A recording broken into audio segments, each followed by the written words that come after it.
And we're live! Well, hopefully this goes a lot better than last time. Not that I don't think it could go any worse. So, we're back on our happy planet. We're all starving, our mom is dead, the colony was destroyed. Did I say this is a happy colony? I mean, we're back to the sad colony. Very, very sad colony. So yeah, a lot of stuff happened. For some reason, we're very unstressed at this.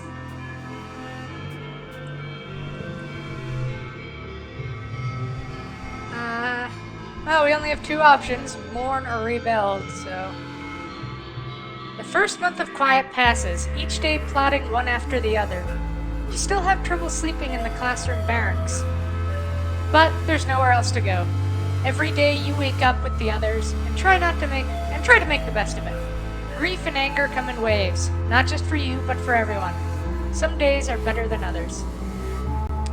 You're assigned to help rebuild the walls. The first part of the month is spent just dragging away the wreckage, sorting it into salvage or recycling.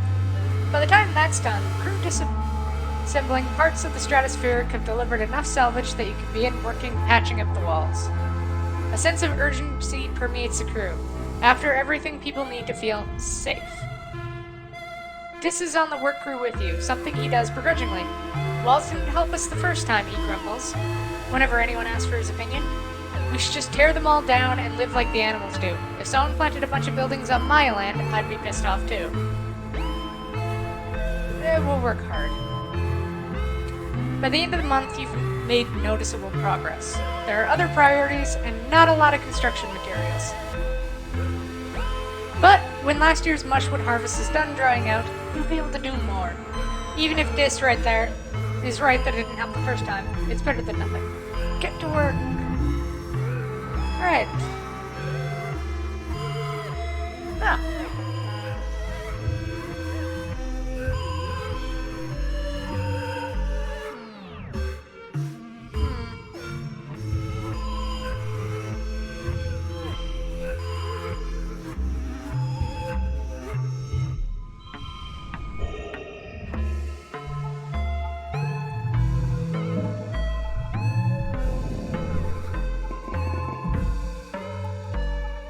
Toughness, organizing, and kudos. The sun finally dawned. Typo. Dawns again on your birthday. You wake up early and climb to the top of engineering to watch the first sun's watery rays break the horizon as the wormhole recedes across the sky. Dawn should represent hope after a long period of darkness, but this light only reveals the full extent of the damage to the colony. You've been having trouble sleeping like most people. It's hard to find rest, crammed into the classroom with all the other kids and their families.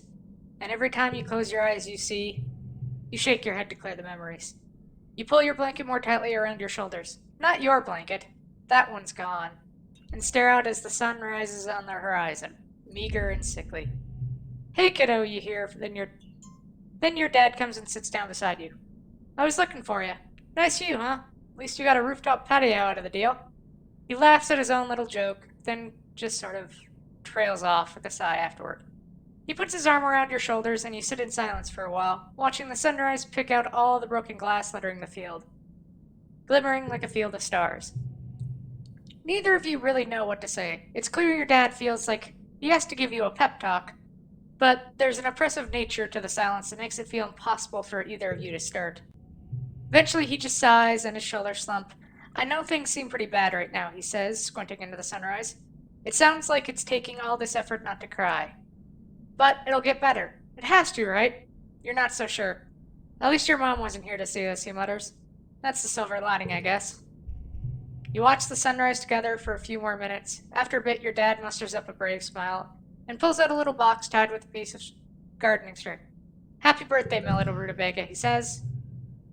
You know what it is before you open it. Your old medallion, the one your dad made, with the sun on it to represent Earth, was broken during the attack. In all the chaos you didn't even notice, but your dad did, and made you a new one. It's just like you remembered. A similar design, with a wormhole this time to represent Vertumna. So +5 challenges. You thank him and squint out at the swirling wormhole, still barely visible in the brightening sky. It's so massive and awe-inspiring this time of year, but it seems to herald disaster. You're happy to watch it fade away into the daylight. Your dad slaps you on the back. What a birthday, huh? Here's hoping they all get better from here. You both head back downstairs to the wreckage of the canteen, where they put up a temporary roofing with whatever tarps and scraps could be found. The colony nanoprinters, the few that still run, have been working day and night to replace the necessities of life, but larger construction projects are going to take some time. And An has coaxed the kitchen nanoprinters into making soy gruel and pressed bars. Life-sustaining but depressing. You and the other colonists eat your breakfast in stony silence as you mentally prepare for the day. Chief Administrator Seek has taken over as interim governor until the council can elect someone new. Last week, they held a mass funeral for everyone who died. There's talk of turning the Stratospheric's destroyed front half into a memorial shrine after everything useful has been salvaged.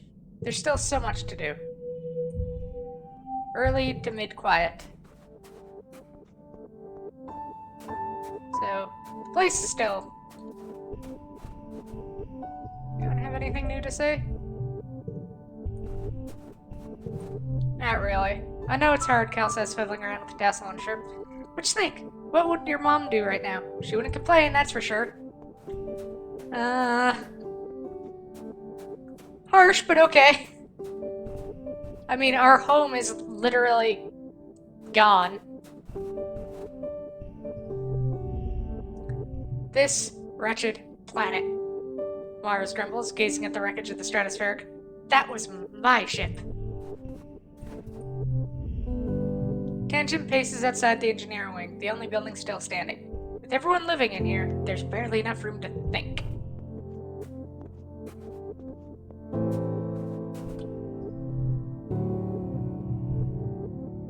Well, only one thing to do. Rebuild. You're assigned to help out in geoponics. The agriculturalists have been hard at work trying to salvage what they can out of the ruined fields and the destroyed greenhouses, but there's still a lot of work to be done. Your dad has taken over as chief cultivator. Succeeding your mom was already difficult for him, and now there's this. He's never been the kind of guy to hide from work, but he's been pretty distant lately. Cal's working in geoponics too, of course. He smiles when he sees you. Hey, Solana, there's a lot of stuff to do. What do you want to work on?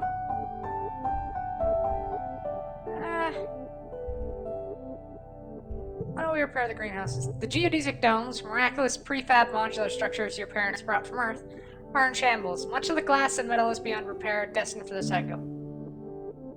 You and Cal help clear away the debris, and when that's done, you help drape tarps over what's still standing so that the drifting smart snow doesn't pile up inside to affect soil acidity. Anything that can't survive outside a climate-controlled greenhouse needs to be harvested and sent to the kitchen so that it can be preserved. Canning, jarring, dehydration, ancient techniques you've learned about in school but didn't think you'd have to put into practice so soon. Everyone is worried about that this will be the final nail in the coffin for your food supply after the famine last year. You try not to think about it too hard, instead focusing on just what you can do to help rebuild.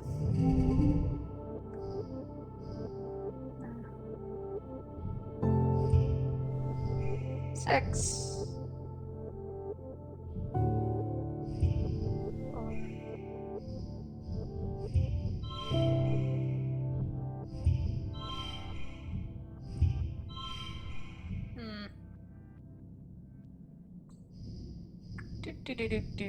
How do I want to do this?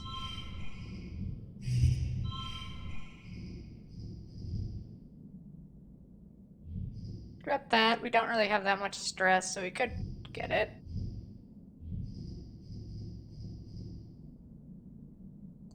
I kind of want to strike, though.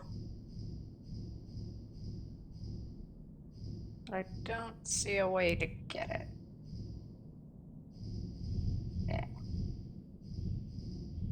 We'll take the stress.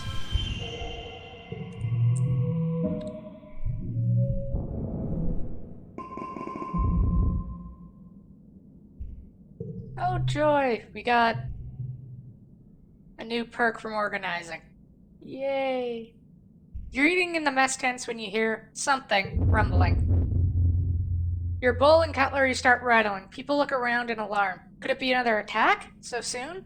You begin to hear shouting from outside. Someone runs into the tent. "There's something falling from the sky!" they shout. "It's on fire!" You join the crowd of people leaving your temporary structures to gather in the colony square. People are squinting up into the milky, quiet sunlight, pointing and gesturing wildly. It's impossible to miss the thing hurtling towards you from space, like a big ball of fire coming straight for you. Is this it? Is this the end? After all you've been through, a meteor's gonna land in the middle of your already ruined colony and kill you all?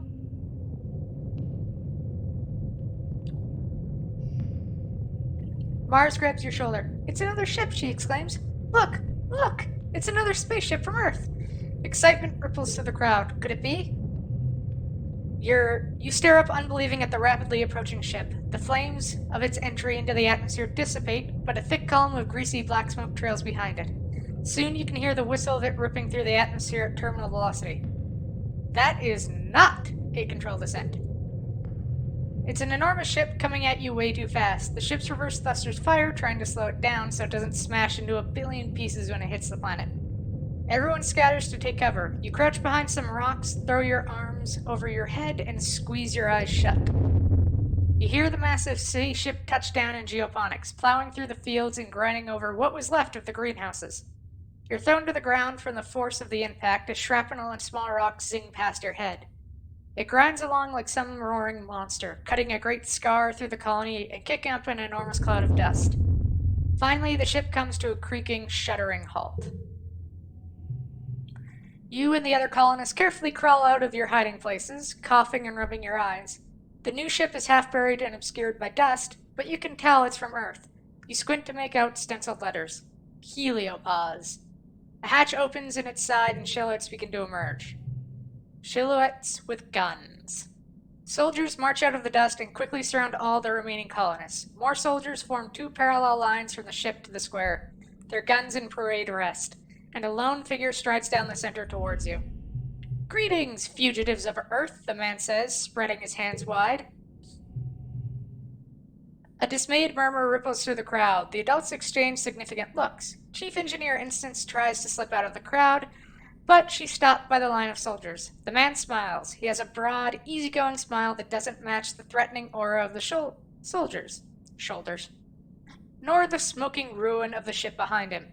"I am Commander Lum," he says, proudly. "As captain of the Heliopause, I have come to render aid and bring you to justice." Try to sneak away. The Heliopause soldiers have the colonists surrounded and shove you gently but forcefully back into the crowd. Fine, I'll listen. Seek steps forward out of the crowd. "You're not the commander of the Heliopause," they say, firmly. Governor Yudcott was expecting Commander Morikawa. Everyone is surprised. Yudcott had been in communication with the ship for how long? "I am captain of the Heliopause," Lum repeats stubbornly, then adds, "According to the chain of command, we, sustained significant loss of personnel when we went through the wormhole." You can't help but notice many of the soldiers exchange looks this time. You wonder how many people had to die before Lum became commander. "Oh! You killed everyone so you could be the boss." Wow. Okay. "Oh, hi, Lumbra." "Hi, Lumbre. I'm doing... Well, we're in the middle of a destroyed colony. We're not doing great." As commanding officer," Lum continues, "I declare this colony to be under our protection. As such, you are all now subject to the laws of Earth." Seek bows. Now, they stammer. "There's no need for dramatics. We are a diminished colony, as you see. Governor Yudcott died in the most recent attack, and Fluorescent passed away a few months ago. Even Technician Halitosis is gone. You see, we're quite leaderless." "Wait, your mom? What would these Earth cops have wanted from your mom?" You notice Chief Engineer Instance is being held with her arms behind her back. She glowers at Lum with unbridled hatred. Lum turns to the assembled colonists. "Well, why don't we fix that?" he declares. "Say hello to your new governor." You hear a few gasps of shock and outrage, and Lum raises his hands placatingly. "Let's not pretend you don't need our help," he says, "and we could simply arrest you instead, but there's no need to demoralize your little colony further. Judging from the number of guns on display, you don't think you have a choice in this. Well, thank you for the follow, Lumbre. No one knows how to react. A new governor from Earth? Nearly 100 new colonists, most of them trained soldiers? What does this mean for the colony? The crowd disperses slowly, and the council members follow Lum back into the heliopause, presumably to talk about the future of the colony. You hope? You track down your friends. So what do you think about these new people, Mars asks. Definitely not. Maybe. They're just going to boss us around. There are a bunch of people with guns, and they've already taken control. They're just going to boss us around. Tangent nods. They don't live here, they don't know what it's like, and they're just going to swoop in and act like they're better than us? She hugs her arms around herself. Did you see what they were doing to Instance? The entire colony, now twice as many of you, sets to work on salvaging the wreckage of the heliopause, tearing it down and combining it with the Stratosphere's remaining engine section. Spirits are high, though these new colonists from the heliopause aren't like any people you've ever met before. With their uniforms and weapons, they're more like an invading force than a rescue. You aren't sure what this means for the colony, or your future. Oh boy.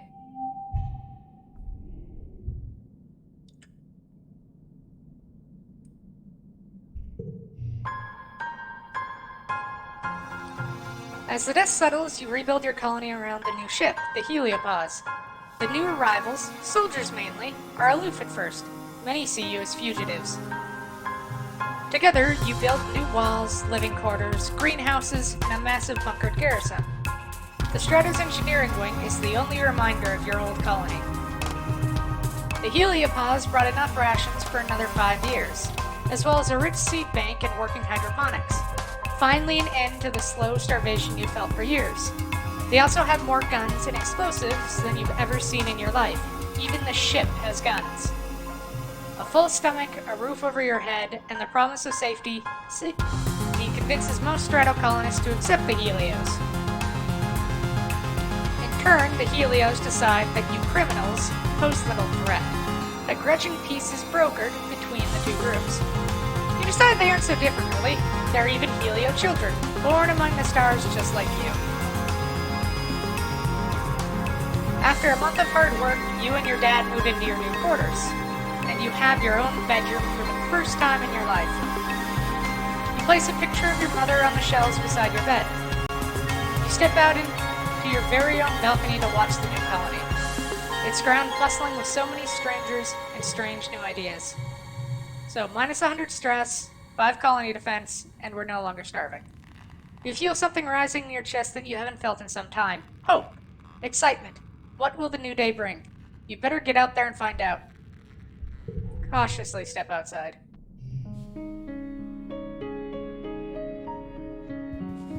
So, this is the new colony. These are the living quarters. Hey, Cal. You spot Cal sitting in the dirt, picking sullenly at the grass. He's weaving it together into a bracelet. Sometimes it helps if I'm doing something with my hands, he says quietly. If I start to feel scared or upset, I just take a deep breath and try to reconnect with the planet.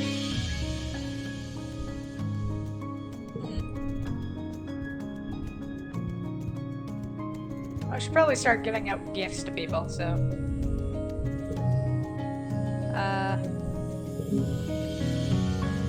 Food! Cal grabs the fruit out of your hands and remembers his manners. Gives you a big hug. Thanks, Solana. I'm starving. How did you know? Oh, so he likes bobber fruit. Okay. Give Tang a gift. Since we can give people a gift once a month.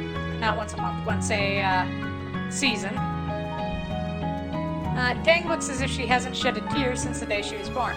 The engineering wing saved the attack relatively unscathed, she says. We still have the power and shelter, but more importantly, we have our knowledge. She nods resolute.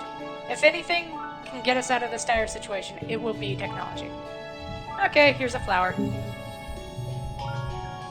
Hope you find it useful. She turns and walks away, then remembers herself. Thank you, she says, almost as an afterthought. Grab that.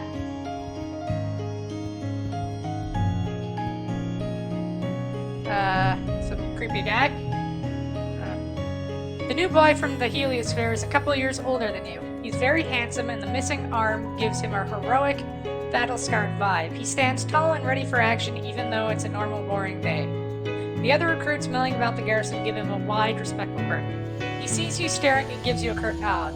My name is Vase, Lieutenant Olivacious, he says, considering you with a glint of challenge in his eyes. And you are...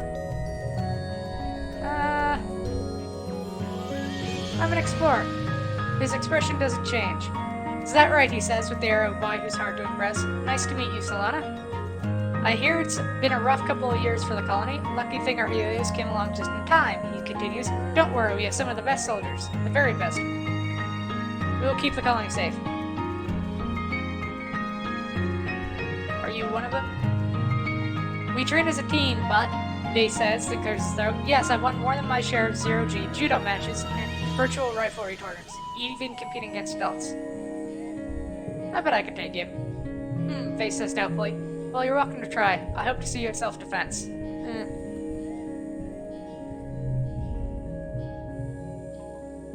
Nem doesn't notice you approach. She's focused intently on the document on her holopalm, chewing on her nails as she reads through the small print. She jumps when she sees you, looking momentarily guilty. Oh, hey, Solana, I was just looking over some stuff. The Helios have got all these documents you have to sign if you wanna... She trails off, biting her lip. I'm gonna sign up to join with the Helio, she says hesitantly. But there's a part where if you're under 18, you have to have a parent's permission just to sign up as a reservist, and... Nem looks down at the ground and scuffs her shoe in the dirt. My mom's gonna be so mad, she mumbles. So mad, like, she's probably gonna cry, and it'll be this whole stupid thing, and... She takes a deep breath. But I gotta do it. I just gotta do something. She'll understand if you explain. Yeah, I hope so, Nem says. I'm gonna tell her that if she doesn't let me sign up, I'm just gonna run into battle next time the aliens come, and, well, it'd be better if I knew what I was doing. I'm not gonna get cut off guard again, and he says, setting her jaw. When they come back, I want to be able to fight with everything I got. No one else has to die like Calm. Nem gestures angrily to miss the holoscreen and puts her face in her hands. She crouches down small, pressing her head against her knees, and takes a big, anguished breath. Goddamn aliens, she says. Bunch of dumb dinosaur-looking assholes. You don't have to do this. You tell her that there are other ways to help besides fighting. She stands up and rubs her eyes. Maybe, she says, but this is my best option. I'm not going to let them take away anyone else. Oh, you're cute. You've seen Nomi Nomi around since the heliopause. They're around your age and barely 1.5 meters tall, only coming up to your shoulder. You've never seen anyone dress as strangely as they do. Hi, their voice is high-pitched and quick. I'm Nomi Nomi. It's short for nomination. They do a little twirl and bow. You introduce yourself and ask what they do for fun. Well, Nomi Nomi begins. Kind of a bit of everything. I like designing outfits and reading manga and learning about dinosaurs and cool xenofauna and robots and aliens and watching anime and playing Laser Fable, of course. Mostly lately I play Laser Fable. It's so fun to play it outside in the great big endless outdoors. Nomi Nomi dances in a circle, waving their arms and gesturing at their surroundings. Let's play Laser Fable. You're on! Nomi Nomi helps you install it on your holopalm and explains the rules. Laser Fable is an augmented reality game where you bounce hologram lasers off real objects nearby. It's speed-based, so you're running around and bumping into each other, and there are extended house rules about when it's legal to block each other's lasers. Oh, sounds like it would be fun. Alright.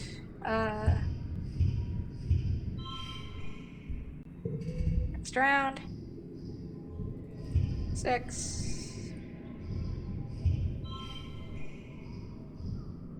Oh, I know.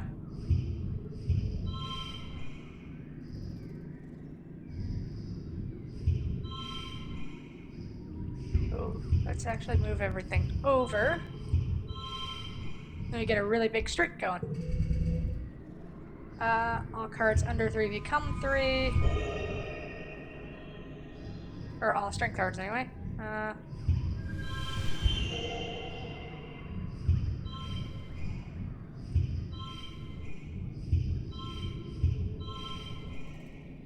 There we go.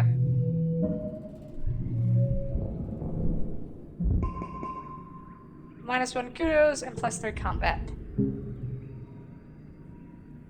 Oh, we got a new combat card. Right on, sister! +2 friendship, +1 kudos.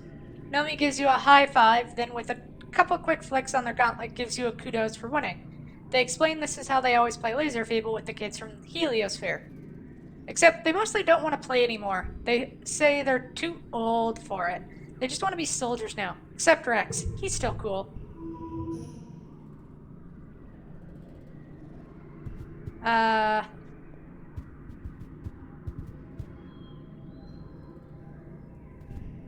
Sure, let's give you a gift.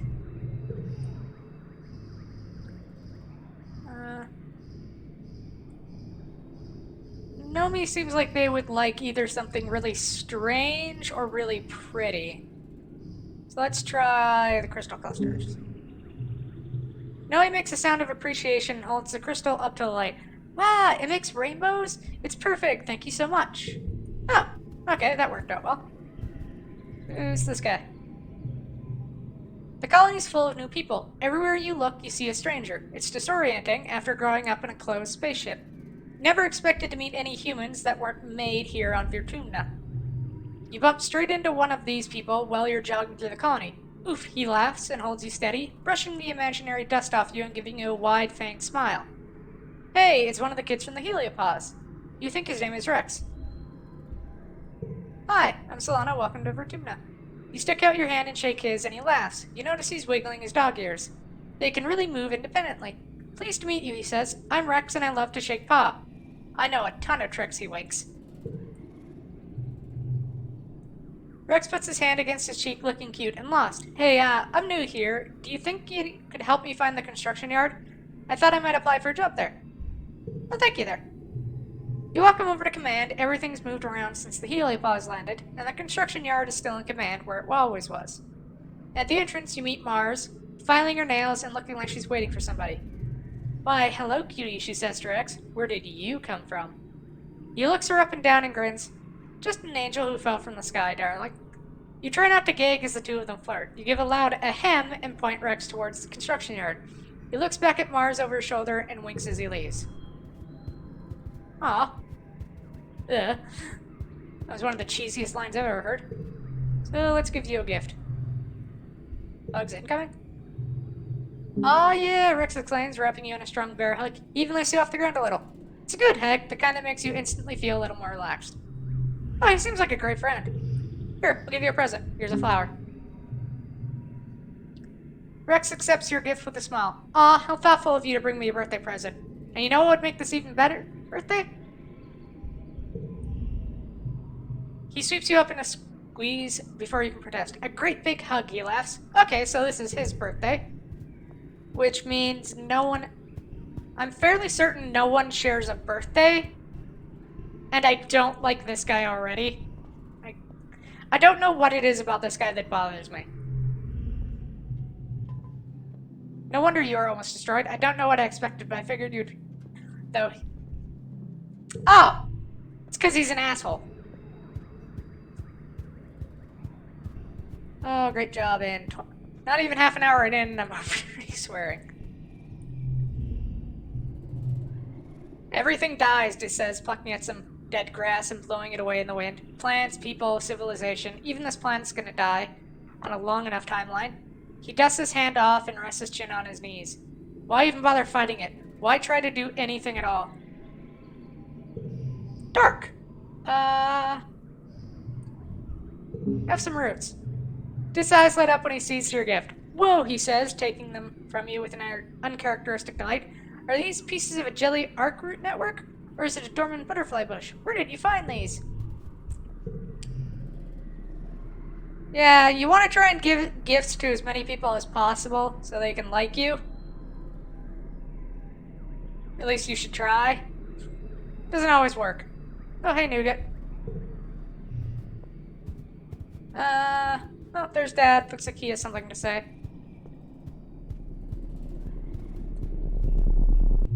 Take her, Xenoegg. Hey, even though it hurts, you find yourself wandering over to Geoponic. It feels not good to be here in the place your mom loved and ultimately gave her life to, but not not good either. It feels like when you have a bruise and you can't stop yourself from pushing on it because the pain reminds you the injury is real. Like your mom dying is this huge invisible wound, and poking at it forces you to feel something instead of just being numb. Your dad is taking time off of work. Your parents work double and triple shifts during the growing season this year, and now that it's over, it just feels so cruel. When people work hard, that they should be able to look back on what they did and feel proud. Instead, there's just this huge gap where your mom should be. You find your dad sitting in your mom's personal garden. It's miraculously starting to grow again, despite being trampled flat during the last attack, and neglected during the famine before that. Still, various Fortuna flowers are starting to sprout, as well as hardier earth ones like dandelions. Your dad looks up and musters a smile. He pats the bench beside him. Let's talk to Dad. You false start a few times. It's almost impossible to think of something to say when there's this magnitude of grief between you. He gives you time. When it's obvious that you want to talk but don't know what to say, he takes your hand in his two larger ones. Did I ever tell you how your mom and I started dating? You shake your head. You know they grew up together in the first colony on Earth, but nothing about their relationship. He smiles and looks at the garden as he remembers. I always thought she was too cool for me, he says quietly. People didn't like us much on Earth. So she was always kind of a bruiser, always ready to pop off even when she was your age. She and Rhett were the same back then, he reminisces. I always thought they were going to end up together, then your mom got injured when the first colony was attacked. I was working part-time in the clinic, and I guess that's when she realized I liked her. We had to apply to get on the stratospheric, he continues. We'd only been seeing each other a few weeks, so I was surprised when she said we should apply as a couple. They wanted all kinds of different family groups, single people, couples who could have kids or couldn't, triads and quads. But we all had to be young, and there weren't many teenagers willing to get to being a, mated pair. It upped our chances of being picked. He laughs and scrubs his face with his hands. She wanted to get off that planet more than anything. I don't think she realized she'd fallen in love with me until we were already in space, he says wryly. Lucky for me, right? Your dad shakes his head fondly. There aren't many people like your mom, kiddo. You nod, surprised to feel a tear trickle down your cheek. There's so much you don't know about her, and what she was like, more than just being your mom. It's really hitting you that she was never a person before you knew her. Or that she was a person before you knew her. And now you'll never know her like that. There's a past you'll never fully know, just like there's a future that she never will. Your dad puts an arm around your shoulder, and you sit like that for a long, long while. Aw. Hello, my little tomato. Your dad's voice rings out across the field, hale and hearty. You don't have it in yourself to be embarrassed. Not during pollen. Not with the memory of him struggling to breathe so fresh in your mind. Are you coming to check on your old man? He teases you. He takes a deep breath, holds it, and lets it all out comfortably. I'm doing great. No congestion, no sneezing, and I definitely don't want to take a hike outside the walls. Your dad pulls you into a big hug, ruffling your hair. He smells like sunshine and dirt and sweat, and you've never been happier to breathe it all in. He's alive. Dad's love. Aw. I'm proud of you, he says quietly. You can pull off miracles, kiddo. So, what should we do this month? Well, apparently things have changed. So why don't we take a look outside the colony?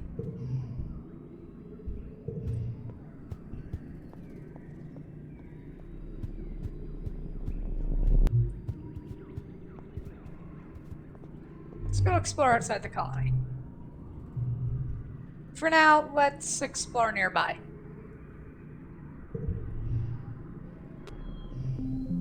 See what's different out here. A utopia. G-Surf Fair Utopia stops you and just near the depot. Feel that? She asks. You can feel a kind of ominous, distant thumping pulsing regularly through the ground. If you stand still, you can feel it vibrate up into your body too, like a massive global pulse. Utopia says, checking a readout on her holopalm. I reckon it's naturally occurring, she concludes, but it's giving me willies all the same. You two better check it out, mind you stick together and take readings on the way, in case it's dangerous. You and Dis look at each other excited. You follow the thumping, now an audible noise, growing louder, west, until you're roughly triangulated its location. You know you're getting close, but it sounds like it's coming from all around you, and your instruments aren't precise enough to pick it up. Follow the sound. 3.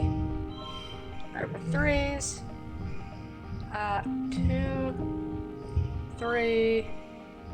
I don't have a 5, so I'll just drop that, since we get to keep it.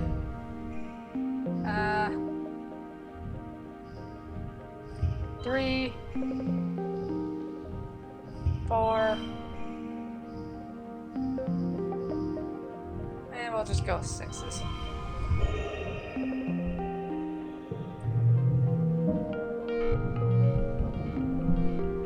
+2 to perception. Not that we needed it. You find a machine, an ancient broken down machine, like a small pyramid-shaped building made from some kind of dark stone or bone that looks almost like it grew that way. And we got a new card with a gem. Except it isn't broken. It's just so very old and overgrown, it looks more like a pile of rubble and roots than a building, or engine, or whatever it is. Still, a thumping noise comes from inside it. The vibrations are strong here, making your guts feel weird. You don't notice it at first, but there's a curious path on the ground moving away from the machine. A line half a meter wide where the dirt is a little more worn and bare. It heads off in a straight line to the west, or coming from the west. Could animals have made this path? Or the thumper itself? We need engineering 20 or greater to analyze it, so we'll just marvel at it. You run your hand over its pitted, vibrating surface. How could something so unbelievably old still work? It's definitely not natural. You can even see something like writing carved deep into the not-quite rock. This starts making unce noises under his breath to the beat of the thumper. It's a pretty sick beat. Eventually you head back to share your findings with Utopia. Totally an alien civilization distances. Utopia scratches her head. I suppose. Maybe, she says. You said it looks ancient, right? Perhaps there could have been another civ here long ago. We have found other signs, but nothing active like this. It seems to be pointing west or receiving something. She snaps her fingers. There's some right ugly ridge lines out there that have kept us from checking that direction, but we got gliders and motivation. That's half the battle. She makes a note in her hollow palm. I'll open up the western ridge for surveyors, she says. She then grins. Whew, say that 3 times fast.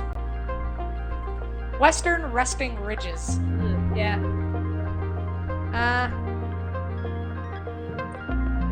Just not solemnly. Alright, and let's check around here. Grab that.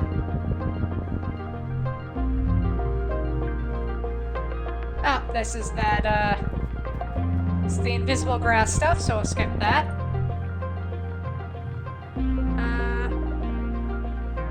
Practice spitting seeds. You take the challenge seriously, lining up targets and keeping a score. Your aim improves. Grab that. What's this? Geoponics engineers have set up a work site here, using the roboplow to tear the ground up in front of farming. Take a closer look. You stroll up to the farmers and wave to take a closer look at what they're doing. They ask if you want to help. Sure. 2.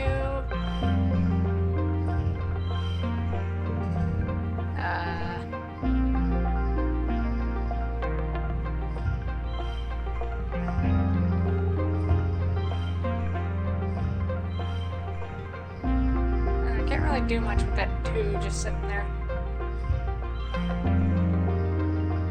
So why don't we drop 3 and 3.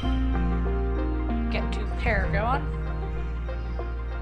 And then try 3, 4.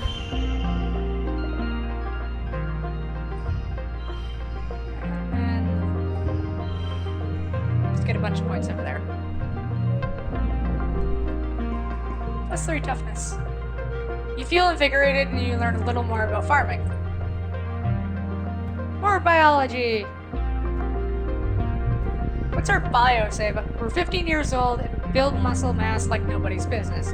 You've got a knack for finding hidden things or staying hidden when you need to, and you know all sorts of things about animals. What's this about?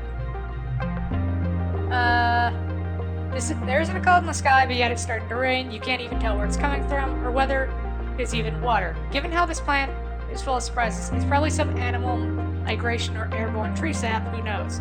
You have a strong desire not to be out in it. Find something to use as an umbrella. Break off a large leaf and use it as an umbrella. Okay. What do you do? As you come to a bend, you can't quite tell what it is, but is that a person? Okay. We'll listen to him and find another way. Is that a person? No, you think he's gone. Why not? Start to ask why, but he's disappeared again over the edge of the mushroom crab. You show up, but there's no answer. You can't even figure out a way to get up there. Can this guy fly? Or is it just a mirage? You think you might be seeing things. Let's find another way. Always listen to mysterious voices telling you not to go somewhere. Because either they're going to stop you from going there, or something else is. Let's go this way. Whee! What do you do? Oh, it's a poor float cow. She's full of milk. So that's important. Let's see what this is. You've been saved a few times from certain doom, or at least discomfort, and it can't have been coincidence. Something or someone has taken an interest in you. You're being followed. You're beginning to get a feel for this place and its dangers, so the next time you hear the hiss-click of a nest of angry snap bladders, you walk straight towards it, keeping an eye out for anyone watching you from the trees. There! Just as you think you're going to have to climb into the damn nest to get your savior to show up, you see a shadowy humanoid figure darting behind a tree. You make eye contact, and you both freeze. His almond-shaped eyes widen in his not-quite-human face, and he slips away into the jungle. Track him carefully. Rather than rush after him, you use your tracking skills to carefully follow his path and sneak up on him. You pounce like a manticore, and the two of you tumble to the ground. You pin his arms. Oh, hi.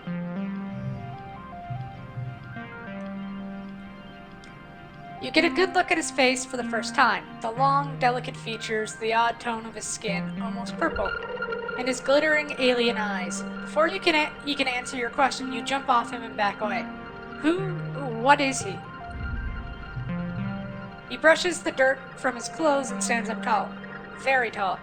You'd have to take another step back to get a good look at him. You catch a glimpse of a pale purple wrist under his tattered black sleeves, delicate like bird blowns. I am a gardener, he purrs, and you're trespassing on my planet. Now that you can see him, all of him, you confirm he's definitely not human. Besides the purple tint to his skin, he's also just constructed differently. Human, but not. And taken as a whole, those little discrepancies add up to something that is decidedly alien. You're an alien? He laughs, a light and infectious chuckle that sounds more animal than human. It goes on for a bit too long. You think he might be poking fun at you. Actually, you're the alien here, if you think about it. You do think about it. He's right. He jumps up onto a large rock and crouches, eyeing you thoughtfully. Let's make a deal, he says. He speaks with an odd inflection, putting the wrong stress on things, but the words themselves come out easily to him. Enough to him. I'm not supposed to talk to you, he says. It's against the rules. But since you've caught me, I can grant you one wish. He smiles mischievously. Is this a joke? I want to know more about you. He gives you a sly look. In time, Solana, I hope we... He pauses and his eyes unfocus for a moment. He stares straight ahead, unblinking. Then he slowly stretches like a cat and stands up. Well, this has been fun, but I'm afraid duty calls. He doffs an invisible hat towards you. My name is Symbiosis, by the way. Or Sim, if you like. He jumps behind the rock and disappears. Literally, he disappeared. You search all around and can find no trace of where he might have gone, or how. Stars, you just met an alien. Okay, so now we know an alien. That's neat.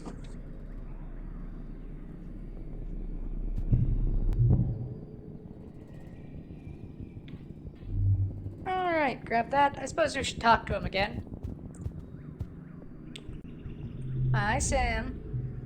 You're following an animal path through the underbrush when a change in the ambient noise makes you stop in your tracks and listen. You get the feeling you're not alone. By now, you're getting used to the feeling of being watched. I know you're there, Sim. You're answered with silence, and you have the fleeting thought that if you're right, you probably sound pretty cool. And if you're not, and you're talking to yourself in the jungle like an idiot, at least no one's around to see. A tall form steps out casually from behind a rock. Why, hello again, says Sim, smiling. He bows to you like a courtier. A gesture that looks perfectly elegant on him, but nonetheless carries a deep sense of still being alien. You take the chance to get a good look at him. He's like a human, but not. Not just genetically enhanced, he's a whole different species. An alien, a gardener, whatever that means. It's a lot to take in. You look, he puts a finger to his chin in an exaggerated expression of contemplation. Like a wide-eyed sugar bug. His hair slithers around the side of his head like he's trying to get a better look at you. You find your voice and croak. His hair slithers. Well, I suppose Medusa's hair slithered, so not that bad. Why do you keep following me? Because, my sugar bug, you're about to stumble into a nest of young snap bladders. I thought you might need rescuing again. Sure enough, you realize you can hear them mewling up ahead. Even the nestlings can be deadly in numbers. And with that warning, I believe my job here is done, Sim purrs, and turns to leave. Wait. You call out to him, but he disappears into the forest without a trace. Okay, so Sim is interesting. I suppose we'll go do that, see what this last one is, and then we'll go do the area boss. Some farmland is spilled outside the walls. The fields try to plant something. Yeah, all it does is... Are you farming? You're in the wrong place. Yeah, we get a little bit of biology for stress. Not a bad deal. Alright. Our toughness is almost maxed out, which is funny.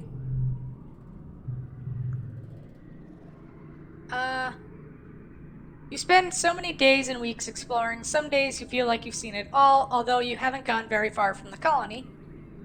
You have your favorite places, and you're heading to one of them right now. You like it because it's beautiful, only you know how to find it. It's learning to get there. Our stress is pretty high. Why don't we try upping our bravery?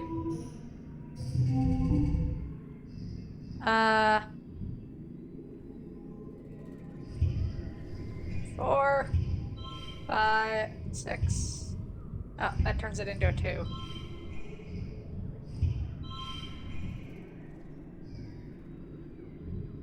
Since that doesn't really... Oh, wait. Yeah, that's what I thought. Here we go, we'll do that. Alright, all cards left become blue.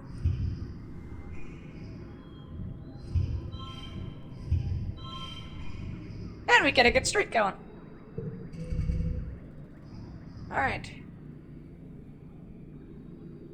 0, 2, 3, 4, 5.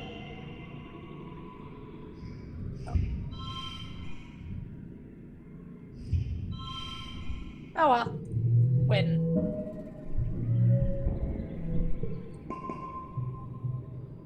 So we get a bit more bravery. You have to cross a fallen log over a deep ravine to get there. Today you make it across, controlling your fear and walking steadily without shaking. There it is. Gain collectible bobber fruit.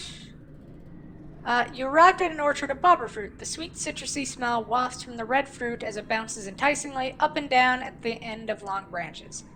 You check carefully for animals. You've seen a territorial bush bug here before, but it looks like the coast is clear. You can pick and eat at your leisure.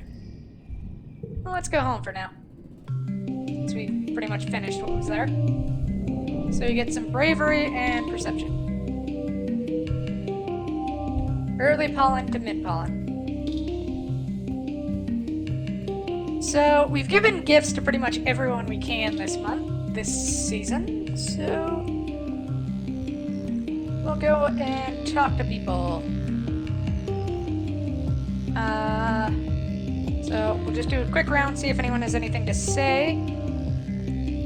I think Dis is the only one. You and Dis are sitting on the tailgate of one of the expedition vehicles, shelling bobber seeds with your teeth and spitting the hard bits on the ground. Now and then one of you points out something funny a passing surveyor does, or spots something under the mush trees. This is the easiest way to talk to Dis, by not talking at all. Dis has always been like this. Being isolated from the other kids has made him thoughtful. Out of everyone, you think Dis might understand about Sim, being able to keep that secret. Do you tell him? I trust him. You tell Dis what you saw, that you saw something interesting when you were out on expedition. Dis perks up immediately, turning to look at you. Yeah, he asks. What? I met an alien, Dis. His jaw drops and his face goes an interesting color. You're worried for a moment that he's going to be upset with you for teasing him, but no way, Dis hisses, leaning in. But I met an alien too, Solana. What was yours like? Like us, but an alien? You describe Sim, his long dark hair, his big eyes, his faintly purple skin, the way he never seems to answer any of your questions. Dis stares at your face. Wait, you met Sim too? You nod, and Dis holds his hands fly to his hair.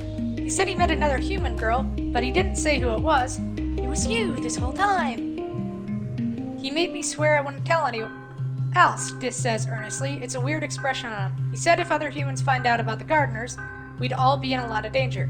So, we can talk about Sim, but we have to keep it a secret. Okay.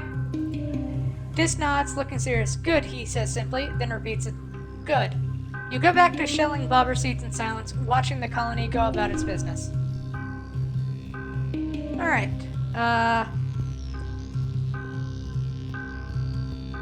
So, yeah, it doesn't look like anyone has anything else to say. So, why don't we go exploring again? And this time we'll hit up the plains and see what's new there. We don't really gain anything new by going there, but hey.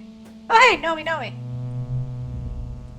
When you report for surveying duty, Nomi is here. It's their first day as a surveyor. They smile widely when they see you, smiling exuberantly. Oh, you two know each other already, Utopia says? Looking between you two? That'll make this easier.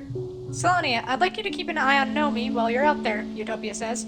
I'm going to assign you to the same region for the next little while. Just make sure they don't wander into a nest of snap bladders, okay?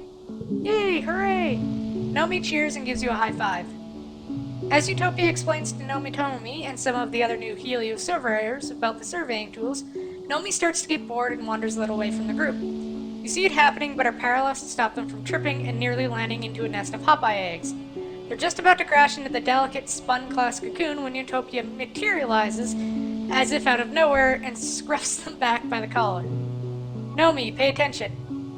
Nomi giggles like they don't even realize the danger of being stampeded by the upset Popeyes beginning to gather around. Utopia ushers them back to the group before things can get tramply. Nomi asks a million questions about the eggs. Are they edible? Do they have hard shells or soft? What is the cocoon made out of? How long until they hatch?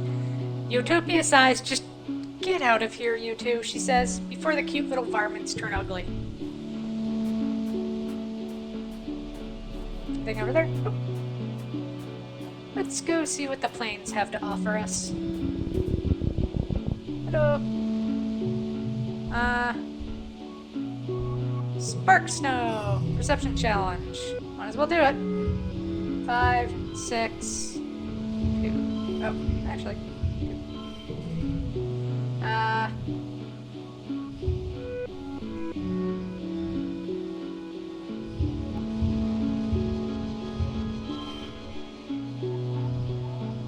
And that becomes a 2 no matter what, so we'll drop that there.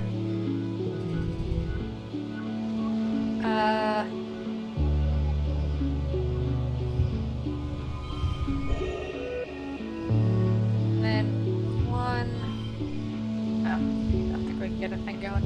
6, 6. And put the 3 there just so we have a thing going. Oh wait, I forgot! Let that play out. You keep putting one foot in front of the other, relying on wayfaring and a bit of luck to make your way through, but you see something inexplicable. What the heck is that? You squint into the driving snow, but all you see is white on white on white. And the slightest hint of movement. It doesn't even look corporeal, almost like a cloud, like the snow is coming from it. It's possible to get a closer look. You pull your collar tighter against the storm and move on. Friends. There we go. Memories. And gear. What should we add? Should we just stack up on pets? Nah, let's grab Dad's medallion. What do you do? Stop to meditate.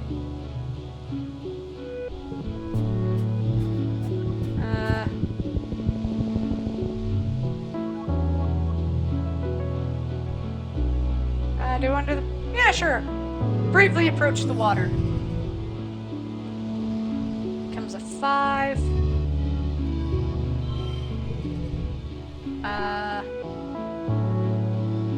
One for each gem.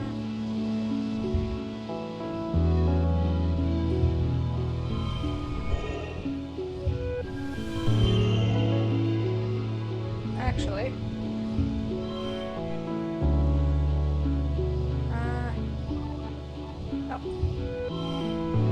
Not quite, but good enough.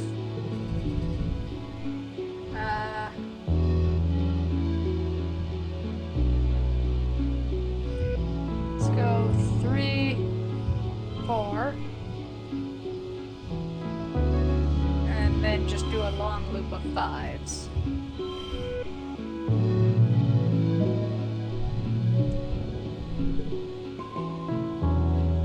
You aren't scared of some pond or whatever might live in there. You march shiny whatever it is. Okay, so we get a crystal out of it.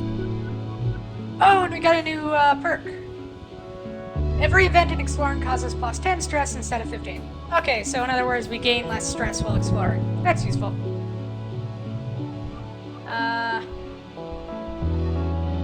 Sure, let's play in the snow. Make a snow buddy, or at least you try. The tiny blue crystals don't pack together very... Well, yeah, it's like acid snow, right? So we gain a little bit of creativity out of it. Ooh, flower.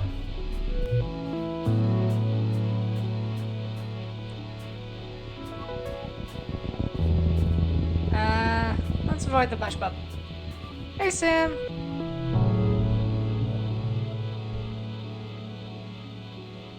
You spot Sim watching you silently from the trees. When he sees that you've noticed him, he steps into the path and walks towards you, completely silent. When you open your mouth to speak to him, he simply places his finger against your lips. Shh, he murmurs. I am observing you. You really are a fascinating creature. Are all humans like you? Here, have a gift. Here's a flower. Sim examines your gift in a great detail and asks various questions about where and when you found it. He hums to himself as he turns it over in his hands, a broad smile on his face. Remarkable, Solana, just remarkable, he says as he hands it back to you. You truly are the most thoughtful of gift givers. I have enjoyed your present to the fullest. You try to explain that he can keep it, but he just smiles again and shakes his head. Learn that Sims like yellow flowers. Can we see his friendship on here?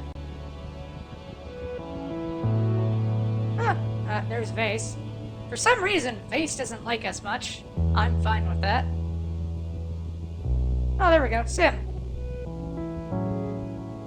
Dislikes nothing. Don't know his augment, relationship, birthday, or age. Oh, hey, Nomi. You hear Nomi shout for help nearby. Run over there. You sprint to the sound of distress. Nomi seems to have fallen headfirst into some kind of Nomi-sized flower. Is it eating them? It's engulfed Nomi's upper torso, its petals pulsing as it pulls them further down. You could use your plas cutter to get them out of there, if you can figure out what part of the creature is cut without hurting Nomi. Nomi is struggling and you hear muffled sounds of distress from inside. You have to try. Save Nomi! Don't let the anime person die! 6, 6, 5. Good enough. So 4, 4, 4, 4. For just a stupid chain of 4s. Oh my god, I can do it again. 4, 4, 4, 4, 4.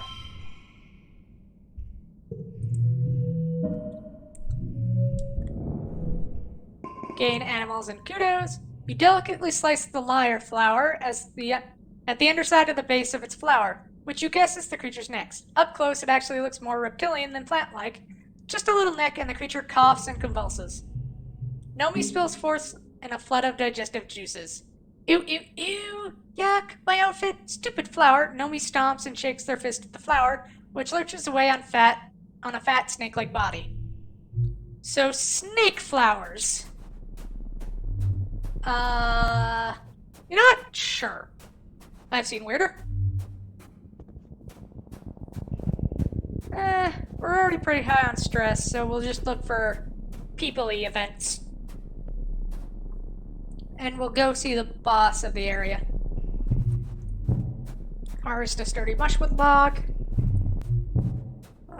Medicinal roots.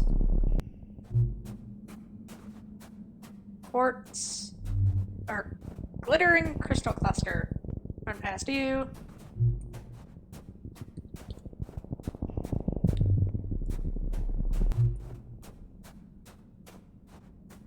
Just run past everyone. That is the bright side of having 100 perception, is you just get to run by everything.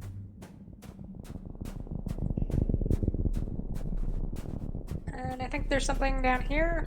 Yeah, just another mushwood log.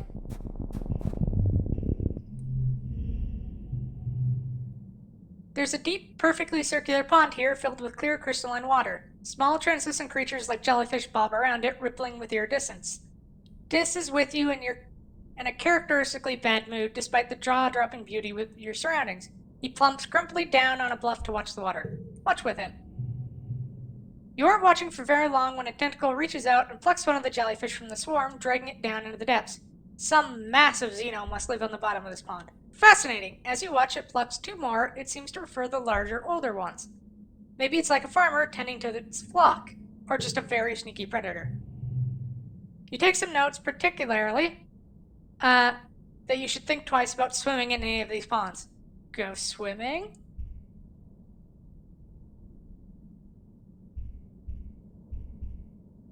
Let's take a nap. So relaxing, you take off your shoes and soak your feet in the water. You're dozing off until a tentacle grabs your ankle and pulls you into the pool. You feel your arms fighting the gentle pull of the tentacle. Dis watches from the shoreline. You think he's frozen in shock. When you call for help, he only frowns in thought. Dis, help! Dis moves closer to the pool. Panic doesn't help, he mutters. Calm down. Just calm down, see? You stop falling and the tentacle stops pulling. See? It's not pulling you under, Dis says. It's just checking you out. After a while, the tentacle releases you and disappears into the depths. Dis helps you out of the deceptively deep pool and helps you wring out your clothes. Say nothing. Don't do that again, Dis says, sounding furious, actually. If you drowned in there, it would have been my fault. Don't ever do that again. You realize he's upset because he cares about you, in his own way. You mumble a thank you and grab a towel to dry off. More friendship! Keep exploring.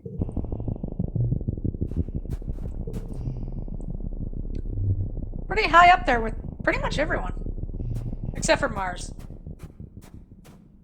Who I just realized I forgot to give a gift to this season. Oh well, I can give it to her at the end of the thing. So, once we're done with this. Circular pools.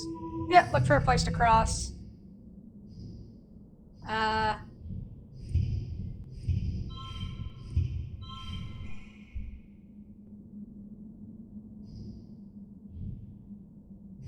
we'll just leave it like that.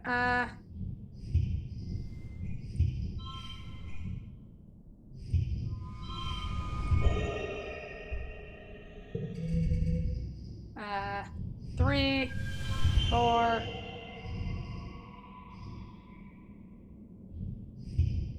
And then we'll just do a pair of sentences. There we go. This really is chill, like this part. Because you just get to wander around looking at the beautiful artwork.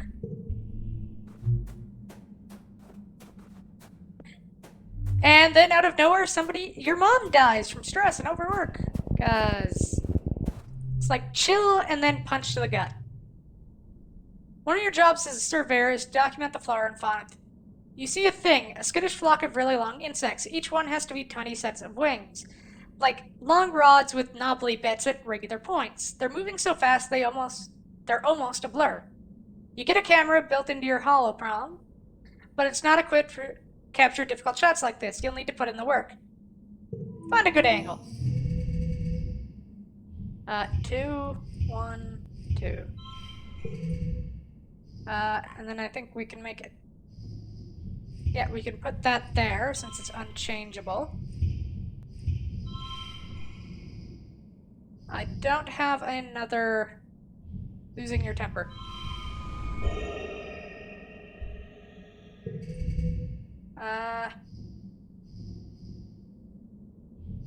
Wonder if that overwrites this. Yep.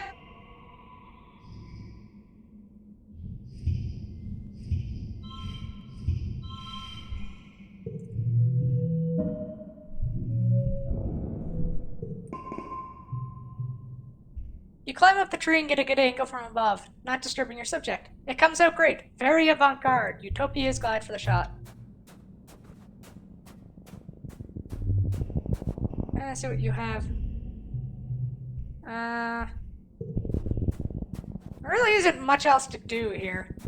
Because we've seen all of this, and most of it just gives us bonuses to what we already have.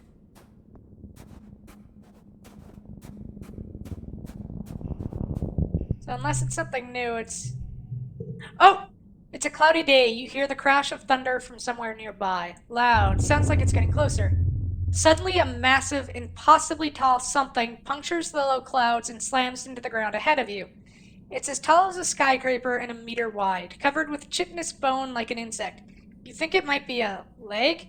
Another crashes down, then another. The creature's body must be up in the clouds, so high you can't see anything but the legs. The first leg lifts again and moves towards you. You're in shock. Your body simultaneously screams at you to stand still and run. Stay calm and analyze it. It's movement. You watch the clouds, and the next leg breaks through. You dodge it. It slams down where you've been with enough force to crush a boulder to dust. The creature is so unbelievably massive, you're like an ant to it. As it passes overhead, you marvel at how such a thing could even exist. And hope it never wanders any closer to the colony. So, spoke too soon. So, giant big something. It's oddly familiar. Some kind of smooth rock covered in lichens and is it alive? Like that big rock creature you found before?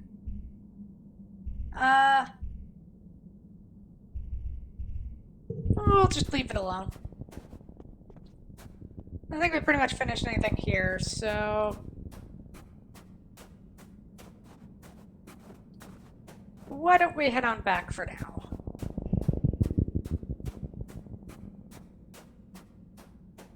I really do like the artwork in this game.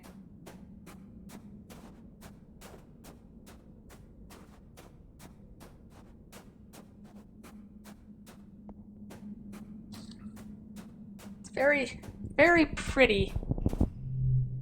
There we go. You reached the end of this area. Let's go home. You're back! You spent the month exploring. +3 perception, +1 to animals, neither of which I need. Mid to late pollen. Yeah, I forgot to give you a gift, didn't I? Mars. Here, have a flower.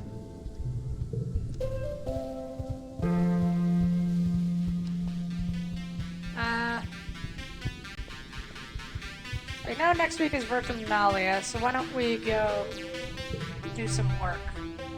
Oh, why don't we work in the depot? Up our organization a bit. The Mood Sombers, as Mara calls the secret.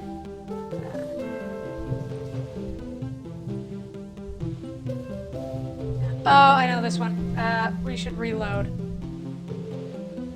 So, we're just gonna real quick load. Well, I don't really know it. I just know you have to get one of them up. So, looks like we won't be going there until we level up our friendships with Rex and Nomi Nomi. Actually, no, yeah, I do know it. I'll tell you this a bit when I'm not streaming. On a different save. Because it is very chill and it's very relaxing. Once you get through the first season, once you get through the first life. Why don't we, fine, we'll go work out in the barracks. Why don't we play sports ball? You're not sure what to expect when you finally muster the courage to go back to the sports ball pitch after the big attack. Just passing it by reminds you of losing home. It all feels so senseless and uncaring. Security Chief Rhett is here to address you all before you get back to practice. You sit on the bleachers next to Nem to hear what he has to say. No one feels the loss of kombucha more than everyone on the sports ball pitch right now, Rhett says solemnly. You're all the ones who knew him best and the ones who he loved the most. You hear Nem take a shaking breath. Comfort her. You wrap your arm around Nem's shoulders and she leans against you. She's trembling. Rhett clears his throat. Kombucha gave his life in the hope that the people of this colony could one day live in peace. You honor his memory by being here today to continue to play the game he loved. From now on, I'll coach sports ball in his place. Nem shoots to her feet. You're not calm, she yells. You'll never be as good as him. He's dead because of you. The rest of the kids mutter, some in agreement, and others amazed at Nem's audacity. Rhett only looks sad, holding his hands out for silence. Calm's death affects us all, he says. I feel your pain because it's mine as well. Let's turn that energy to the field, okay? You wouldn't want us to stop playing sports ball because of him. No one feels up to forming teams and playing against each other, so you just work on skills today. Your heart's not in it, and neither is Nem's. During water break, she sits by herself and doesn't want to talk to anyone.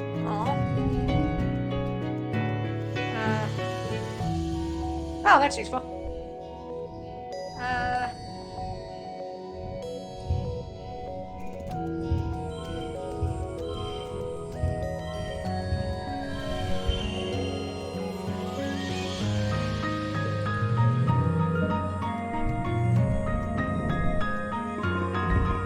So we got more bravery. Oh, we finally matched out toughness. Immune to the injury perk. Oh, that's useful. Late to early dust.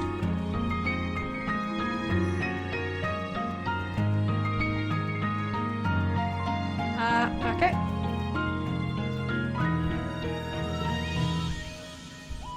Okay, so I'm pretty sure, yeah, early dust, so let's go get her a cake. Visit the supply depot, buy a cake, yes.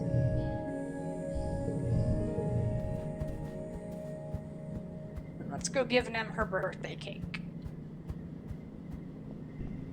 Hey, Nem.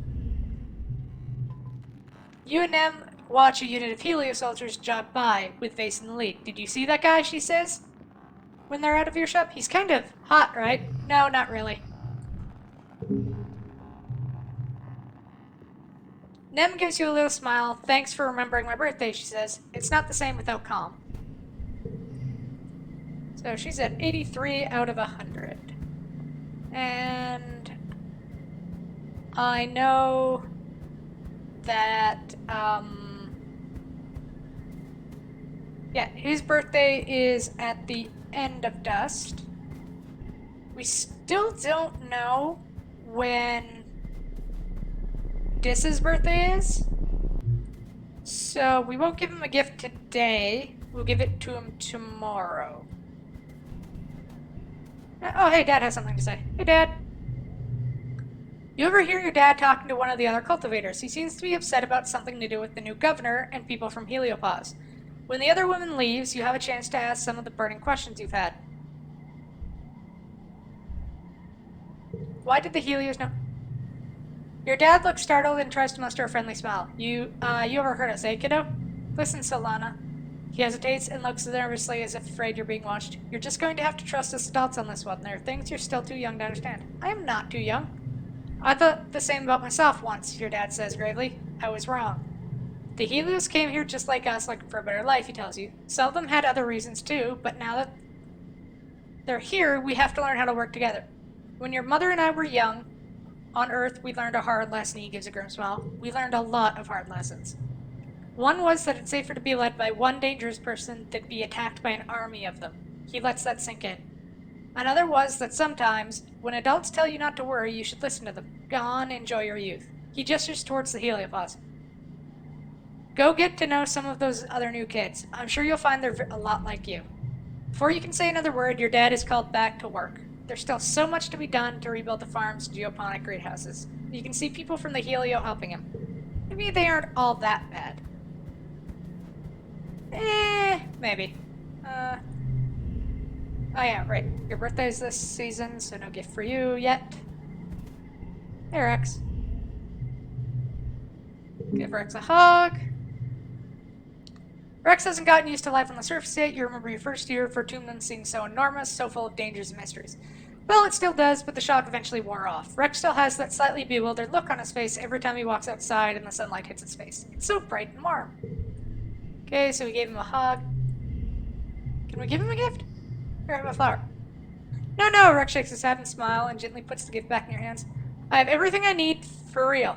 This place is great, 3 squares and all the hugs I could ever need. But I'll tell you what, he says, leaning in. My birthday is for... Okay, so he just wants a cake on his birthday, and we can't really give him gifts beyond that. Okay. Hey, Nomi. Nomi is running around making pew-pew noises at things like they're shooting imaginary lasers, which is fitting because that's exactly what they're doing. Well, hey, Solana, they say, when they notice you watching. Do you want to learn how to play Laser Fable? It's so fun. Sure, here's a present. Well, we know what you like, so we'll just keep giving you this. Nomi makes a sound of appreciation and holds the crystal up to the light. What? Makes rainbows? It's perfect, thank you so much. And I just realized I probably should have waited until the middle, because we know this is, Nem's birthday, so we know nobody else will share it. You find Nomi in the lounge, flanked by 2 holoscreens and doodling in a sketchbook with real paper. One holoscreen is playing an animated kids show, while the other is a wall of text that looks like it might be a translation guide of some kind. Nomi's attention moves between the 3 easily. When they see you, they jump up and quickly close their holoscreen, sitting up straight and clutching their sketchbook to their chest. Oh, hi, Savannah, they giggle, rubbing the back of their head charmingly. How you doing? It's okay, you can watch cartoons here. Nomi relaxed a little, breathing an exaggerated sigh of relief. Good, because I really like cartoons. Nomi sets the sketchbook aside and looks around conspiratorially. I thought you were going to bust me for jailbreaking my holopath, they say. All the Helio kids have restrictions on what they can watch and for how long, but you guys have so many more cartoons than we had. Nomi throws their arms in the air. Like the first season of Turbo Girl Hyperjet Transform. What? I love that. What? Really? Nomi cries? Their hands going to their cheeks? It's the best cartoon ever made. What else has schoolgirls who look like aircraft from the waist down battling evil aliens while dealing with the stresses of high school life? I kind of want to watch that. You have to agree you were pretty fond of the arc in the 3rd season where Kamiya and Otoko disagreed about whether Haruka could truly be considered a hyperjet if she was part helicopter. The Helio Media Archive only had season 2 through 9 and only 3 of the OVAs, Nomi says, puffing their cheeks out. I can't believe in the 4th OVA, Flight Captain Yumiko gets captured by the aliens and brainwashed into thinking she's an alien sleeper agent the whole time. Is that what you're drawing? Solana, Nomi exclaims, snatching their sketchbook up. Don't peek! Nomi laughs and flips over the sketchbook, showing off their drawings. I was drawing some fan art for the show, they say. Well, it's kind of fan art, okay. It's really more like if I was a character in Hypergirl. Looks good. Aw, thanks, Fulana, Nomi says, shooting you a stunning smile. I will, for sure. So, it looks like for Nomi, we need high empathy and creativity.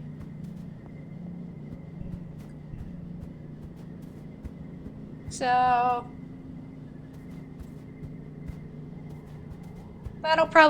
she'll probably be a future character to get involved with more.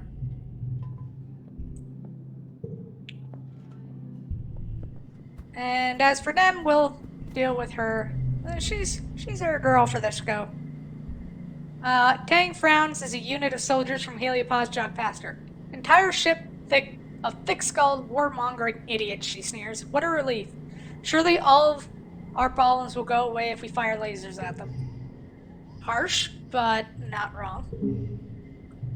I suppose this might be of scientific interest, Hank says, analyzing the flower. She pulls the petal off and looks at it. Yes, I'll have to take a look at this under a microscope. I hope you find it useful.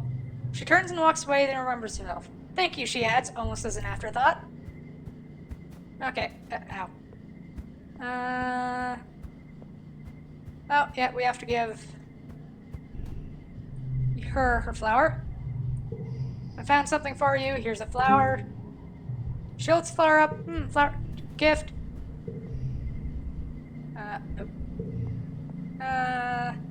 So we'll wait until next season, or not next season, next month to give this his gift. And we have the Enlightened, so we gain more mental skills. So why don't we go do bio-xenobotany? You're pulling weeds in the garden when you hear raised voices coming from the barn. Sock's barn. Oh, Cal, what have you done? Cal is standing in front of the doors, blocking Vase from entering. What do you mean I can't go in there, Vase spits? What, this colony has top secret clearance now?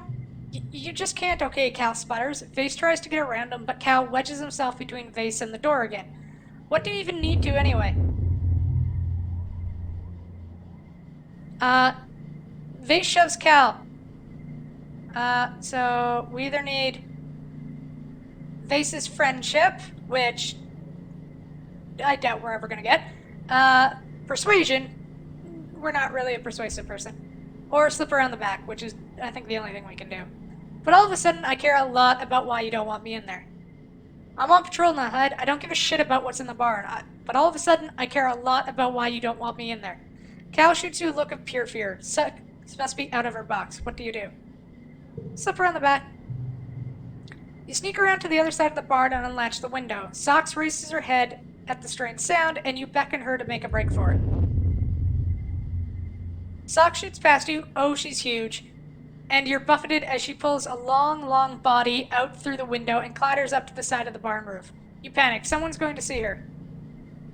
No, Socks. Come down and hide. You whisper and gesture to the shelter of the barn wall. She tilts her head and crawls back down to the wall, sticking easily to it with her feet. There must be 10 pairs of them now, at least. Socks curls up beside you, her great big dinosaur head in your lap. Through the window, you hear the sound of Vase searching the barn. You hold your fingers to your lips in a shushing motion at Socks. You hope she understands. After a few tense minutes, you hear the barn door close and the sound of Vase's boots crunching down the garden path. Socks slithers her great body through the window again, and you go around the front to meet Cal. Cal closes the barn door and heaves a sigh of relief. That was close, he mutters, wiping his forehead. Ugh, did you know how you can still stress sweat even if you're always the right temperature? He leans his back against the door. It's getting harder to keep Socks a secret, he admits. There's so many people here now, and she looks like that. Socks curls up and rests a big head on Cal's lap, looking up at him with an adoring expression. He rubs her nose and scritches behind her frill. When you saw the wild pillar eating those rocks, what did it look like, he asks.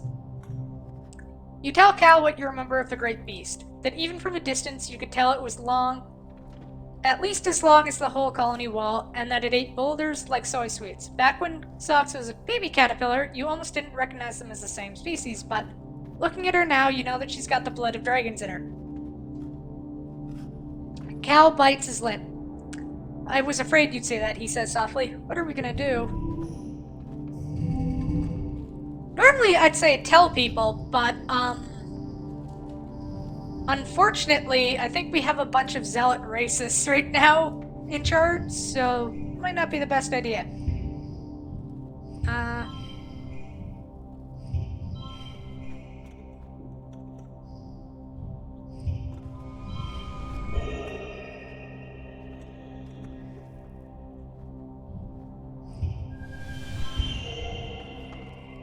There we go.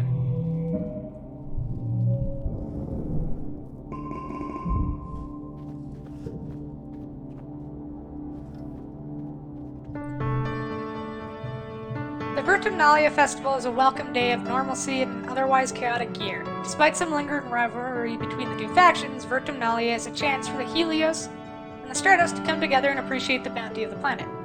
At least that's what the adults say, as Governor Lum takes the stage to address the colony. You can't help but notice the crowd has segregated itself according to their ship of origin. Rex shoots you away from over on the Strato side, and Nomi makes a silly face. Vase is surrounded by other young soldiers, all looking sharp in their heliopause uniforms. With Anamante standing beside you, you wonder if the two ships will ever feel like one colony. A fanfare plays over the square's announcement system. Lums on our guard do a complex drill with their drone rifles. Greetings, people of Vertumna, Lum says, his voice ringing out over the square. We may be far from our beautiful Earth, but we can still celebrate and be thankful for what we have here. We have worked hard to save this beleaguered little colony from the brink of destruction, and should be proud of our work. The Helios cheer, your side of the square is more quiet. I know some of you have been asking, Lum, how are you going to do it all by yourself? How are you going to run the colony, solve everyone's problems, turn this planet into a paradise, and look this good?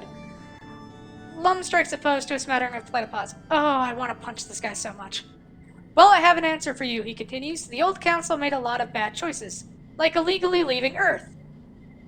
But I believe in section... Wait, it's illegal to leave Earth? Like, no, like, if we have... So I've approved the original department heads to my own council, Lum's Council 2.0. Better not disappoint me, he laughs and makes finger guns at the department heads at the foot of his podium. Stay on your toes, Stratos. I also want to promise everyone here today that we're going to make Vertumna safe for humans, Lip says. Next time those bastard Xenos attack, we're going to blow them to so many little pieces there won't even be enough left to wipe our boots. We've already got the defenses, he says, gesturing broadly to the new, taller, thicker walls. And we're building homes for everyone. Homes where people can raise children again, knowing that our military men and women are keeping us safe.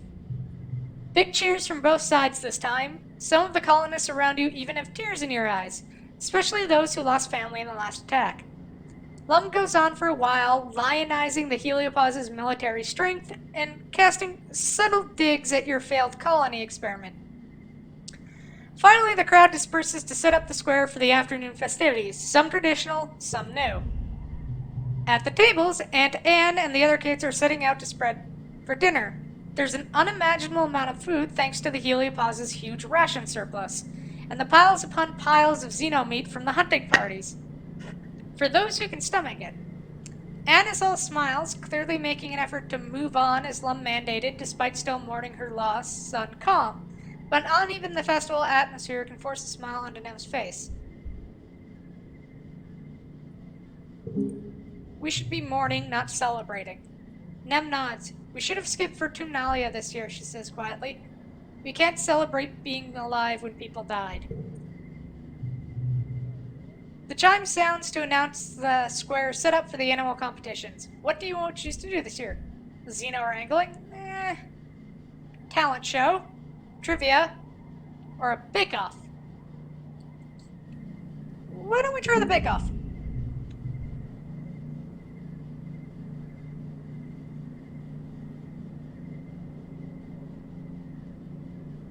The bake-off is a new challenge this year in celebration of the great surplus of food. Today's theme is chili, spicy bean stew, not pixie beans though. Cal adapts an gourmet earth dish with alien ingredients, so we get friendship with Cal from doing this.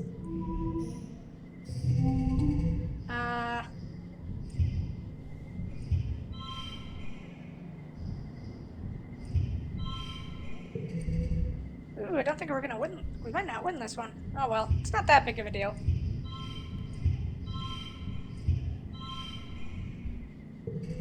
Never mind, I think we're gonna win this one.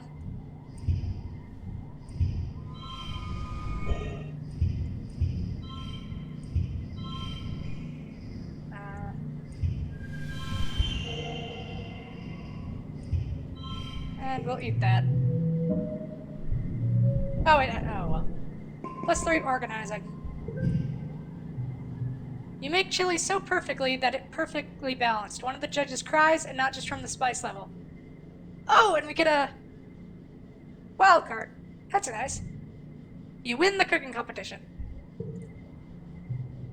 After the festivities, the mood of the colony is a lot lighter. You see people smiling easier, and often see mixed groups of Helios and Stratos socializing together. Feels like the first time people have actually let themselves relax. That takes us to mid-dust. Let's go give people... We didn't get... Oh, hey, Cal wants to talk. Hey, Cal. Cal waves at you as you enter the garden, leading on a shoal. Hey, Solana, he calls, but his eyes look past you, down the path where Anamane is beating the absolute tar out of a training dummy. Her fierce battle cries echo across the colony, making Cal wince. She's been going totally hard lately, huh? He says. He scratches his face, smearing dirt across his cheek. She asked me yesterday if I wanted to spar with her. She said it would be good for self-defense. Cal smiles sadly at the memory. I told her I don't want to fight. Not her, not a training nanny, and not anything on this planet for real. I've never seen her get so mad at me. She called me a baby and told me I'm gonna end up forcing everyone to protect me because I'm weak or helpless or whatever. He seems upset and stabs around a few times with a shovel. I just don't think it's right to fight anyone. Especially the Xenos. They were here first, he says. What do you think, Solana? Fighting is how we survive. Violence is never the answer. And sometimes you don't have a choice. So my personal ethos is the middle one there. Sometimes you don't have a choice. Because honestly, if it's between myself or somebody I love and somebody who's attacking us, I would definitely fight. Sometimes you don't have a choice. Geez, you sound like an adult, Cal grumps. They always just tell us to see both sides of an argument, but I try it and he shrugs. I just think if you have to hurt someone to get what you need, you don't deserve it. But what if your life depends on it? How is that fair? Their life depends on it too, Cal retorts. You can't just decide that you get to live and they don't. What if your loved ones are in danger? I mean, that's totally scary, but you kinda shouldn't be putting your loved ones in situations where they could be in danger in the first place. What if you're really hungry? Cal frowns and crosses his arms. I mean, that's one kind on you. It ain't fair to kill something just because you didn't think ahead. What if they attack you first? Cal throws his arms up in disgust. If something attacks you first, you probably did something wrong. Maybe you shouldn't keep going places where things want to attack you. Yeah, I can see your point. Cal looks relieved. I'm glad you think so too. Sometimes I think about the Xeno I had to kill, the first time they attacked. Like, obviously I'm glad I'm alive, duh, but now it's dead. His eyes go back to Nem. She stops sparring with the training dummy and is looking up at the garden as she has a drink. Neither she nor Cal wave at the other. It was an accident. I didn't mean to kill it, Cal continues quietly. It just happened. I wish I could tell it I'm sorry. Cal clenches his fist. There's gotta be a way to figure out how to live in peace with all the other cool things that live on this planet, he says. Like, hey, look at this weed I saw growing over here. Cal has such strong convictions. It's one of the things you like best about him, even if some people disagree with them. Cal straightened. Spend a few hours with Cal in the gardens and show off the area that he's getting ready for the next planting season. Adults are really starting to trust him with more planning as he gets older, and he beams with pride. When you finally head out, you're just as dirty as he is, but you feel so much lighter.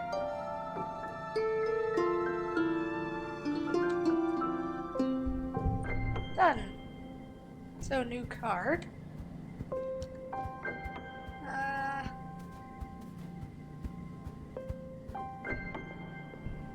Don't really care about you.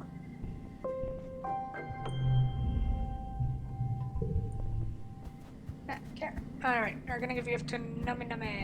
Hey, Nomi! Let's give her another gem. Oh, Nomi exclaims, making grabby hands at the pretty crystal. Happy birthday to me! I can't believe you remembered, thank you. Okay, so we learned Nomi's birthday. So that's +4 to her friendship.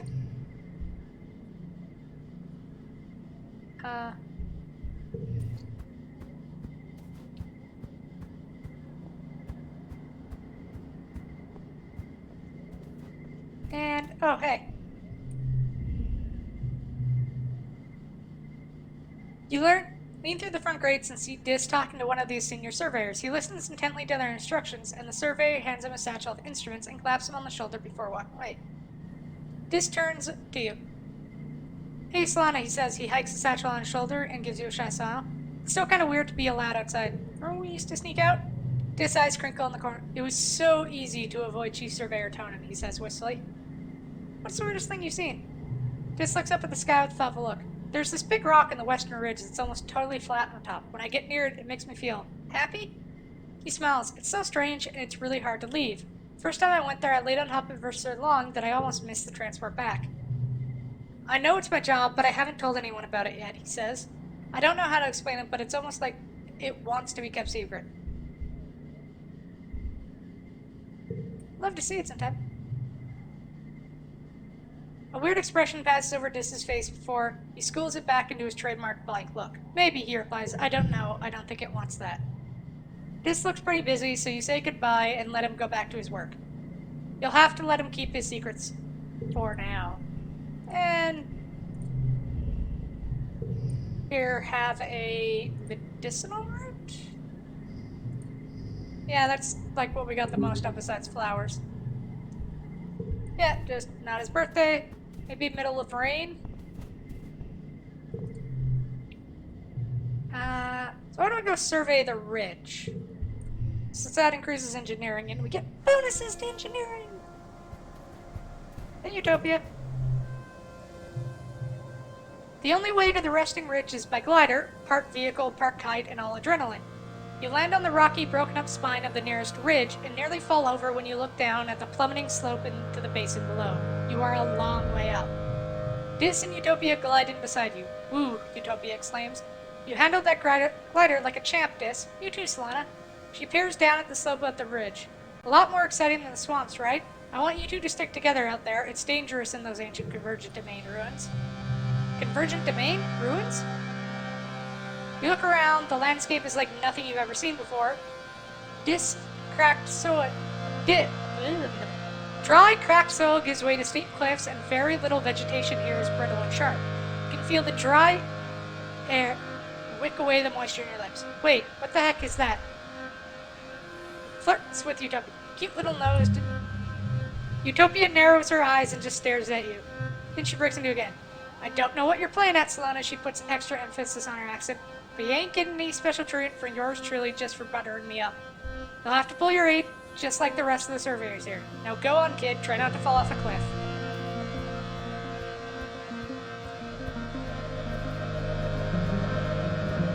What do you do? You haven't been down into the deepest crevices of the ridges, where the crystals grow thick and the air is stagnant and dead. It's already sweltering up on the ridges, but in the chasms you can see the heat warping the air almost like it's a permanent fog. Utopia says the air's so thick and still that you can't even use your glider down there. At least one thing survives the haze, though. While you take a break for lunch one day, you see a flicker of silver dart in and out of the fog like ripples of light on a lake. As you unpack your tiffin box, the silver flashes come up out of the fog and begin to surround you. They're animals, eyeless, almost translucent creatures about the length of your arm, trailing meters-long tentacles behind them.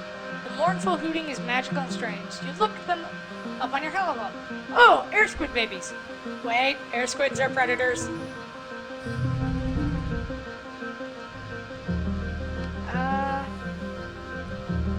2, 3,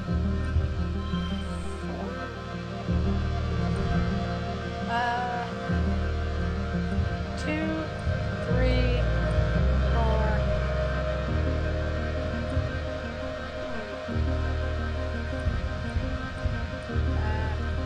4. Yeah, but that bumps that up to 8.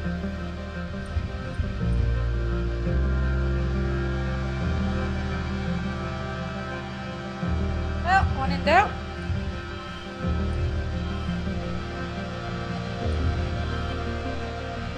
Oh, there we go. 4, 5, 6.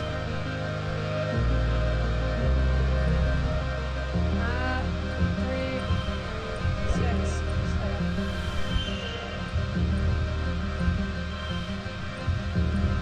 There we go.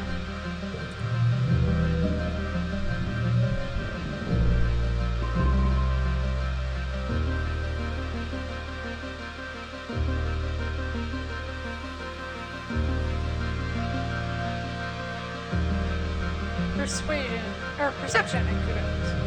Duck behind some roots and keep perfectly still as creepy creatures float around and pass you. They don't seem to be hunting for food, they must be on their way somewhere. Air squid adults are solitary hunters, but these juvenile form large groups that move together fluidly like schools of fish. Once they're safe some way, you take some notes on their social behavior. The oddest thing is how many there were, hundreds of the things, but mature air squids are very rare creatures, more often heard than seen. It must be a tough life if so few of them reach adulthood.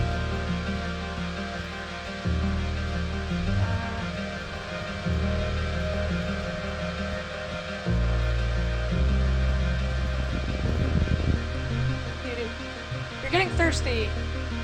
You feel for your backup canteen, but it's missing. Somehow you lost it since you left this morning and you're all out of drinking water. The suns are high and hot in the sky, making the ground waver in heat haze mirages. Your mouth feels dry, so dry, and your head is starting to ache. You're pretty far from the outpost. You can make it back, but that'd mean it for this expedition. You'd have to go home. Search for water.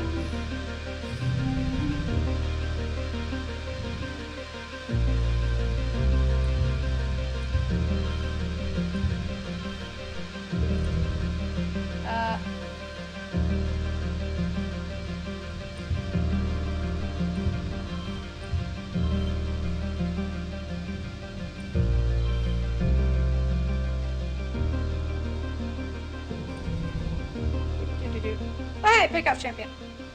7?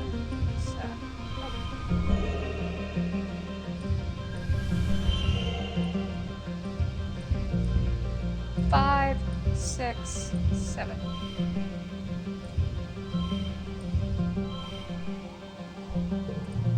There we go.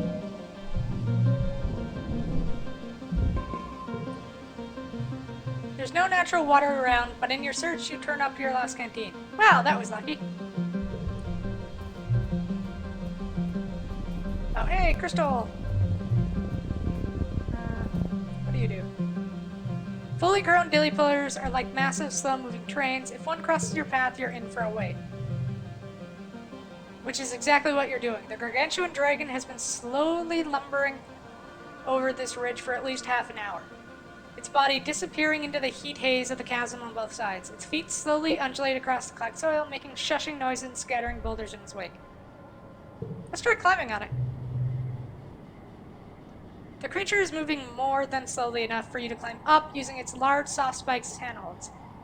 It's going to take hours to get anywhere interesting, but from up on its back you can see further. Also, there are other creatures up here. You climbed up right next to a cluster of dwarf moths, heads tucked under their wings like they're sleeping. And in other directions, there's even a bush bub. Rather, it looks like a pile of rocks under some twigs. Wait and see where it's going.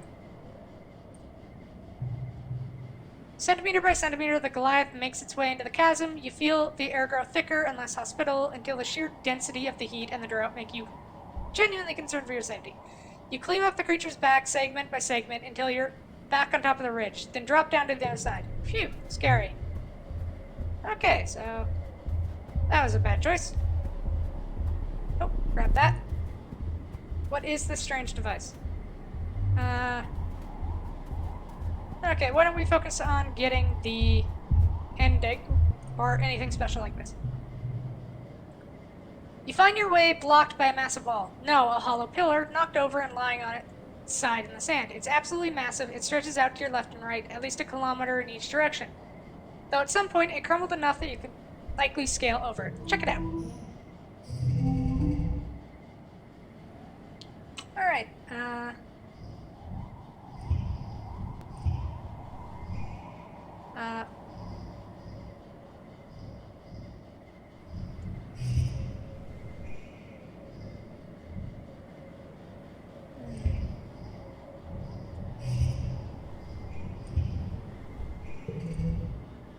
can't really do much there.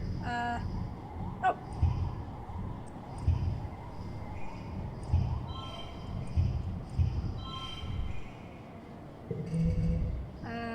Do.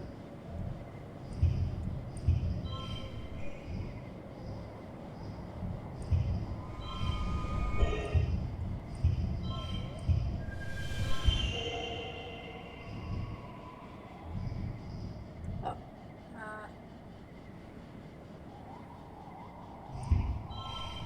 There we go.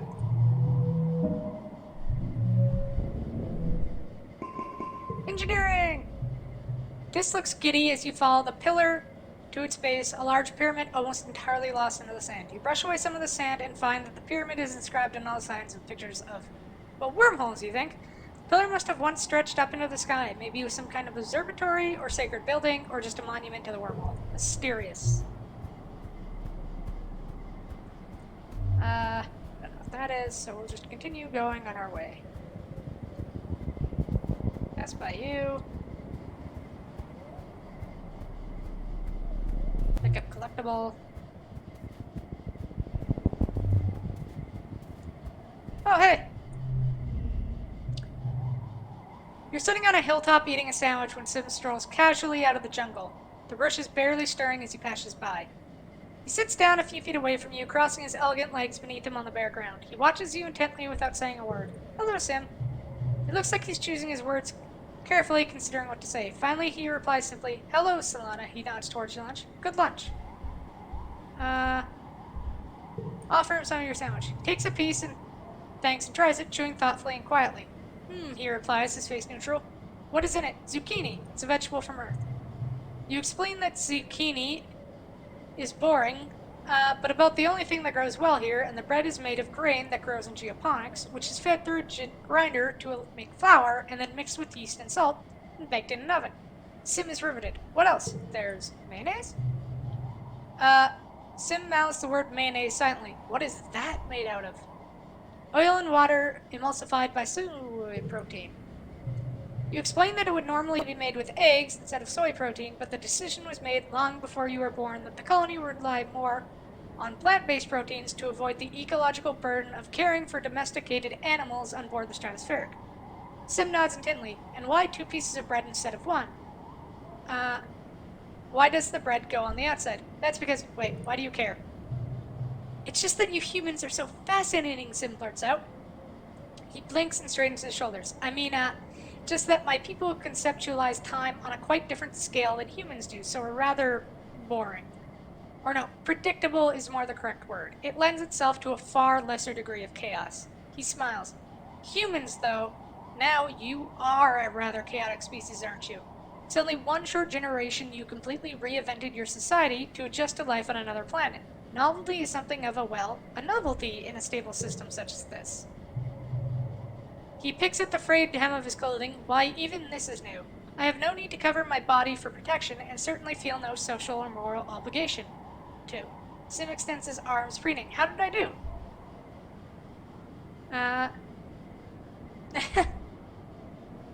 Well, Selmy looks great. Because he actually does. Sim is pleased with himself. Why, thank you. Fashion is not something I would have let dominate my thoughts. I find it fascinating.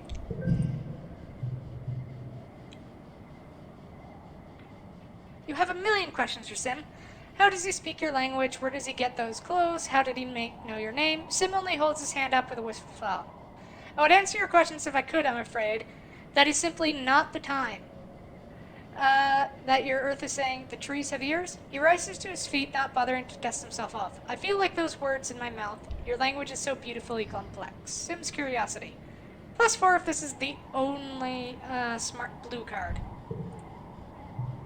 You watch Sim walk down the hill and disappear into the trees as if he had never been here at all.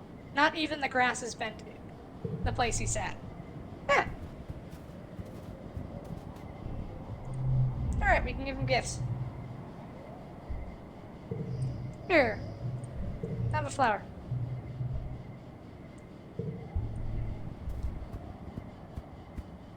Maybe we should try giving him a Xeno egg next time. Pick up flower.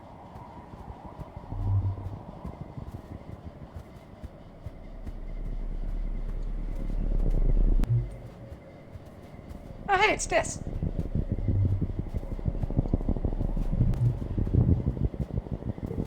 Hey, Dis. Dis is an entirely different person when he's outside the colony walls, without people constantly trying to correct his asocial behavior. It's like he's blossomed into someone who's actually confident.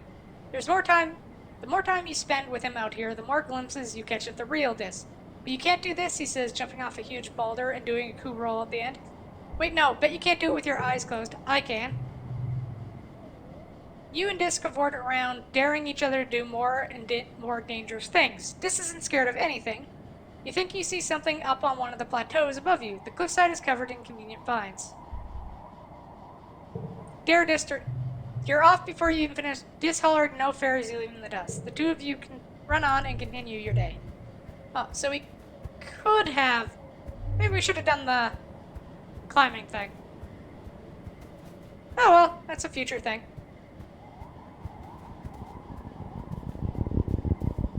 Pass by that, since we don't know what it is for now, because we want to focus on getting to the boss of the area. Oh, this looks like he continues on, so let's go the other way. Go back. Just an empty thing.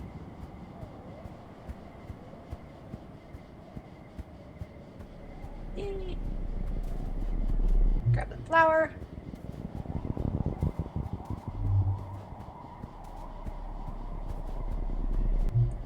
Grab whatever that is. Grab that. Pass by that. Pass by that. Grab that thing. Grab that. And boss of the area. Expeditions has been collecting energy readings from this area, tracing the invisible ley lines of power like the one from the thumper that brought you here in the first place. They pointed you to this cave, a nexus of power at the convergence of many lines. You can feel the energy is different here, like a barely perceivable hum that prickles up the back of your neck, like something is watching you. It's likely this was some sort of important place for the convergent domain, Utopia says, leaning on her glider. I sent teams through, but it gets mighty tight in there. I'm hoping you and Dis might have better luck wiggling in there, she continues. Might be the caves inside open up again, and if they do, take plenty of readings and report back to me.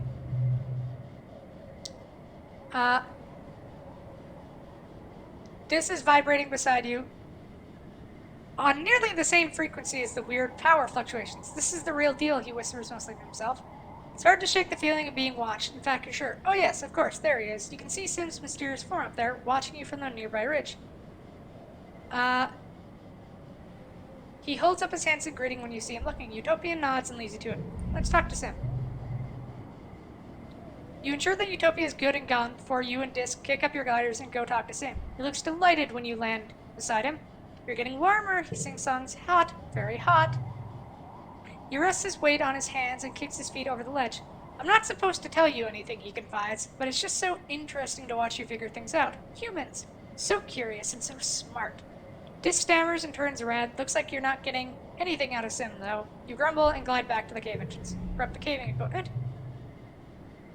This time you get headlamps and a little recording drone and a floodlight attachment, a tiny buzzing flying thing that circles around your head and sometimes illuminates what you want to look at. It's intelligent, which just means it won't just do what you want. Dis bats at it in annoyance.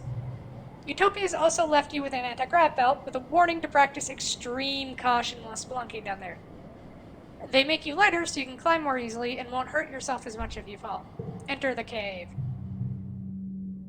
The narrow entrance looks bigger to a bigger room that animals have clearly used as a den. It's enormous with glowing mushrooms on the wall with piles of bones and some crevices. In some places the walls are made of iridescent convergent domain obsidian, like this was once a great hall millennia ago. You can feel a cool breeze coming from somewhere, but it'll be tricky to find it in the dark. Trying to find a way deeper.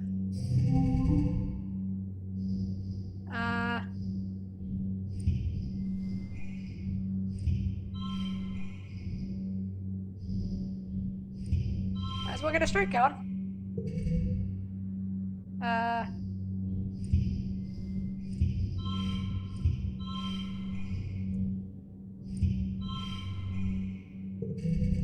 Okay, so we need 33.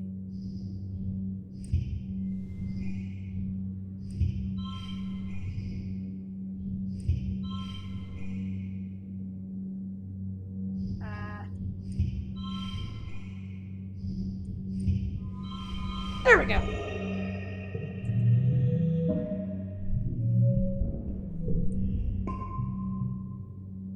You find the source of the breeze by tossing some fine sand into the air and watching which way the dust blows. It's a very tight crack. Good thing you and Dis are so small. You squeeze through and have to shimmy along on your bellies for about 10 meters, pushing your gear ahead of you. It's uncomfortable, but Dis's excitement draws you on.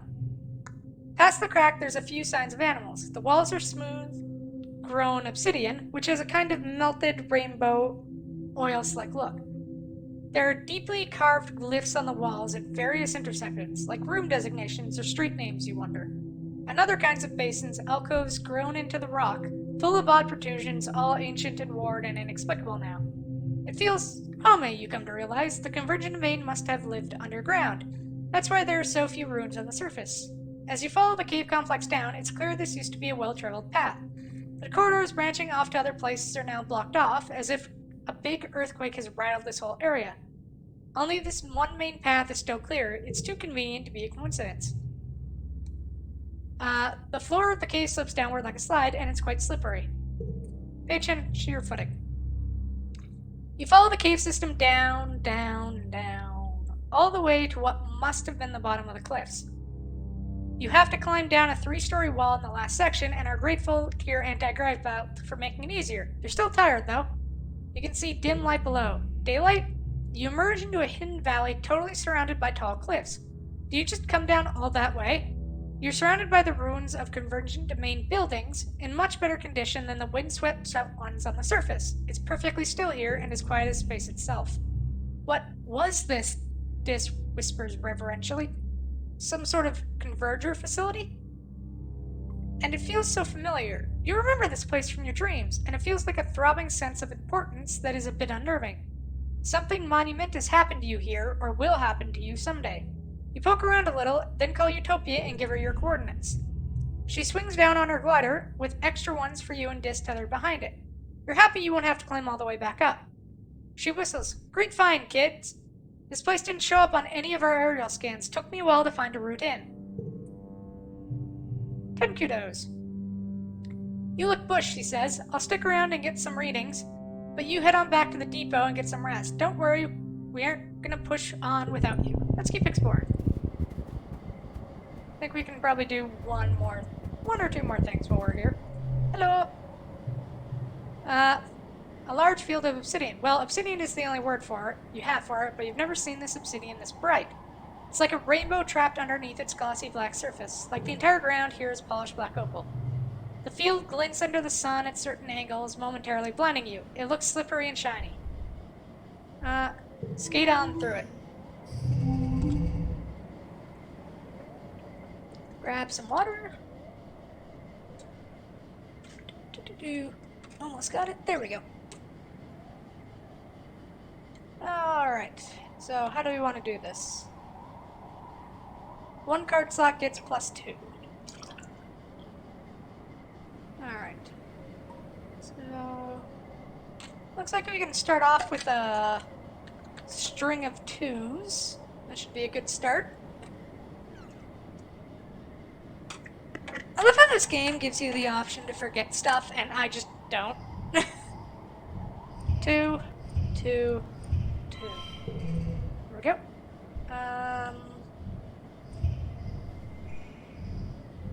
5, 5.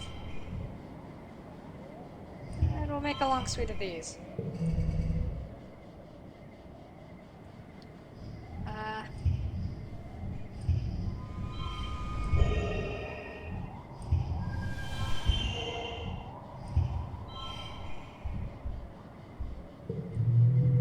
There we go.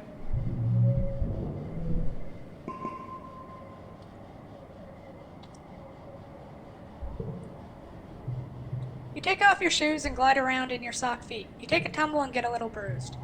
And have a blast, woo.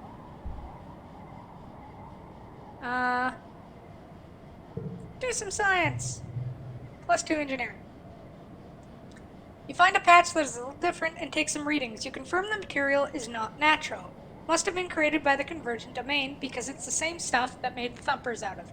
Silica mixed with some trace of organic elements. By looking at the striations in the cliffs nearby, you determine that this entire region used to be covered in a thick sheet of this dark glass rock.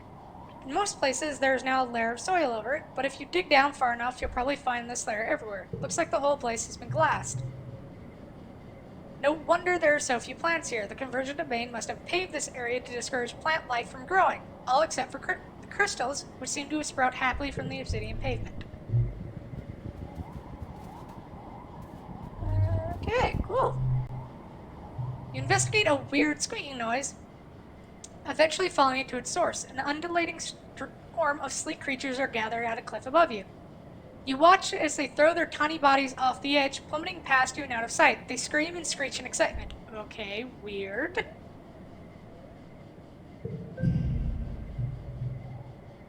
You pick your way up down the slope, finding a second herd of miraculously unharmed weasels at the bottom. As you watch them, one lands on your head and, squeaking indignantly, goes to join the rest of its kin. Ouch. You hear the flapping of wings and looks up. A whole colony of pink and orange dwarf moths cling to the rocks overhead, nearly camouflaged. At the squeaking of the weasels above reaches a fever pitch, the dwarf moths restlessly take off from the cliff and flutter around. You watch as one of the little creatures pitches off the edge of the cliff and lands square on a dwarf moth's back, sending them both plummeting to the bottom. As the large moth crashes fatally into the ground, the weasel curls its body and bounces harmlessly away, then scurries back to feed on its prey. Ooh, bounce weasels. You record the screeching on your holopalm. What a noise.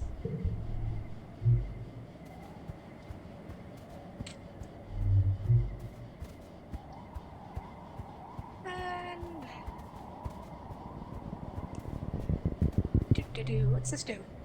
Beautiful little locust lands on your arm. It calmly washes its face with its forearms and vibrates its wings like it's going off. Aw, poor little guy is all alone. Befriend it. Befriend the locust. Card becomes a 3. Okay.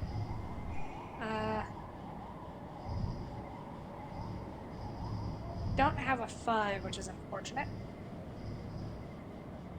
So we'll just do 4 and a 4.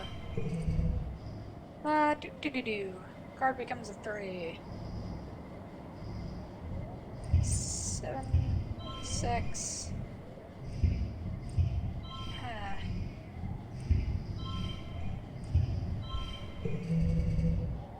Alright.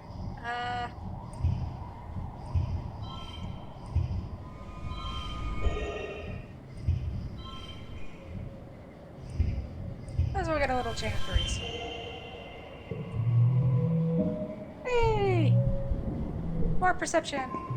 You look it up on your holocom. It's a mass wing, named because when it's frightened, it opens its wings all the way and flips them forward, making it look like a grimacing manticore. Scary.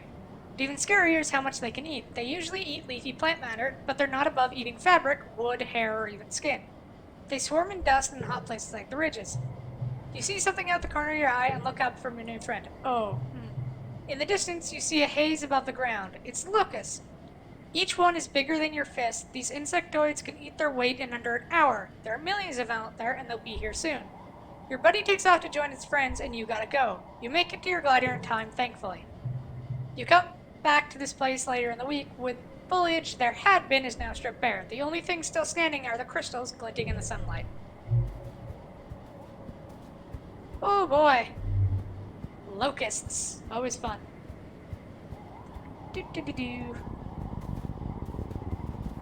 I really want to go down there, but you can't. Aw. You're scaling a huge rock plateau when you're suddenly overcome with an incredible feeling of peace. You've never felt anything like this. You literally feel lighter, like all your troubles have been lifted away. The feeling is stronger when you touch the rock surface and you realize it's radiating from the rock. And Dis is here. Dis is sunning himself on top of the rock, stripped down to his shirt. He looks up at your shadow falls over him. Oh, he says slowly, you found it too, huh? Oh, this must be the place Dis told you about, his favorite place on the planet. The rock makes him feel happy. You know how he feels now. He shades his eyes from the sun and looks at you. I haven't told anyone about this place, he says. Well, except you. That's how they get you, you know, he says. Once they know you love something, they can use it to control you. Who's they? Dis gestures lightly. You know, people, the world, life, he says. I like this place because it feels like it's somewhere where I'm not just a cog in a machine, you know? You're going to keep it a secret, though, right? Dis asks. I don't want this place dug up and studied. It'll ruin it. He scowls. People always ruin things, especially researchers. Some things you don't need to understand. Okay. You do take a few readings, though, just because. All data is important. You mark down the location, but fudge the coordinates, so anyone they send out afterwards will get lost. You wonder if the rock is natural. Animals seem to really like it, and you're taking readings as you watch a swarm of Dawson's basking on the rock as well, just like Dis. Then you lay down on the rock beside Dis, letting the strange magic fill you with an incredible sense of peace, love, and unity with the universe. So it's just a cool rock? Okay. You're trudging along when suddenly you feel buffeted by a hot wind. No, like a very hot wind. Lethally hot. The ridges are already baking, but all of a sudden it feels like you're trapped in a nuclear reactor. Your skin dries out and your lips Begin to crack, your eyeballs feel like sandpaper. Find the source. +2 engineering. You take careful readings from a distance, triangulate them, and discover the source of the wind, a red sports ball-sized crystal emanator hidden in a small crevice. When you smash it, it doesn't shatter like a crystal, it almost looks as if it could have been organic. Was it some kind of defensive barrier? Yet another weird mystery of these ridges. Over here. The curious natural land bridge drops down sharply on both sides here. You kick a rock over the side, but don't hear it hit the bottom. Do you cross? Cross the bridge very carefully. You shuffle across it slowly, examining the cracks and sticking to solid places. You accidentally send a few more pebbles skittering over the edge and think, better them than me. And we get a little thingy from it. What's this do? There's a strange heat haze shimmer across the path ahead. Oddly, it doesn't clear up as you get closer. The mirage effect is very strong. The reflected air makes it look like there's a pool of water on the ground and plants waving around it. Something is just off about the illusion. You can't put your finger on it. Investigate. 6 and 4.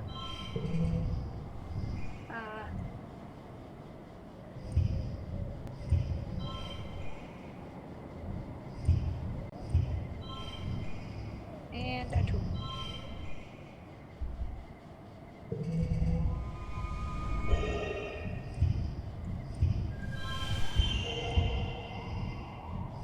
Six and there we go. The faster you move, the faster the mirage disperses. You approach cautiously. As you do, you realize what is wrong about this mirage. It's impossible. The plants on the other side of the haze are different, not just wibbly wobbly from the layers of air, but bigger and older, and it's a different time of day, evening, not morning. Then you see her. It's you. Through the heat haze, you see yourself in the distance walking towards you. You move to the edge of the mirage and peek around it, but she isn't there. You can only see her through the heat haze, like some kind of doorway or mirror. You just stare at the figure, the person who looks and moves exactly like you. Then you both slowly, carefully approach the mirage. Like the mirror image, both raise one arm, your right and her left, and touch them together. +2 to reasoning. Then the other you says something, but you can't hear. You can only see their lips move. Is it important? A message from the other you? You're desperate to know, but the mirage fades. You're too worn out to continue.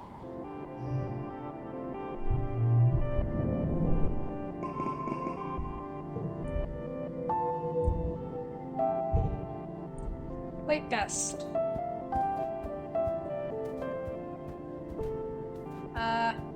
He really likes cake, so let's give him a cake.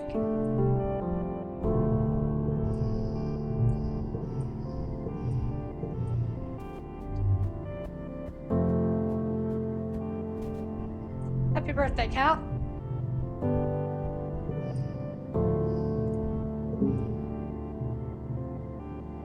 Cal gasps, my favorite food, and on my birthday too. He makes a grabby hands at the cake and takes a big huff with the pleasant sugary smell and his eyes closed in sheer pleasure. Wow, Solana, he breathes. You really are the best of the best. Here, have a piece too. Let the icing melt in your mouth and all your worries melt away with it. So we got 6 friendship from that. With Cal. So that appears to be quite effective. If I hug you this month? Yep.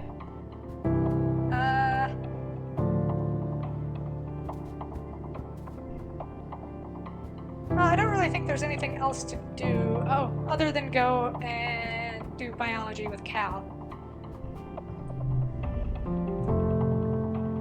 Hey, what you working on? Cal is looking a little sickly. Well, I found this really pretty flower before in the garden. I've never seen it before.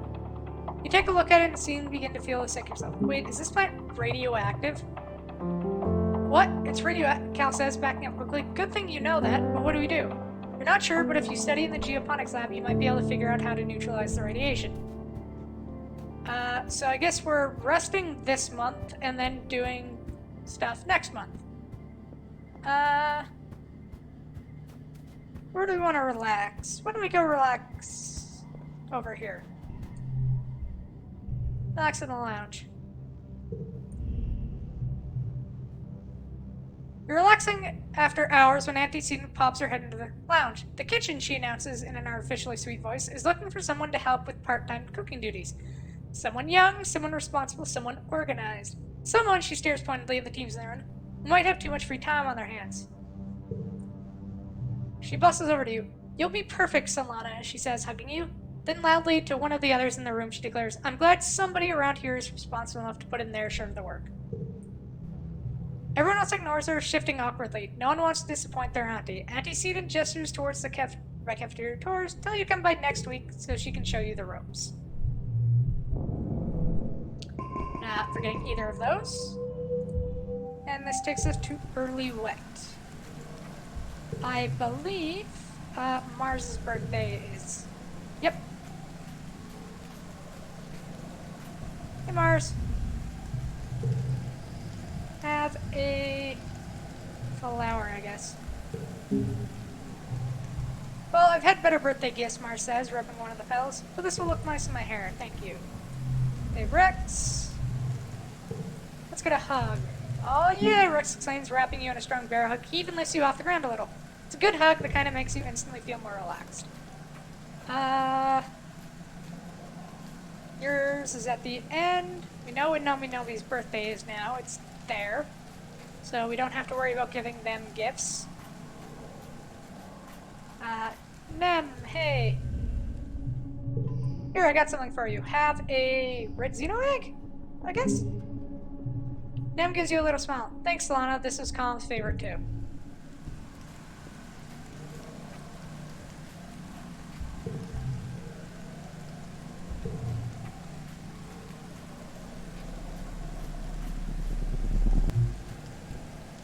Nomi!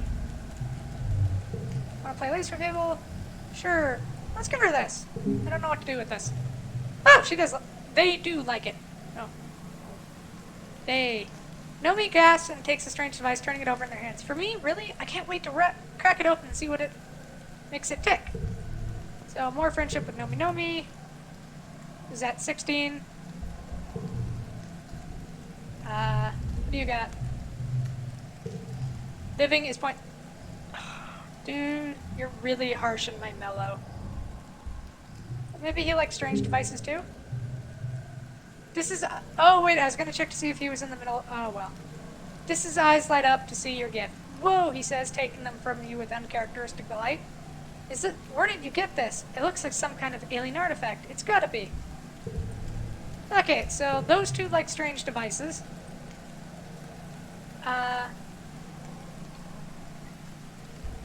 Still don't know when this is...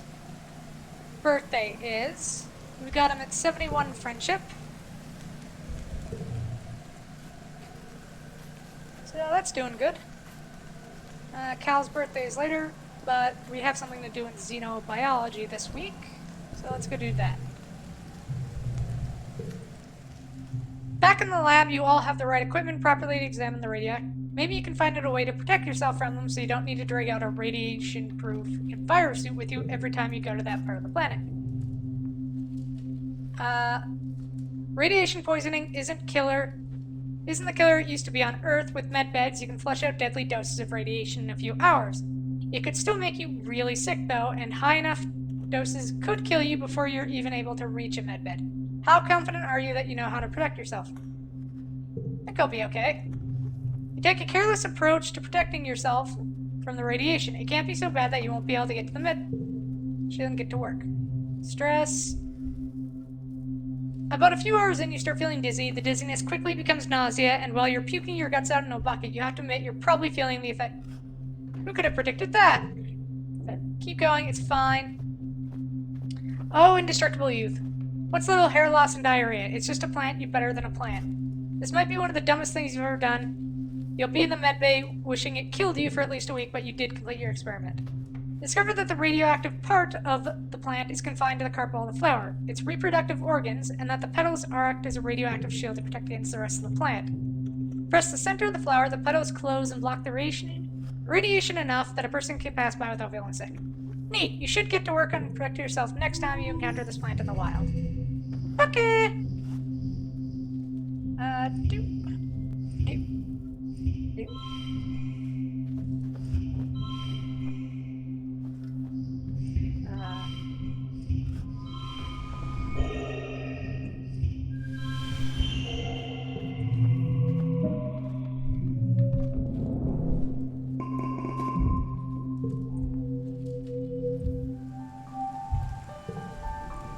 Midwet.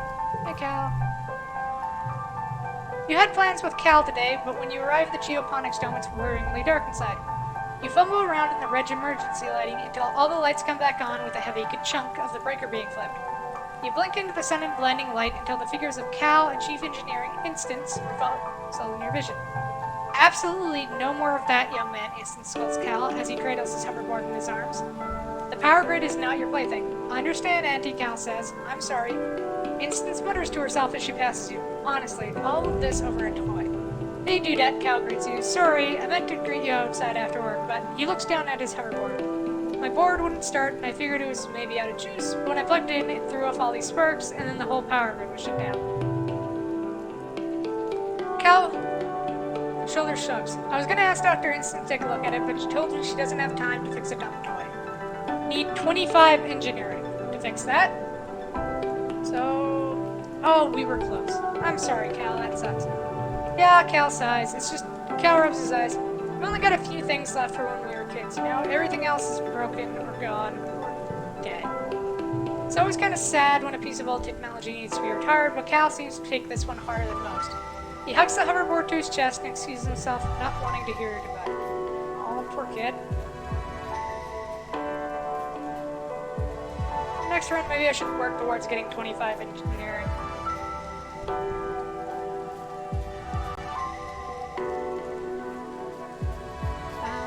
Doesn't look like we have anyone else to talk to. But I think we're high enough on Nomi Nomi's friendship that if we go here, we can do an event that happens. And we can up our engineering and persuasion. The mood is somber as Mars calls the Secret Fun Times Club meeting to order. Anemone won't be joining us today, she announces, or probably ever again. She told me she's too busy with training stuff, and she didn't want to do any more sneaking around. She sniffs dismissively. It's okay, she was kind of square anyway, but we need someone to replace her. So we're going to investigate the people from this new ship, she says. What do they like? What do they like to do for fun? Most importantly, can we report them to the SFC? Mars stops and holds up her fingers. Oh, and it's just SFC now? Secret Fun Times Clubs was okay when we were little, but we're practically adults now. What about the new Governor Lum, Tang asks? I know he's technically an adult, but he's fairly young. It would be beneficial to have someone with some actual clout on our side. Mars gives Tang a withering look. You already have someone important in the club, Tang, but thank you for your contribution. She crosses her arms and thinks, I mean, Lum's right. Kind of dumb. But, like, you know, you don't have to be smart to be hot, you know, right? I can't believe we just let him be in charge. I've listened on some of his council meetings, and they are total chaos. It's like he has no idea what he's doing. On that note, who do you approach to join the club? Nomi! A club, Nomi asks when you bring it up? Well, maybe. I'm looking for more people to play Laser Fable with me. It's no fun with just me and Rex. They brighten. Hey, wait, can Rex join? Because Rex is my best friend, and anywhere I go, he comes too. It's been that way forever since we were kids, and there's no way I'm letting him feel left out. Looks like you got another two. Get to work. Alright. Working in the depot. Kate.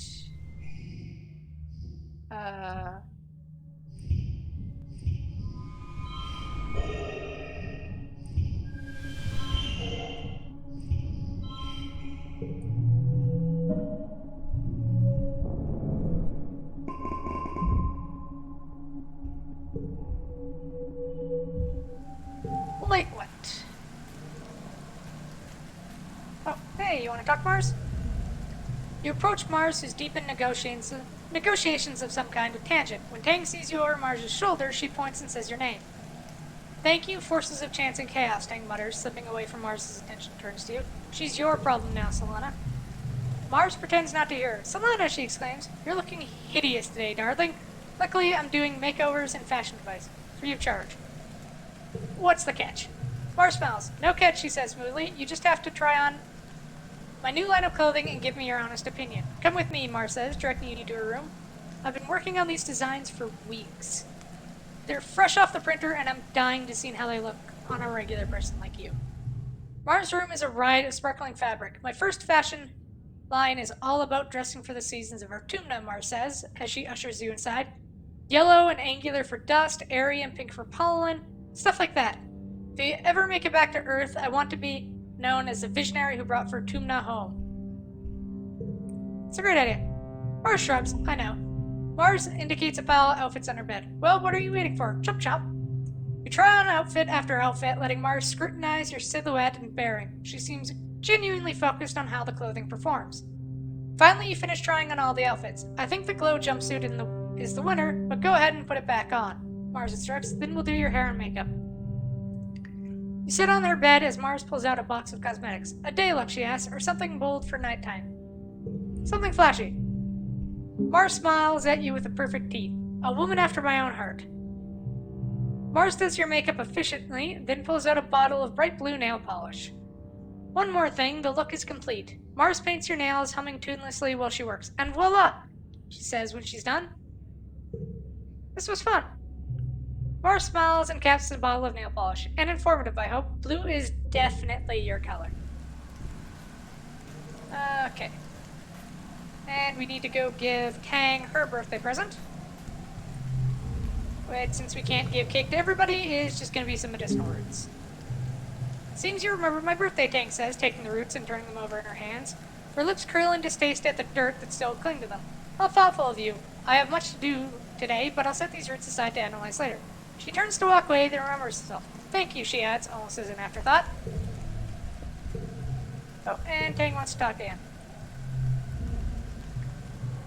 You spot Tang sitting on a large boulder outside the lab. She's eating a processed soy bar ration with determination, alternating bites with huge gulps of water to wash it down as quickly as possible. She stops her grim work long enough to acknowledge your question. I hit the limit of the number of consecutive hours that'll allow me to work in the lab, she says. So I'm taking a break, she says, mocking air quotes around the silence. How dare they? That's what I said, Tang replies. They just think they can boss me around because I'm younger. She coughs. I'm smarter than any two of them combined. Ugh! Tang groans from her bloodshot eyes. Oh! Ironjus, thank you for the follow! I just want to work, you know? It's so frustrating to be in the zone and feeling like I'm just on the precipice of a discovery and then someone tells me that apparently my genius is taking too long. I want them to treat me like I belong there the way Dr. Instance does, Tang mutters. She actually respects me. They're just jealous that she likes me more. Tang slides off the boulder, and you see the color bleed from her face as she stumbles into you, nearly crumpling to the ground. Oh, she grits out, leaning over the dizziness passes. I thought the nutritional uptake of that bar would be quicker than a real meal, especially after taking into account the time you're required to walk to the cafeteria. She twirls off, realizing she's clutching your jacket, and pushes you away. My apologies, she says, brushing herself off. I am, regrettably, it seems, only human. Tang scrubs her hand over her face. Ugh, sometimes it feels like I'm a prisoner in my own body. Like I can feel myself trapped in it. The stinking, sweating bag of meat and bad impulses, struck with the burden of keeping it alive every day for the rest of my life, and her voice breaks. Anyway, are you crying? Tang scowls and wipes her eyes angrily. Reflective lacrimation is an evolutionary response to emotional and physical stress, she snaps. In other words, no, I'm not crying. It's just this resentment for my physical form. It reminds me of when I was a little, and an instance used to Gen Tech to give me this body. The right body. Only, this body's wrong too, she adds quietly. It's right in a lot of ways, but it's still imperfect. It's still human. If I were an AI, everything would be more simple. I could just do my work. I could just do what I'm good at. No messy biological functions, no motions, just clear and beautiful purpose. I hate this, Tang sniffles. I hate feeling like this. I think you're beautiful just the way you are. How nice for you. You're right. People find me attractive, Oh, that was the wrong thing to say. Never mind. I wouldn't expect you to understand the pain of being trapped in your own body. She wipes her eyes and straightens her jacket, then takes a deep breath and holds it for a few seconds, her eyes closed. By the time she opens them again, she looks ready to go back to work as if nothing happened. Admire Tangent's determination, but sometimes you think it might come at a price. Yeah. Well, at least we learned what not to say next time.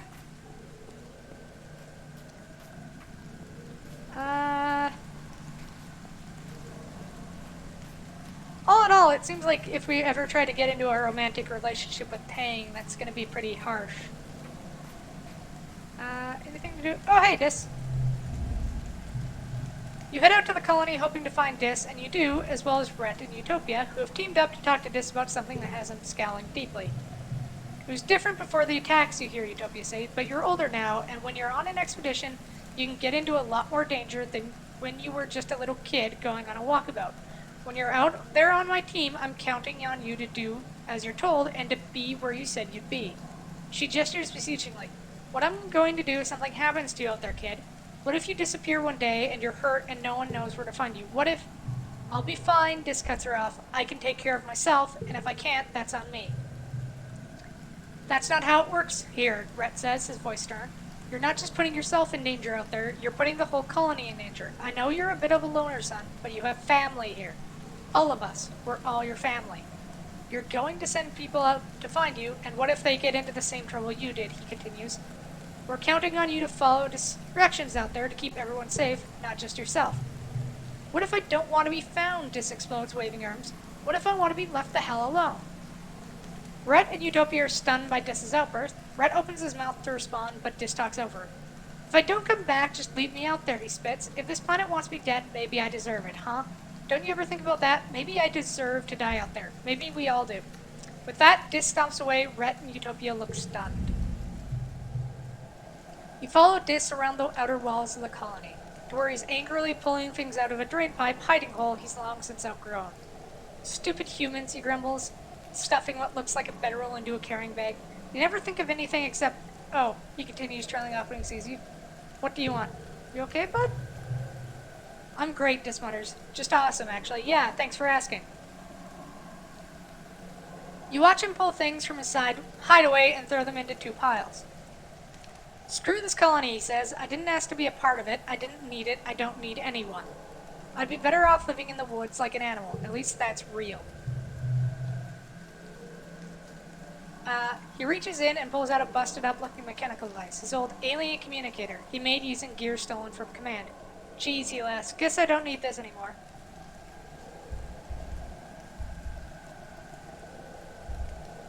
Please don't go. Why? Dis says bluntly. There's nothing for me here, Solana. My mom is dead. I never had a father. My own twin sister hates me. Thinks I'm an idiot. Oh! If they're twins, then wouldn't his birthday be... I guess I'll try that. No one cares about me and what I want. Everyone here will be better off without me, and honestly, I'll be better off without them. Dis finishes packing up his stuff, and he's going to keep, which barely amounts to a full backpack. He straps it onto his back and nods at you determined. Did I ever tell you my full name? He asked, seemingly randomly. No, you didn't.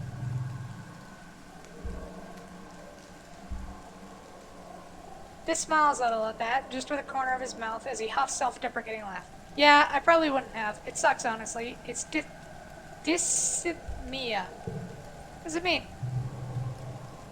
Dis takes a breath and lets it all out, his shoulders slumping. It means being sad. What a joke, right? Who names their kid that? He shakes his head. Aunt Anne always tells me how babies make everyone happy.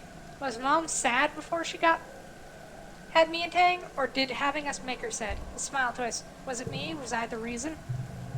Dis scuffs his boot in the dirt. Whatever, he mumbles. No one cared about me, basically ever. Since before I was born. My own mom didn't love me, the one person who you'd think could. He looks up at the sky blankly. Whatever, he repeats. I'm out of here. Thanks for everything, Solana. You're the only good thing about this shithole. I'm gonna miss him. Give him a hug. You throw your arms around Dis, who grunts and pats you back awkwardly. He doesn't relax until you finally relent and let him go. You watch him disappear between the fungal trees. Within minutes, he's out of sight. You're getting ready for bed later that day when you receive a colony-wide announcement through your holophone. It reads as follows. Colony notice. Reminder that there are no unauthorized trips outside the walls without prior authorization from Expeditions Command. Anyone caught in violation of this rule will be punished. This includes going for a walk. It is dangerous outside the walls, and it is only to be done by trained and armed personnel. Thank you, Command. How about a message? How about that? You send Dis a message. Lots of question marks. Dis messages you back immediately with just a picture of a knife. You're guessing he didn't get very far.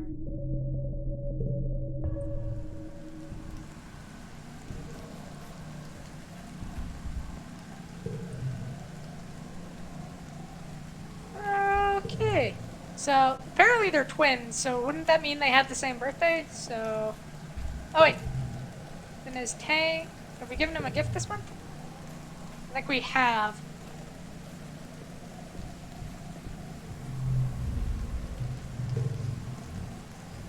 Here, have a string device.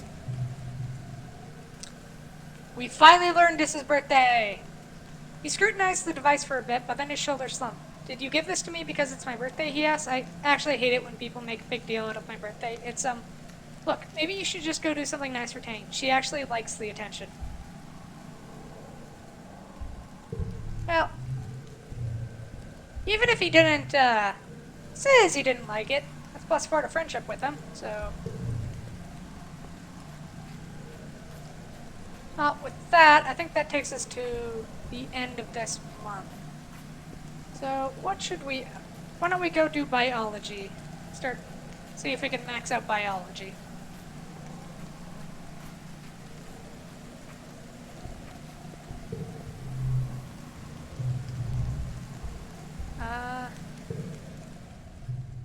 You compare samples of spores and other samples of spores. They all look the same even when you look at them under a microscope, but some are toxic and some aren't. It takes a lot of sensitive chemical analysis to determine if there's something safe enough to eat.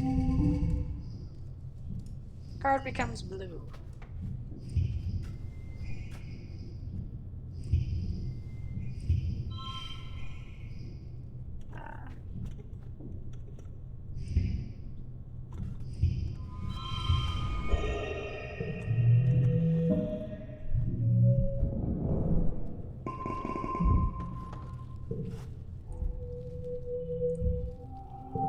And we're in glow. So this is, I think, the first glow since the Helios showed up. Wonder how this is gonna go.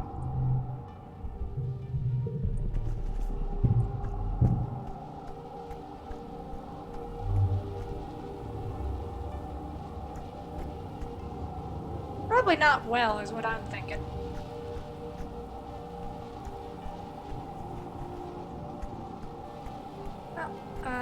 Can I give anyone this month, or... Oh, we can! In that case, here has some medicinal roots. Hey, Cal. He's hiding in the shed trying to calm down Sock. Shh, it's okay, girl, he says, stroking her head a little. I know, glow makes you feel weird. It'll be over soon, it'll be okay. He shoots you a brave little smile. She always knows when bad things are gonna happen. It makes me worried. Here, have a bomber fruit. Food! Cal grab and eats it. Okay.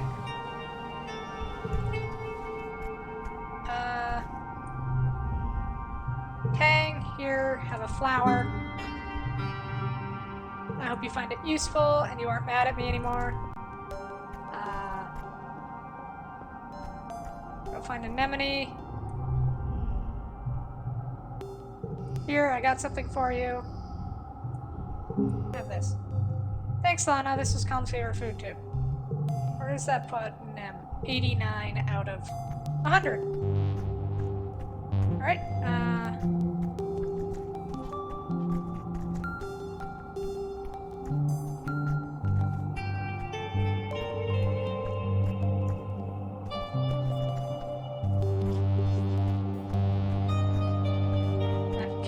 I don't think there's much else to do during this month, so why don't we just rest?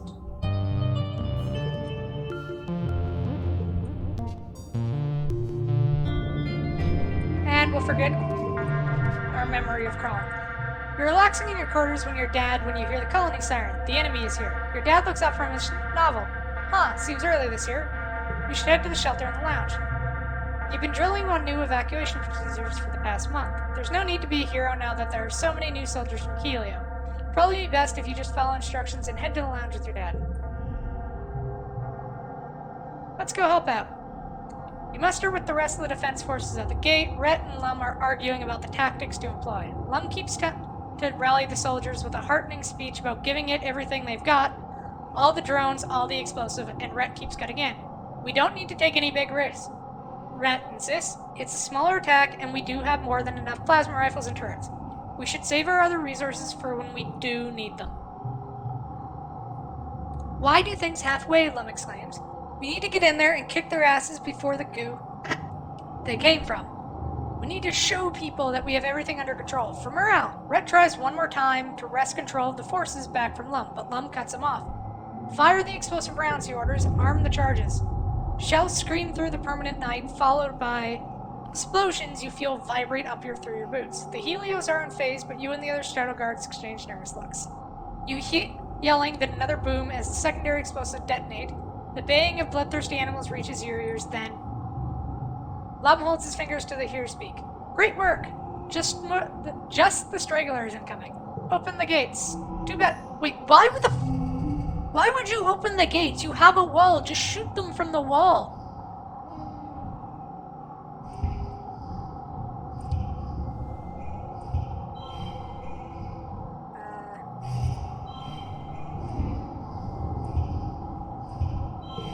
That'll do.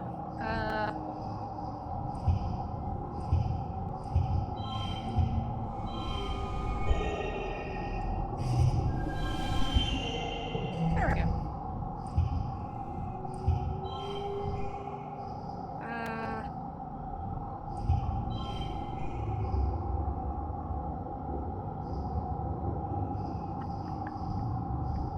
Oh. 3, 4, 5.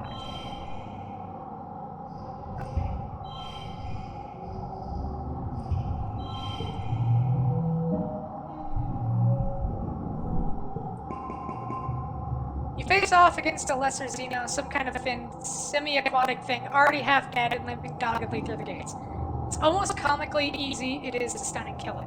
By the time you're done, the other soldiers have dispatched the rest of the creatures. Smoke drifts in from the battlefield from the explosions, an acrid scent of triumph. After the attack, Lum gathers everyone in the lounge and holds a big celebration for the soldiers. There's feasting and drinking and songs of valor, and the party goes on long into the night. Some drift away in pairs or more. Mars and Rex keep the dancing going. Even Nem seems to relax, especially when the other cadets invite her to drink with them. +1 to colony defense. Tonight, everyone seems convinced that this victory means the colony will be safe forever. Maybe it will be. You want to believe that too. Early quiet. Start 8:16. Proved our relationship with pretty much everyone quite a bit. So we have this 4 more years until the end of this run.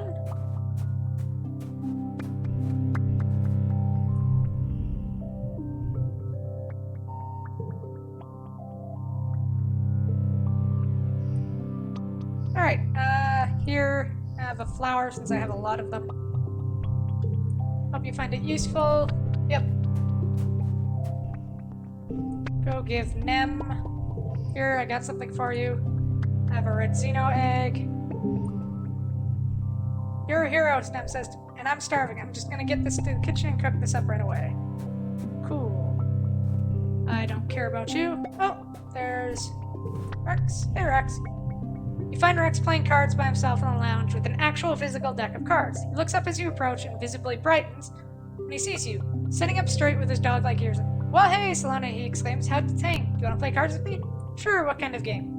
It's called Bottoms Up, Rex explains. We both play a card from our hand we think is lower than the one the other person is playing, and the person with the lowest card wins. If you win, you get the number of points that are on your card, plus you get to take the loser's card and add it to your hand. So if you want to play a low card to win, but if you play your high card at the right time, you get a lot of points. It's a game of compromise. I used to play all the time back on the Helios, but now everyone's here and, realizing their big dreams of being heroes and saving humanity, Rex says, rolling his eyes with a good-natured grin. So love to gamble, Rex says. You know, that thing that you use here, kudos? We can bet some kudos on it, maybe. We can bet something more interesting? What do you mean more interesting? Well, Rex says, his smile turning. Of course. We should do that, Rex laughs. Winner gets a curse.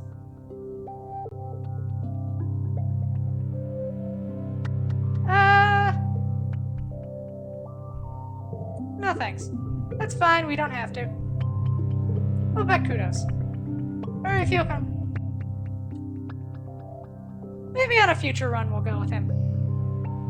Rex shuffles the cards and deals a half deck to each of you, and you begin to play the game. The best thing about this game is that it's not very hard to play, Rex says, scooping up his winning cards. It's all about how well you and the other person, and well, we don't know each other very well yet, so what do you want to know about me? Made any friends?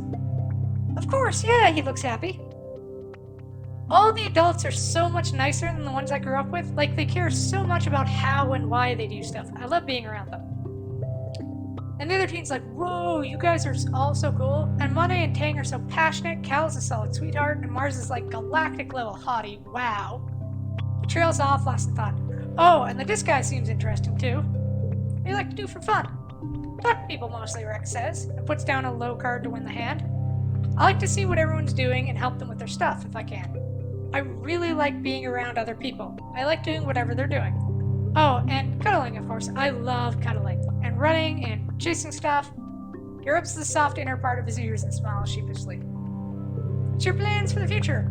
Rex blinks at you. Oh wow, big question. I don't know. I think if I stayed on the Helios, I probably would have ended up becoming a soldier like everyone else, but planetside? Rex smiles to himself as he puts down a high card. I could do anything. I've always liked making things with my hands, and I like to make other people happy. Maybe I can do something with that. Enough talking. Let's just play the game. You play out the rest of the cards, staying fairly even in points until Rex is left with only one card and you have two. You're tailing, but not by much. If you play your low card for an easy win, you'll gain enough points to make it a draw. If you gamble on a slightly higher card in your hand, you might lose entirely, but you could win. What do you do? Let's play a high card for a chance to win. You put down your higher of your two cards, and Rex shouts, "Are you for real?" He laughs. That was a really risky play. You're lucky I only had a high card left. He turns over his card. It's even higher than yours. You win the game by a comfortable margin. Collect your winnings. Rex links your holothon and transfers you your winnings. It's a good thing I love helping so much, he laughs. I can rack up kudos pretty fast. And go give him a hug. Hey, Nomi. Sitting with me because I talk so much, they say, without a hint of Nomi pushes the sketchbook and things to the side and just... I'm so used to people not sitting with me because I talk so much, they say, without hint of shame. I get it, I'm just super high energy person. Always have been, ever since I was a kid. If it bothers you, just tell me to be quiet. I don't mind. We have a lot of crystal clusters left, so let's give her that. Give them that. Jeez, gotta stop doing that. Nomi makes a sound of appreciation and holds the crystal up to the light. Wow, it makes like rainbows? It's perfect. Thank you so much. Oh, and now Nomi wants to talk. Nomi is camped out in the lounge, their holopod screens spread out before them like a drawing table. Another screen, there's a collection of photos of Manticore. Nomi looks between the two screens, their brow furrowed on concentration as they scribble directly on the screen. What you doing? Well, Nomi replies thoughtfully, I wanted to write an illustrative story about aliens, like in TurboGirl Hyperjet Transform, except using the Xenos here on Fortuna. Like Manticores and Faceless and stuff. But they can talk, and instead of attacking the colony, they help people instead. That sounds cool.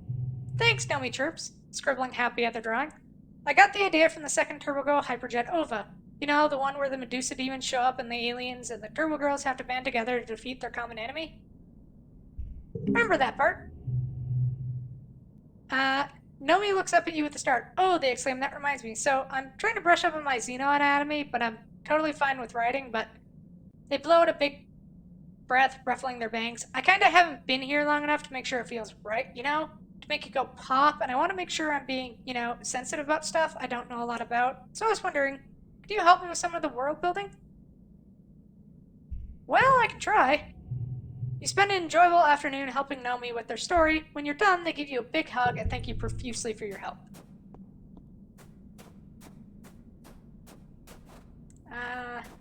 Give Cal some bobber fruit.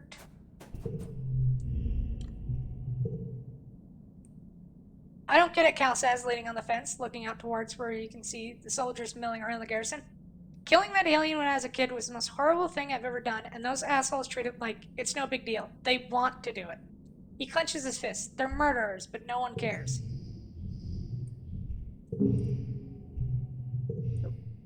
Food!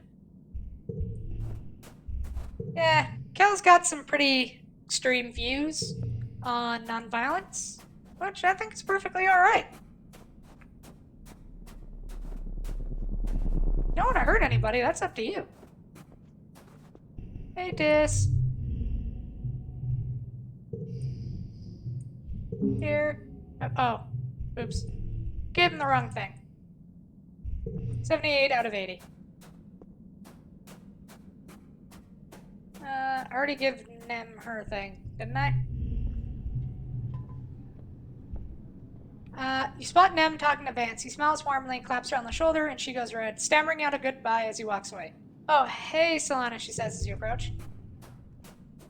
I think I figured out why I don't like Vance.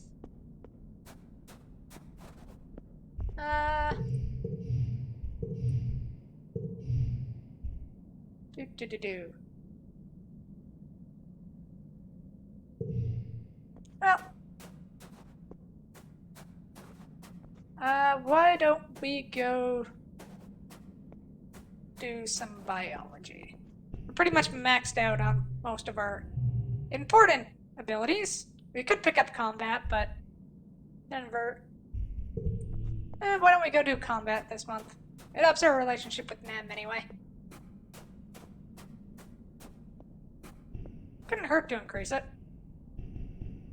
Self-defense training isn't a bad idea. Security Chief Red interrupts your afternoon training to address the group. Nem perks up. This seems important. Since the original colony was destroyed, Red begins, we have needed every skilled security officer we can find to defend our home. And now with Governor Lim's blessing, age is no longer a requirement. We are looking for young recruits to join the ranks of the defense squads. This is a serious job. He punches his hand for emphasis. You'll be soldiers, not little kids learning self-defense or peering down from the safety of the walls. You will be in danger, you need to be brave, and you need to know your way around a weapon. Step forward if you think you have what it takes to defend. Good, he says to those who step forward, including Nem. For the rest of you, if you change your mind and want to join the real soldiers, you know where my office is. I don't mind learning self-defense, but I think I'm going for a bit more of a explorer, less I want to murder everything on this planet, like apparently what's-his-face does. Love him there.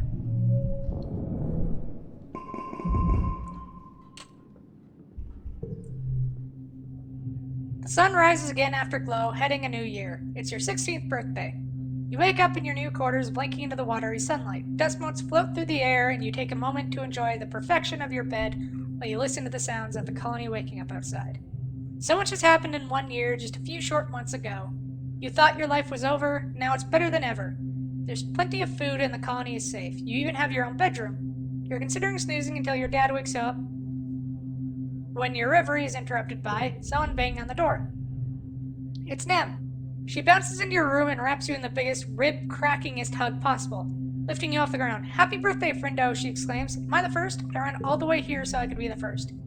Your dad wakes up shortly after that, and you order up your traditional birthday breakfast feast. He gives you a big, squeezy hug and tells you he's proud of you. Mid quiet. Can't give anybody any gifts. So now why don't we go... Oh, did I give you a gift? I have not. Have a flower.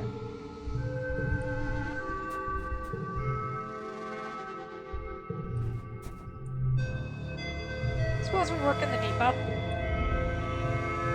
You're scrolling through the holonovel behind the desk when Tangent comes in. She pauses and looks uncomfortable when she sees you and Mars looking at her. Quickly disappears into the shelves. You and Mars shrunk. A few minutes later, Tank comes up with the counter and drops a fistful of candy. She shifts from foot to foot as you ring her up, jostling up and down and rubbing her stomach. I also need something from behind the counter, she says quietly, some medicine. You ask her what she needs, and she mumbles the name you can hear. Repeat that? She mumbles it again a little louder. Mars starts to spin. I'm sorry, what? Tang rolls her eyes. Stars, she curses. I need fart pills, okay? The stupid alien bacteria and all of the weird native food made my stomach upset. OMG, Mars laughs. You have blue gut? Really? Tang, the perfect, has blue farts? Tang crosses her arms and looks miserable. You give Mars a question look. Blue gut, Mars says? You know, when you keep farting and all this, like, blue dusty stuff? Mars leans over the counter to get a better look at Tang's backside. Oh no, she says dramatically. White was not the best color to wear today, Tangent. Your butt's as blue as Solana's hair.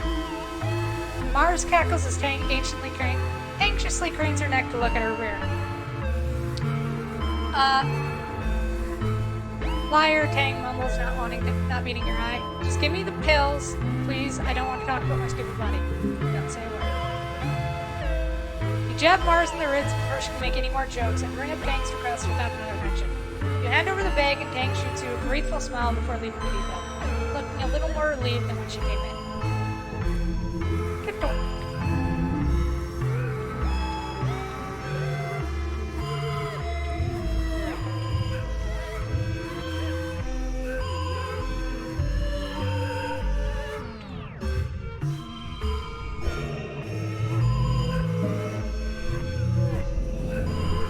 Organizing, 2 persuasion, 9 kudos. Mid to lake quiet. Yeah, nothing really to do. Should we go exploring? Sure, why don't we hit up the ridge? See what else we can find up there.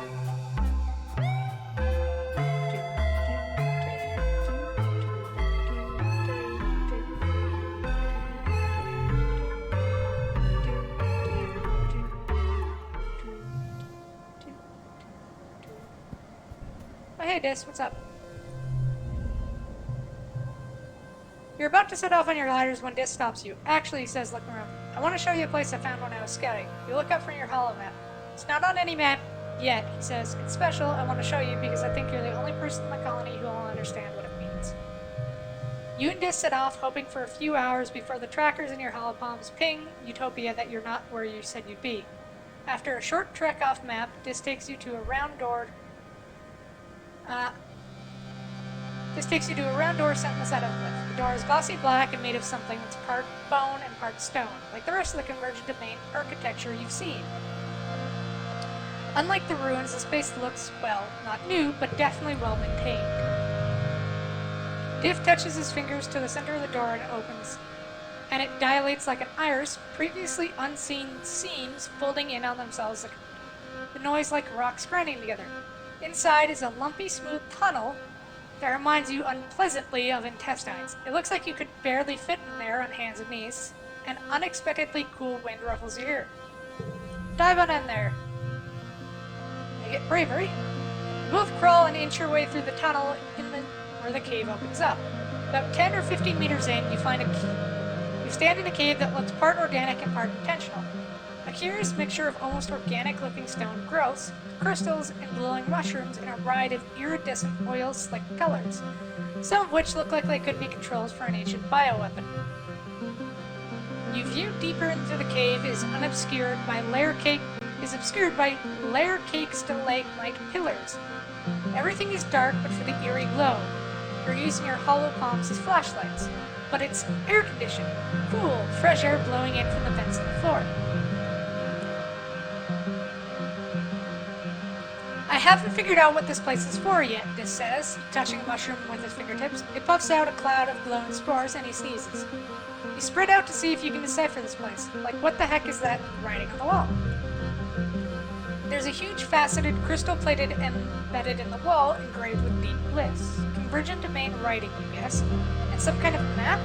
There are lines between the symbols. You trace your hand over it, but you can't make any sense of it. Well, what in the world is that? Console-looking thing. If it's a screen, it's all dark, like when congruence is inactive. Unlike congruence's colorful, decorated chassis, this has a decided alien tech feel. Fiddle around touching things at random. Don't do that, hisses Dis, but nothing happens. And about that glowing thingy on the ground? Strange device. You pick up another strangely warm, glowing whatever it is. What if I did this? Dis makes a shocked noise as the reality of the cave melts away, and you find yourself back at the depot. No, not back, not entirely. You can still feel the cool, moist breath of the cave on your cheeks. You can still smell the funk of the mushrooms. But everything else is exactly as you'd expect, as real as if you could reach out and touch it. You feel embodied. Like you can feel the pressure of your feet, 4 feet on the ground. Utopia walks through Dis, rematerializing on the other side to walk to one of the other surveyors. Dis passes his hand through her image and is with amazement. Are they spying on us? He breathes. The image of Utopia doesn't seem to hear him. You take your hands off the controls, and the cave returns. Dis blinks at you in the sudden gloom. What the hell was that? He says. It was like we were really there. Like we were seeing out of the eyes of some kind of animal. Like we were the animal. Sim says they have eyes everywhere, Dis says. I didn't know what he meant literally. We can't let Utopia know about this, he continues. We have to keep Sim's secrets. We agreed to keep this monitoring station a secret. For now. What are you doing? Oh, it's another dilly pillar. Climb up on its back. And climb down the other side.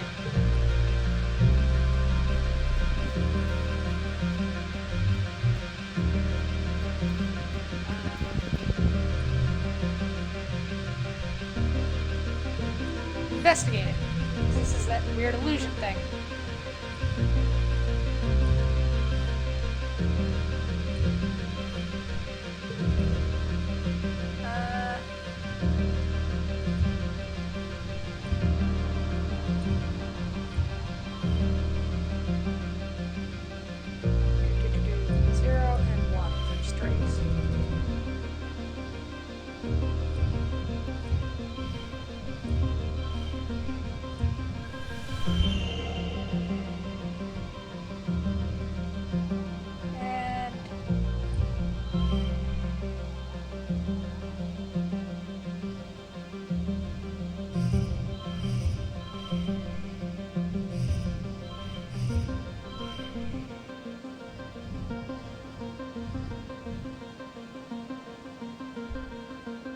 Good enough. Oh well. +3 perception. The faster you move, the faster the mirage yeah, it's us. It's you. She just stops and stares at you. This is nuts.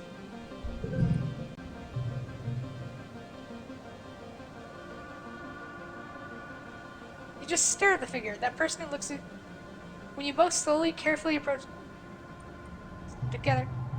You remember this from before, watching yourself say something. You thought this must have been important, like a warning of some kind, but now it's time to speak. You ask yourself, what does a Venusaur eat for breakfast? Your mirage image looks at you in confusion, and the image goes to whatever it wants. So it's like a time ripple. Ah! It's awesome.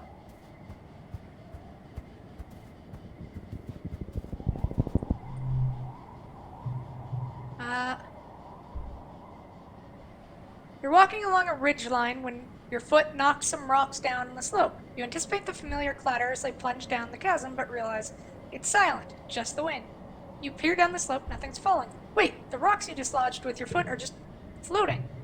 You take a step forward and realize you feel lighter too, like you're taking off your mountaineering gear. Take another step forward, it's a struggle to keep your foot on the ground.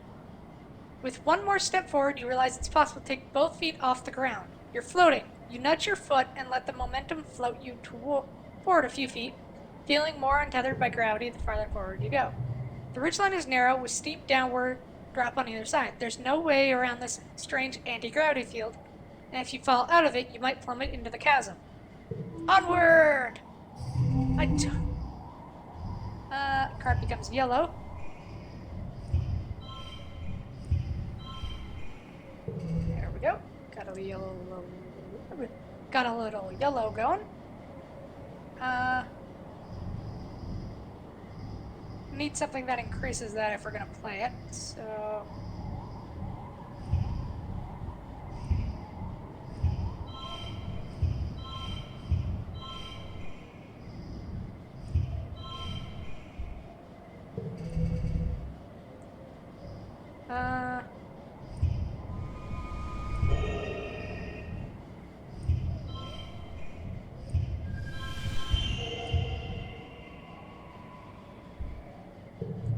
Win!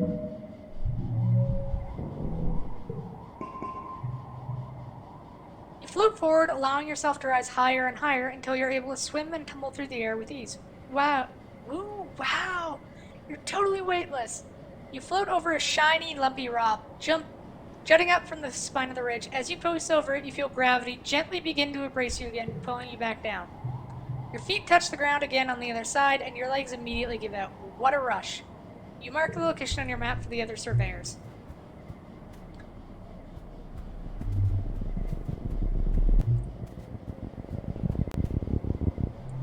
What is this? By field of snaking vines and brambles. They're flowering, enormous happy blossoms swaying in the shimmering heat waves. You can push through them, but your hollow pump beeps a warning, a radiation warning. These flowers seem to be highly radioactive, far too radioactive for the mild shielding your suit provides. Luckily, you analyze the radio. Neutralize! Good thing you studied the plants earlier and know its wily ways. You tickle it just so and the radioactive flowers close. Push your way through the other side unharmed. Whee! What do you do? The flies here are awful. They don't bite, but they seem to want something from you. Maybe the water will soften your sweat? Hopefully. This calls the most annoying ones rod flies because they're like long, flexible sticks with a bunch of wings. They swarm in clouds around your face no matter how hard you try to shoot them away. Says they remind him of Mars. Oof. But there are other ones too, like the ones that's just a big eyeball with a couple of pairs of wings. They make a loud buzzing sound and are always just out of reach when you try to swat them away. Today, your personal nemesis is one of these eye flies. There's a whole bunch of them earlier, but only one has persisted. It's been following you, staring at you all morning. You and Dis have been batting at it for hours, but it's a fast dodger. Dis has finally given up and just plods forward. It even lands on his head, but he doesn't care.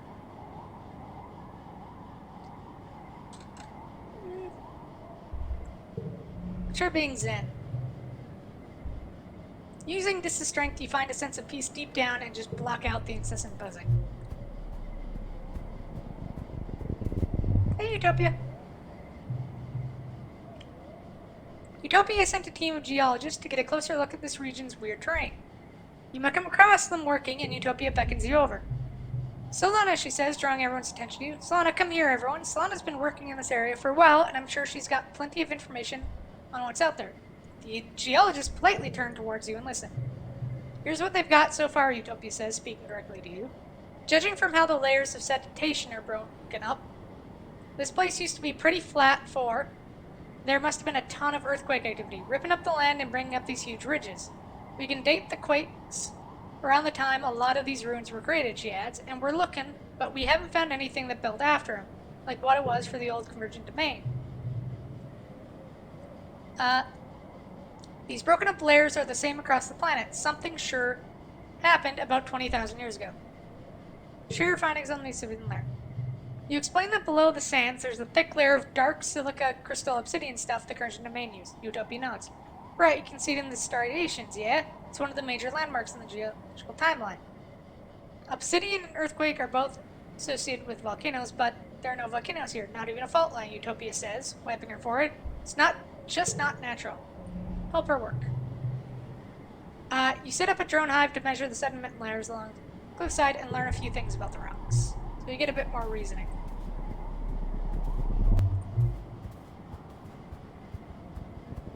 Off we go. Oh, the source of the heat.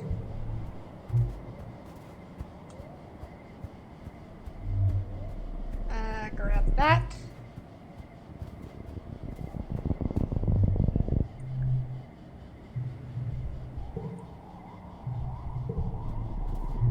Don't know what that was. Oh, hey, Sim. You're walking up a trail when you're caught by surprise. It's Sim, and he's running. You're knocked to the side as he pushes past you, running in the opposite direction.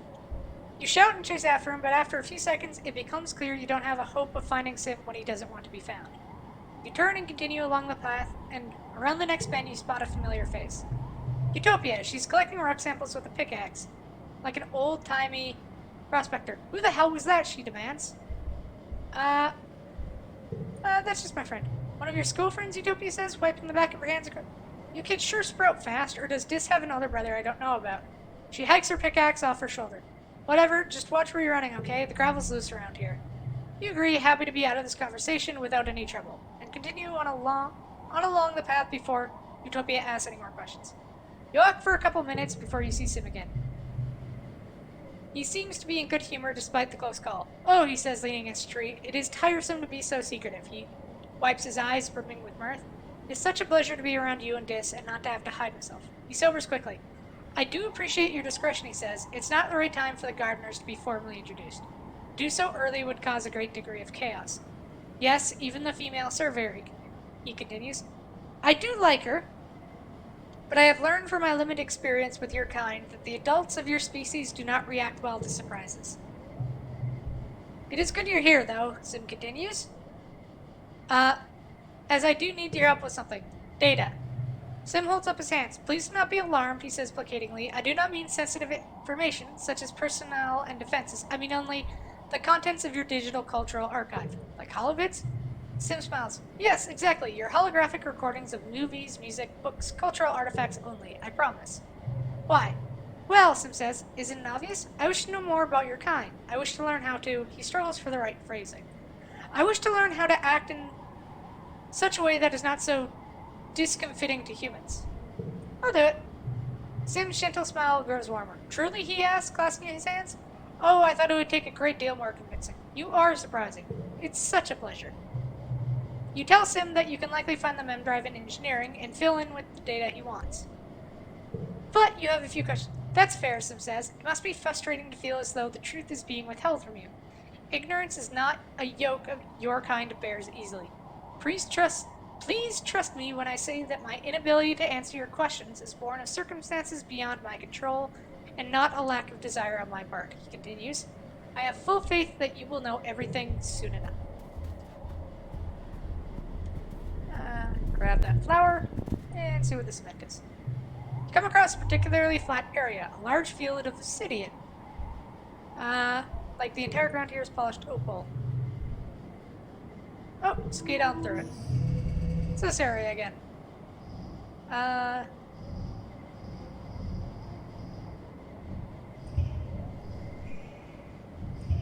Save that. Maybe go one.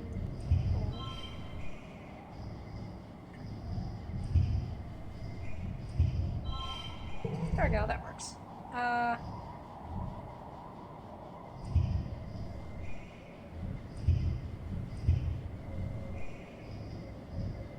And I don't know.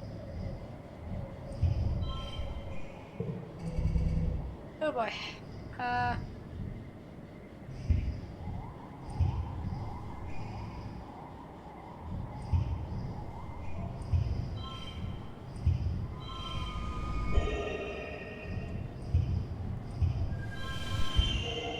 There we go.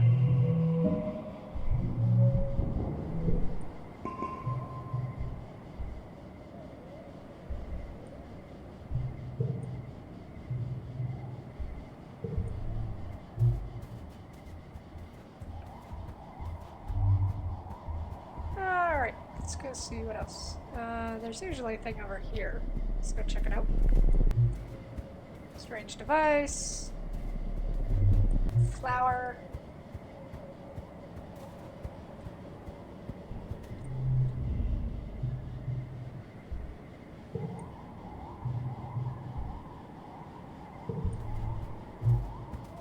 Spend some time with this.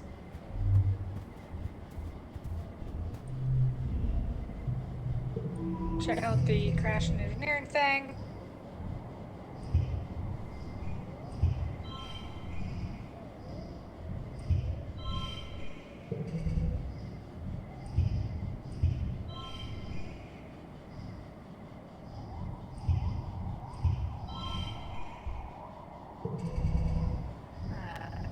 do.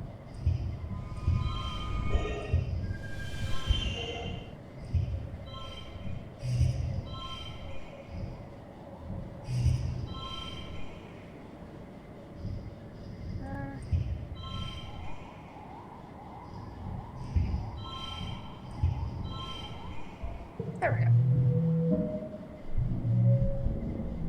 Do engineering, yay! You find more scraps. You find more scraps of convergent domain writing and technology. You document everything to bring back to Utopia.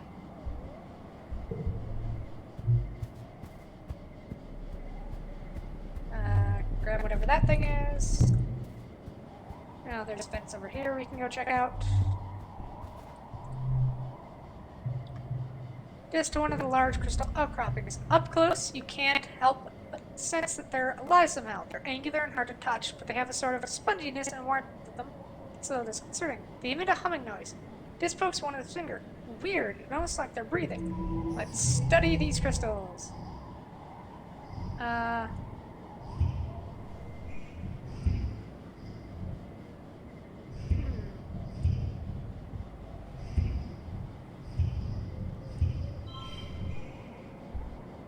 That'll work.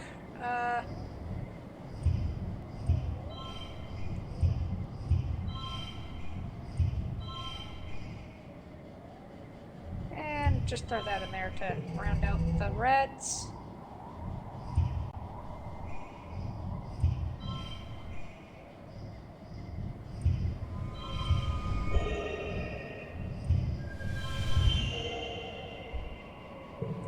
There we go. 3 perception. You notice that they hum loudest in midday under the sun. The few crystals that have grown under shaded outcroppings are less vibrant than the others. They kind of look like divergent vein tech, don't they? Like the organic obsidian or the crystal embedded. Try blocking the sun. On a hunch, you cover one of the... After an hour, it stops vibrating. Something deep inside it has gone dormant. The crystal turns clear. The ones that were shadowed naturally. You remove the folds, the color returns. Oh, so it's like photosynthesis, this explains, but it's not a plant, right?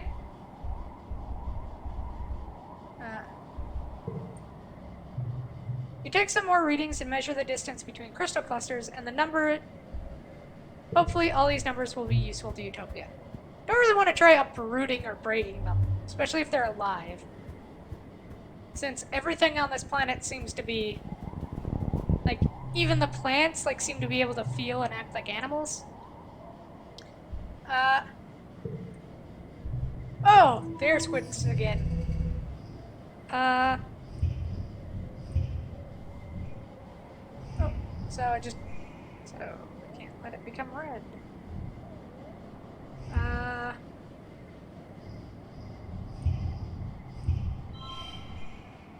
There we go. 4.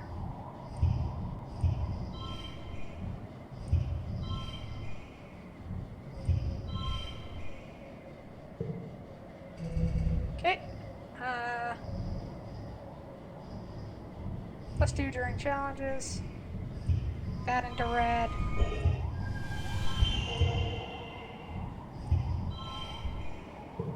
There we go.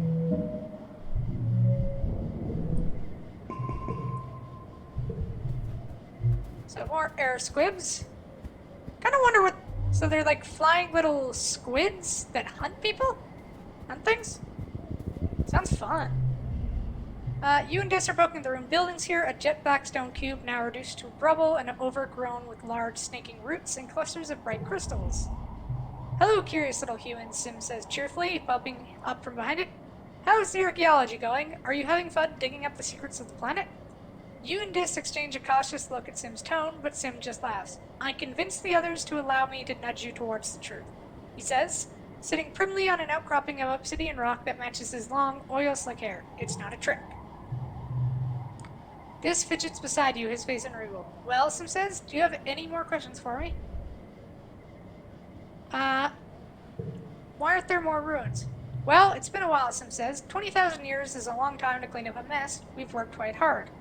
He looks around at the dust and the ruins. There are only a few places on the surface of the planet where you can still see convergent domains work. but it used to cover almost everything. Much of their technology was organic, fungal specifically, so you won't be unearthing any bed frames or dinnerware. It's all long since rotted away or gone wild and grown into something new. He smiles. On Earth, he repeats. Look, I'm beginning to speak like you. He strokes, the glossy obsidian ruin. Even this was alive once. It grows like coral, silicone-based fungal life form, genetically engineered to take whatever form was needed. It's extinct now, only the bones are left. Sim laughs. Oh no, he says, the convergent domain is extinct. As you can see, I am still quite here. The gardeners are only a part of the convergent domain that still exists today, but we are not them, he continues. We were their tools tasked with protecting the planet's ecosystem. And now, we are something more. Did they make these crystals? Yes, Sim explains. He looks pleased. They're self-replicating silicone-based species that behave much like a fungus. They're connected below the ground in a massive network. They were the convergent domain's solar collectors, and for some time they were the only living thing on much of the surface of the planet. It's hard to imagine, right? No mush trees, no poof shrooms, not even these mountains, just endless fields of sharp crystals and smooth obsidian ground, drawing in all the energy and storing it under the surface. Sim tilts his head coyly. Whatever could they have used it all for? Then there were earthquakes, Sim adds. It certainly shook things up. Did they live underground? Yes, largely, Sim says, though, as you can see, there were some facilities above ground, such as this one. Nearly all of them were what you consider agoraphobic, he adds, and very little sight to speak of, in their physical forms, but they love looking at the planet through the eyes of its creatures. Sometimes when they visited the surface by taking forms better suited to it, through the process was often painful. This shoots you a meaningful look you can't interpret.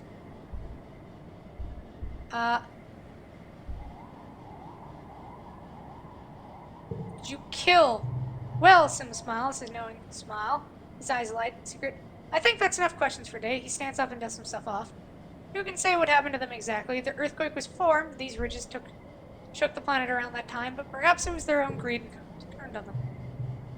Sim makes ready to leave, but just jumps up in his way. Wait, he cries, I have a question. What if someone wanted to become a gardener, Dishnumbers? Is that possible? Sim stares at Dis for a long time. I'll have to think about that one, Sim answers slowly. Then he leaves, soundless against the sand.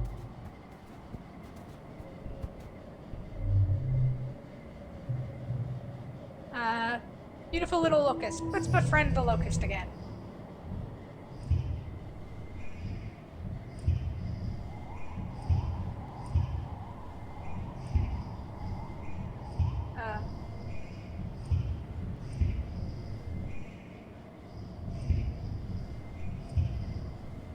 Can't really do much there. So, we'll sacrifice you.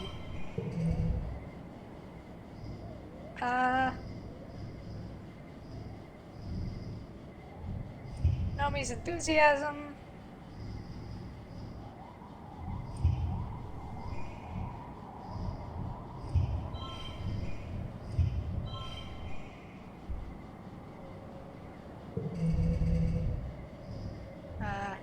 Two, 4, and a 6.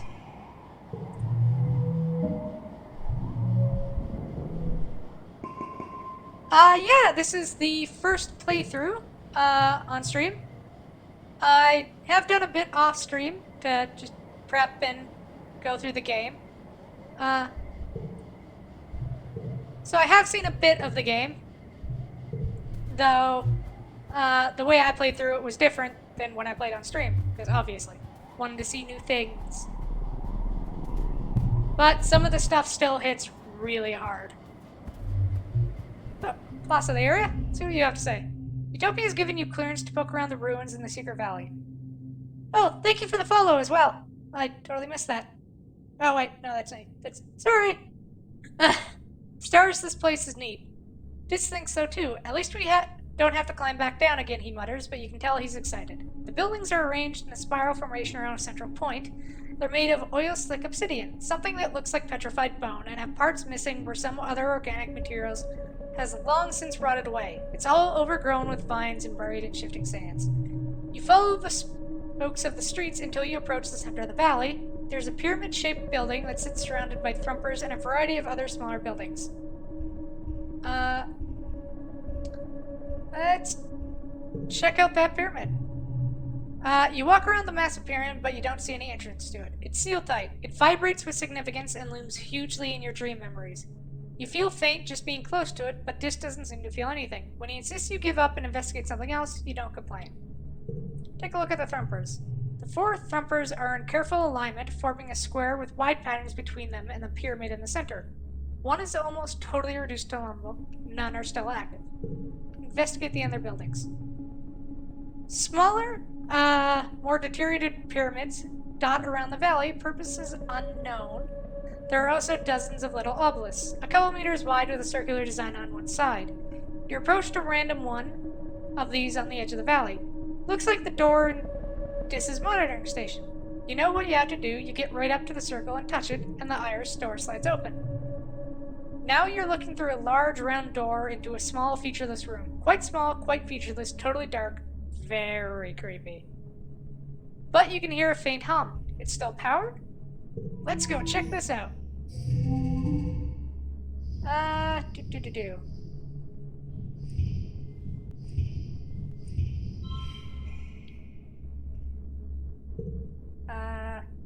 Cool. Let's see.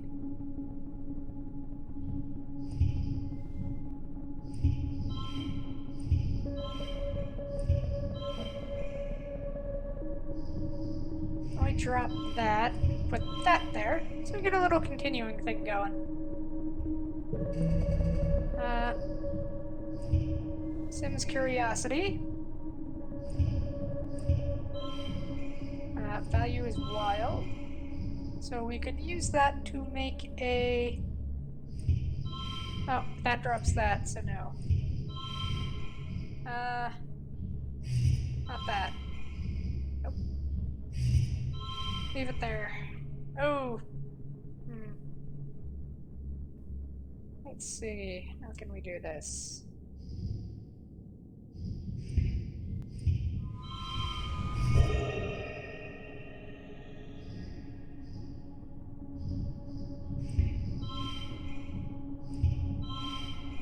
There we go.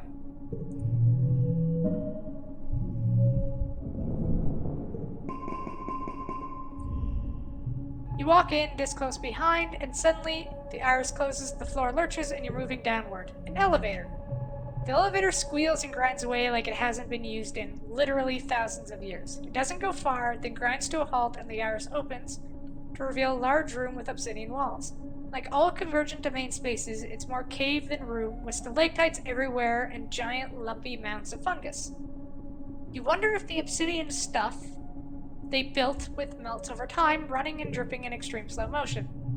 There are consoles on all the walls, like they found, like in some kind of control room, just like the monitor station is found. Most of it is long, dark, covered with layers of dust, except one device which weird 2 knobby bony sticks point.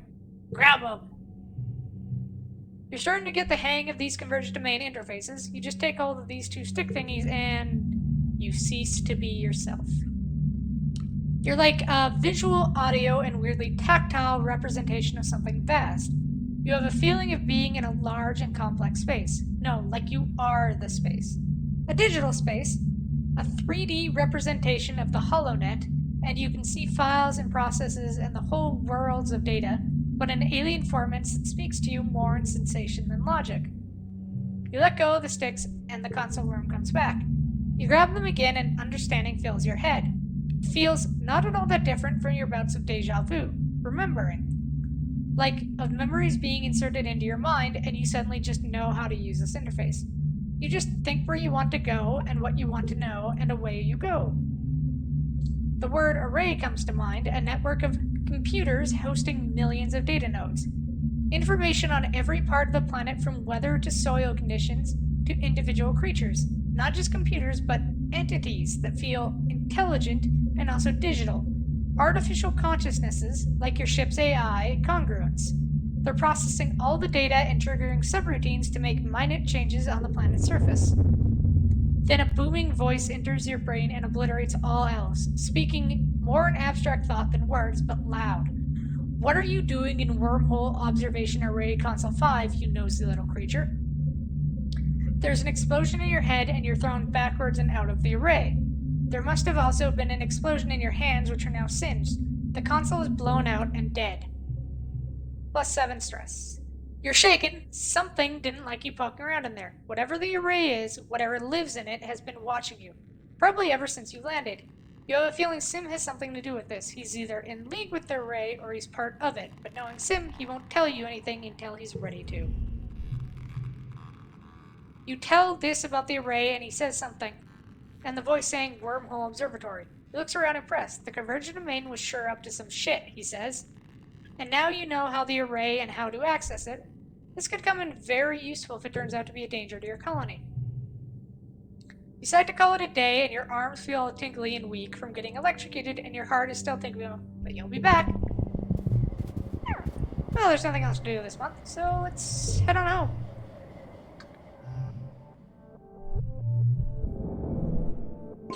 More engineering. You're browsing the colony bulletin board on your holopalm over breakfast when you notice a new post from Nomi. It seems to be a short story. The title is Xenos to the Rescue. Oh boy. You open the story and read through it. Actually, you think no, you and Nomi did okay. Sure, the premise of talking manticores is a little shaky, and Nomi doesn't really spend enough time establishing the character's motivations, but it's still an entertaining read. You scroll through the comments, they're mostly supportive, if a little lukewarm, except for one. LMAO, this sucks. Xenos suck my sweaty ballsack. I really hate that guy. You, sir, are a dick. Oh, hey, Dis, what's up? Dis is relaxing in one of the back room of the expedition, absorbing the holonovel. You clear your throat and he jumps and gives you an awkward but genuine smile. Hey, Solana, he says, pulling his legs out of the way so you can climb in beside him. It's getting harder to find places to be alone here, don't you think? I'd kill to be out exploring, but Utopia insisted we have a rest day. He rolls his eyes. Discloses holonet and sighs. Yes, Vance is, or Vance, or whatever his name is. He's a lot. It's just so crowded here, he complains, and it's boring. I'd rather be out there with Sim learning about the planet. Dis continues looking wistful. He folds his arms over his heart. He's so interesting. I could talk to him forever, you know, like we really connect. You gotten much out of him? Yeah, Dis exclaims, sitting up straight. Well, I mean, sort of. He still says there's stuff I'm not supposed to know yet, but I've figured out a lot on my own. The biggest thing is that the planet is basically all connected, like a fungal network that's so old and complex that it's practically like a computer, he says, talking fast and excited. And not just the mushrooms, the trees, the animals, even the rocks and water. Dis smiles. You didn't want me to know that one, he confides in you, but I guessed it. Remember how your dad got sick every year from the pollen? And it was actually fungal spores? Well, I just started thinking from there, and yeah, it feels like every year the planet refreshes its communication network with fresh spores. It's so cool. I didn't know that. Well, how about the fact that Sim is really old? Like, really, really old, Dis continues. Like, probably thousands of years old. Sometimes he talks about stuff from ancient history like he was really there, because he totally was. Dis laughs a little, but he still acts like a kid sometimes, you know? Like he loves holovids and candy and playing tricks. I had no idea. Oh, and I've never seen other gardener.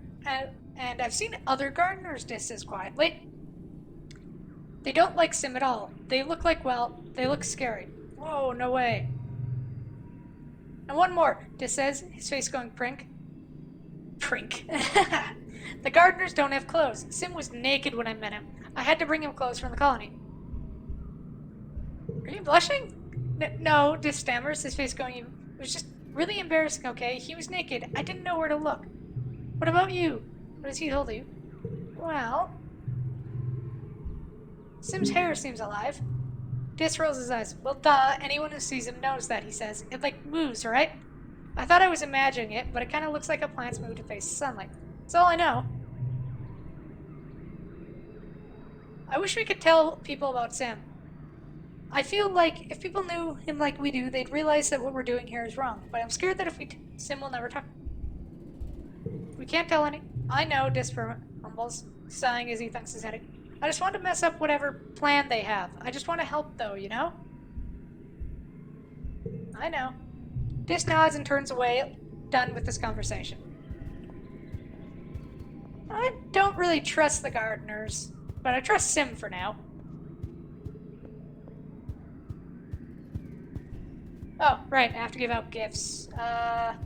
It's his birthday. How many cakes are there? 2 cakes. So that means you're just getting a flower.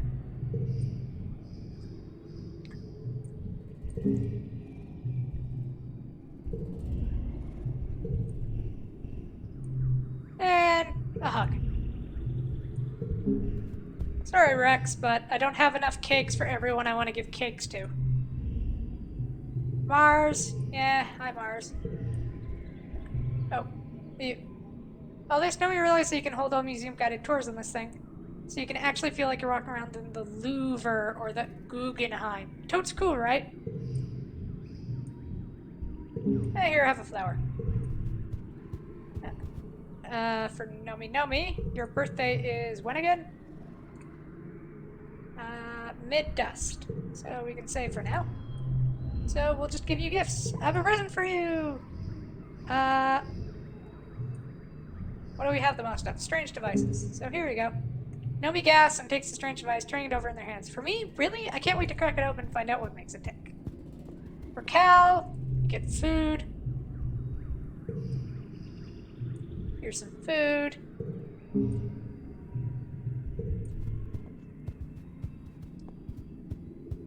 For Tang, you get a flower.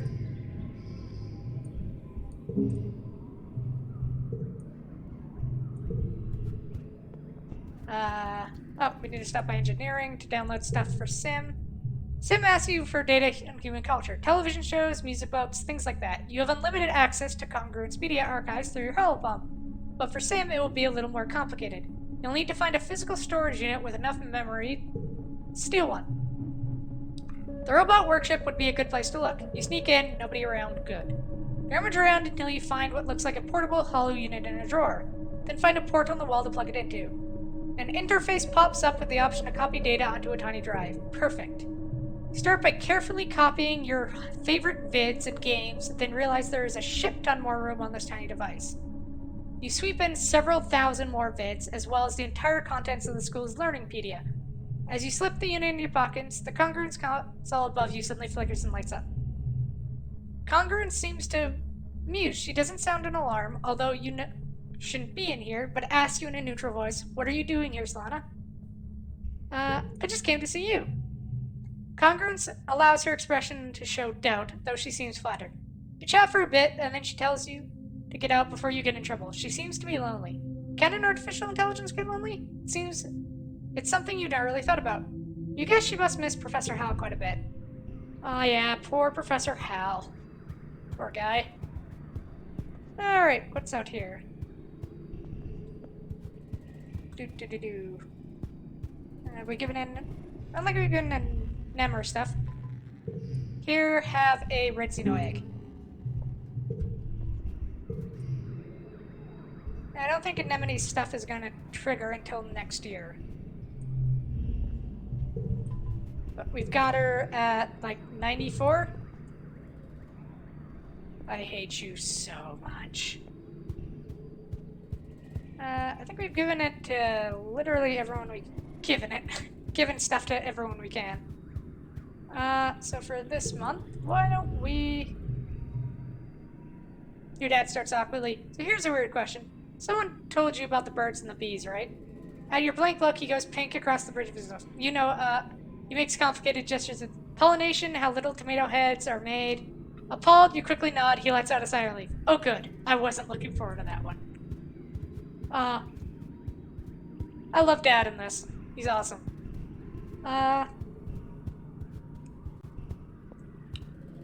Why don't we drop by here and work in the depot and see how that goes?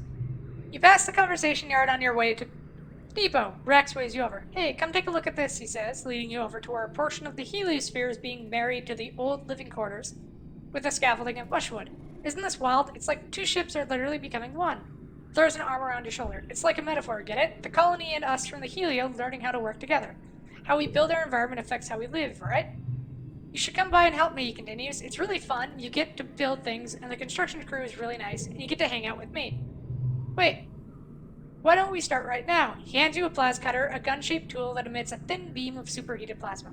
No time like the present, right? Zeke says we always need more workers here. But you do have another gem that promised to do.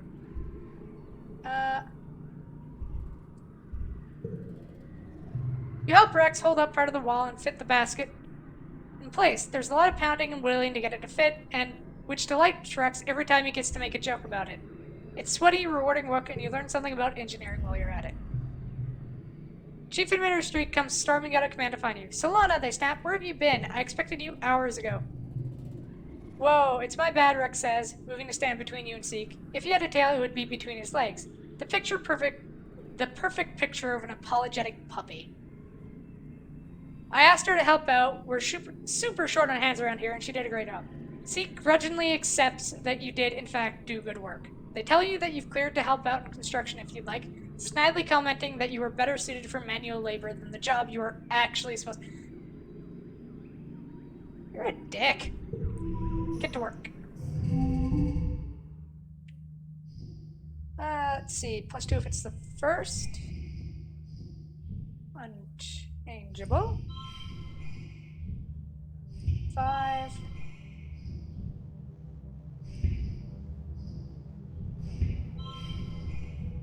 Four.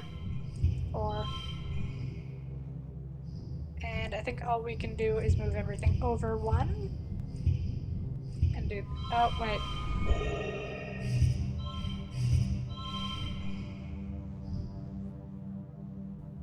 Well, close enough. Organization and persuasion. You're woken by the buzzing on your holopalm. It's a colony-wide alert. You rub your eyes and ponder the thickness of the air seeping into your bedroom through the open veranda door. It's an ominous but beautiful sight. The seasonal pale pink haze has turned to deep fuchsia, with scintillating silver sparks floating through it. The shimmer. Thankfully, you've all been inoculated against the shimmer, because this looks like a bad year for the airborne spores. To be safe, you stay inside and seal your doors and windows tightly. You spend the time playing holo games with your dad. After a couple days, the pollen fog passes without incident. I'm suspecting that if you don't find the shimmer cure, that's when your dad dies. Which sucks. Should go relax this month. Already up pretty hot. I want to build up a relationship with the good ones from the thing. So let's go hang out with Rex in the lounge.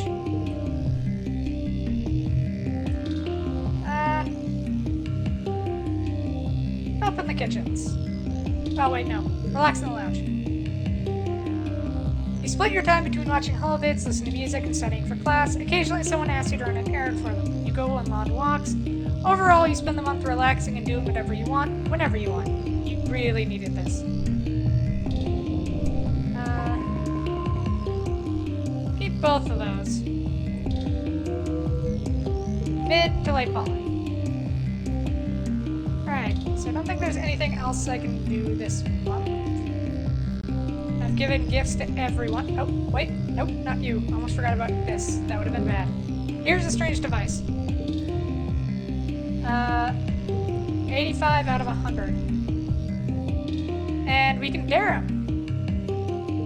I dare you to... You gulp and bravely dare him to tell you what's the deal between him and his sister. What about her? This skull is digging it so deep into the dirt. She's smart and perfect and everyone loves her. You wait patiently. Sometimes being brave means sitting in silence. Eventually, Dis crosses his arms and shrinks in on himself. When Tane got her genome therapy, all everyone wanted to talk about was how I shouldn't be sad about losing my brother. Like, they had to tell me that. Dis says, huffing indignantly, I'm her twin. I knew she was a girl, like 5 minutes after she did. She's always been my sister. He explains. She always knows who she is, but like, that was the problem, Dis says. He picks up a loose thread of his sleeve. She's so mature, you know, and I'm not. So she treats me more like her dumb little pet than her brother, telling me what to do and acting like she's so much smarter than me. Aw, poor Dis. He rubs his face. I mean, she is smarter than me, but she's smarter than everyone, even the adults. But that doesn't mean she knows what's best for everyone. Dis lapses into silence. You wait a little longer to see if he wants to share anymore, but Dis seems intent on staring off into the wilderness again.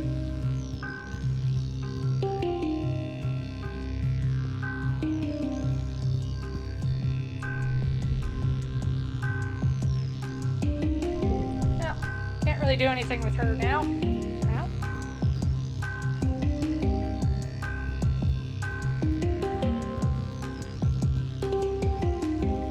One thing I've never gotten with you humans is any hate towards, like, transgender, because it's aligning your body to your soul. It's like, you humans are weird. Forage in the valley. Sure, why not? It's been a while since I've been to the valley.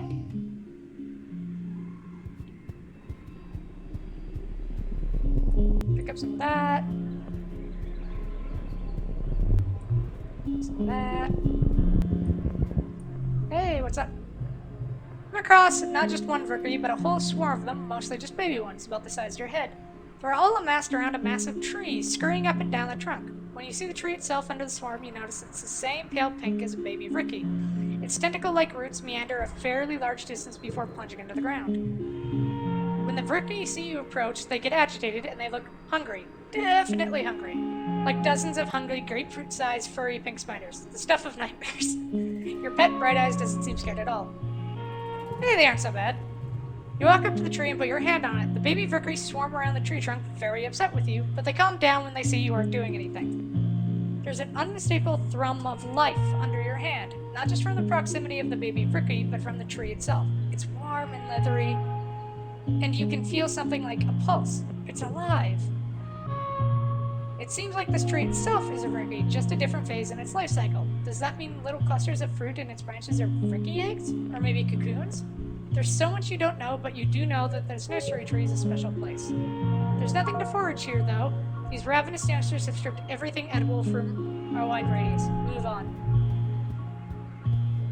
Yeah, I usually don't like spiders, but these Valkyrie are adorable.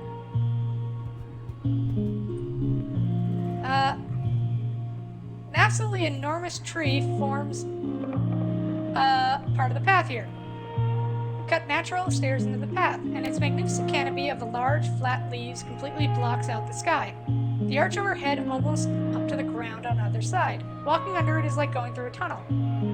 In the tunnel is dark, gloomy, unreasonable, cool, and filled with the whispering of leaves. You get the sense something is aware of your presence.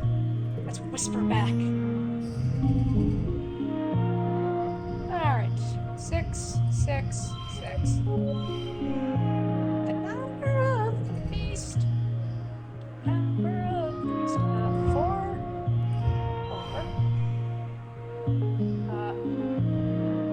Let's do the cards with Jim.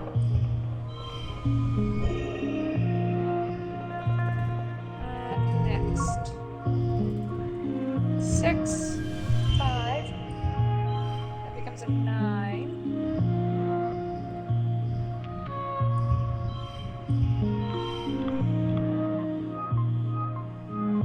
Yeah. And +1. Good enough. I suppose I could have dropped that in the middle, but I think that would have dropped. A nearby leaf unfurls and offers you 2 large hard nuts. You feel a sense of peace and cooperation. Reach over them. Eat one, plant the other.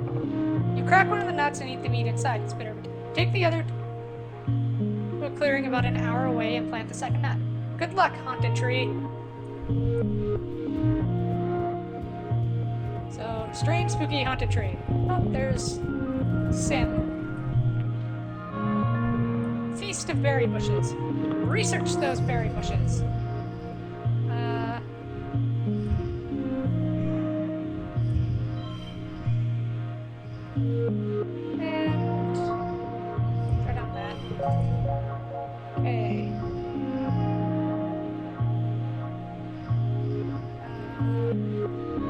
flowers with gems.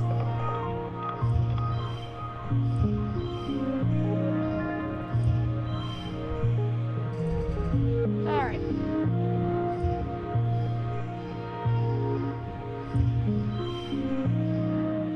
Plus 2.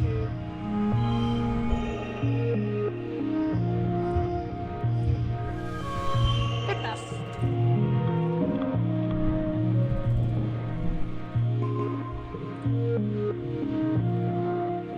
Oh, these purple berries, they're not even in the jalapeno. They're some kind of explosive seed pod. Set them off from a safe distance. You shoot yourself behind a tree and throw rocks at the bushes until a satisfying pop, pop, pop, the explosive berries begin to trigger in a chain reaction. Each burst sends seeds flying in all directions like chaperones setting off nearby berry bushes. You then carefully cut a path through the thicket and continue on your way. Exploding berries. Oh, we're lost. So, orient your way out. And hey, Sim. For once you see Sim before he sees you. He's crouched just off the path staring at a flower, his face blank. Doesn't react as you approach, so you watch him for a while. He's so perfectly motionless, you think he was a plant too. His eyes are unfocused as he accesses some kind of mental interface. Eventually, you clear your throat. Sim carefully stands up and turns to face you. For a moment, you're not sure if he recognizes you. Then he tosses his head, and a grin leaps to his face. Sana, you got me checking in with my boss. Your boss is that flower? Sim smiles. Ha! No, of course not. The flower is my great aunt. You look at the flower. It's part of a dense vine that fills much of this end of the valley. I'm not sure whether he's joking this time. My boss, as I told you, they aren't fond of change, he replies. They're also very much like your boss. What's she named? Utopia? He tilts her head.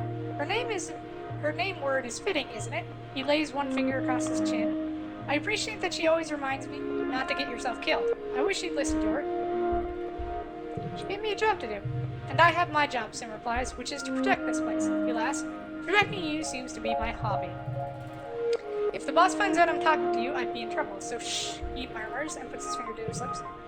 Why keep talking to me? Sim smiles warmly. Because you're the girl of my dreams. Literally, he replies. I can't seem to stay away from you. And because you humans are different, he continues, I'm so bored of everyone on this planet. The other gardeners, my boss, they have everything on Fortuna just the way they like it. They don't want the teeniest thing to change. He sighs, it's boring. See that tree? Sim points to a large tree with many limbs dripping from it and embedded in the ground. That tree was a small creature for part of its lifestyle. You call it the Vricky. Once it plants its roots, that's where it stays for the rest of its life.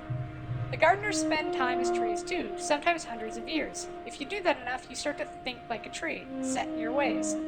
He spreads his hands in an earnest expression on his face.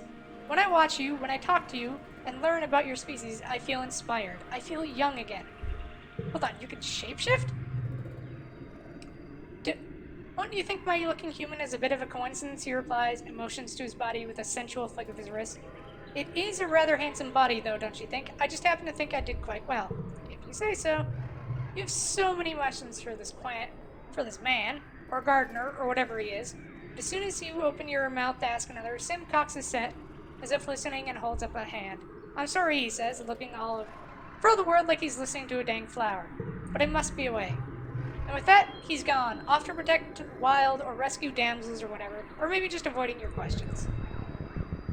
Can I give him the stuff? Yeah, did you bring what I asked? Sim is standing in the shadows, wrapped up in his clothes like he's trying to blend in the jungle. He looks like a vid actor pretending to be shifty. You guess he's asking what... Yep. I dreamed about it last night in my vat. Yes, but answer my questions first. Simsat, okay, I'll answer exactly.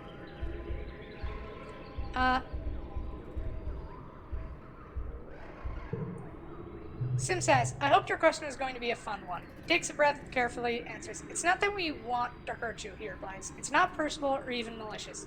It's like dealing with an invasive species. Sometimes you need to resort to harsh methods to remove it before it destroys the ecosystem. He holds his hands out expectantly. Perhaps that is not the answer you wish to hear, he says gently, but it is not our fault you are the way you are. You hand over the data drive and Sim takes it reverentially, staring at it as if he could see what's inside. Marvelous, he says. Like a genetic payload, except with digital data instead of organic. What will I learn from this trove, I wonder? You're still puzzling over the implications of the phrase genetic payload as he continues. Isn't that just the white stuff humans have? The other gardeners are so tedious and obsessed with their work, he complains. They're more concerned with maintaining equilibrium than experiencing new things. They don't understand that novelty is what makes life interesting. He slips the data drive into his sleeve. Thank you, Selena. I will treasure this. And have a flower. Actually, let's see what else we like. Here's the strange device. Then hands it back to you. Okay, he likes that. What does this do? Sitting there in the middle of the empty clearing, totally unprotected. Okay, take it. Things.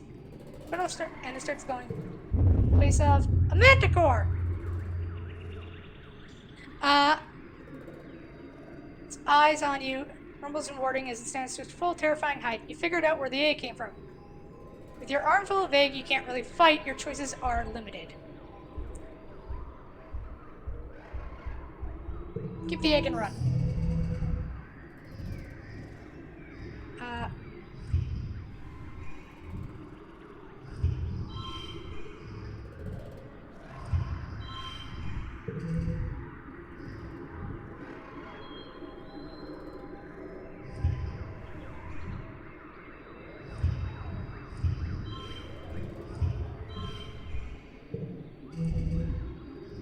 And 6.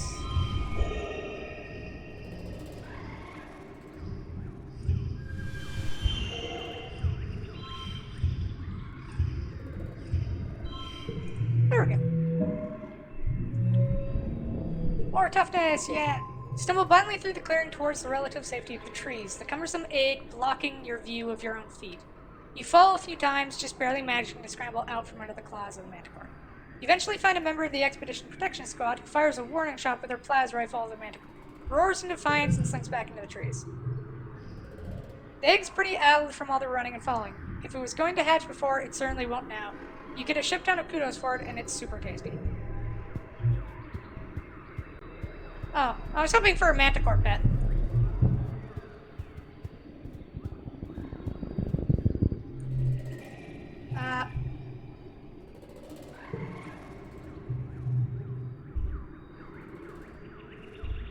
It's the same software recognized from multi-life, but so much lower. Could this be? Largest creature makes a chuffing noise, like a tiger, its bassy, vibrating exhale that ruffles your... Content it's not going to eat Bright Eyes, you keep back and Bright Eyes isn't intimidated in the slightest. In fact, it seems totally relaxed in the presence of this hulking beast. They touch tentacles and sniff each other, and Yavrika even curls up in the bigger one's arms for a while. Wait, they look just like a parent and child. Is this another life phrase of the Vriki? After a while, the huge Vriki leaves harmlessly. You're happy your little buddy got some social time with their own species. Yay! What's this? Oh, hover cows. Let's try and capture one for the colony. 2, 2, 2. 6, 6, 4, 7.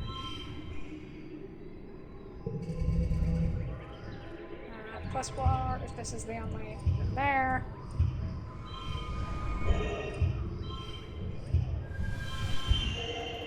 There we go. Got another float cow.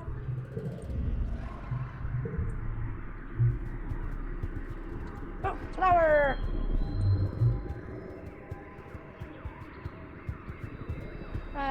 Do.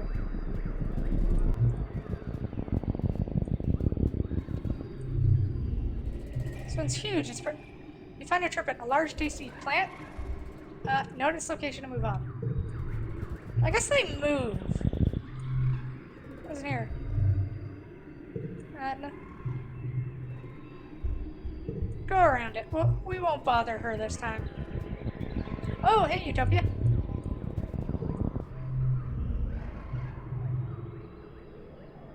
The paths are narrow and in constant need of repair. The team's working here trying to repair where one of the jelly arches has collapsed and covered in path 30 centimeters of sticky goo. Utopia waves you over. Hey, Sona, can you give us a hand? We can't get our vehicle through here until all this is clear. and it's going to take all day. You might have a better play. I have a better play using biology! Save that for last. So 3, 3. I can't really get that to higher. So next. Under 3 become 3, 5, and 2. And then drop this.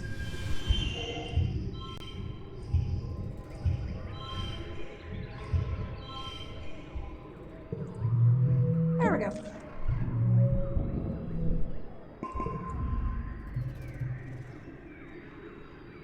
Oh yeah, you see this stuff desiccate in low humidity like in dust? You throw powdered desiccant over it and let physics do its work. It's easier to plow through a bunch of plumped up granules and desiccant gel than it is to shovel all the slimy muck. You save a few hours. Oh, hey, Manticore.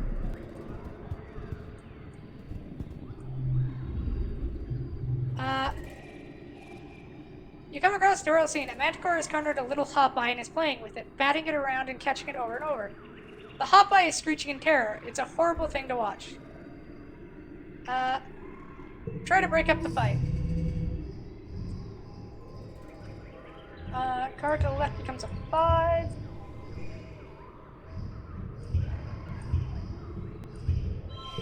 There we go.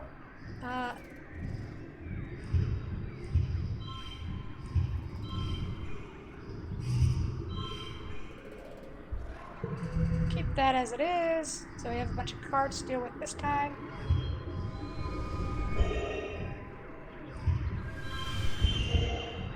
Yeah, keep that, and then 2.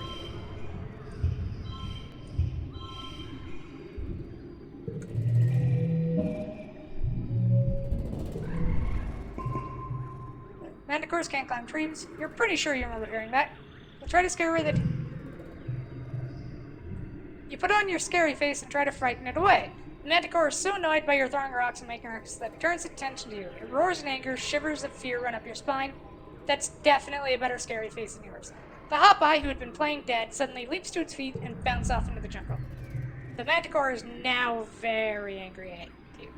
Rears up and digs its claws into your tree. You hold on for dear life.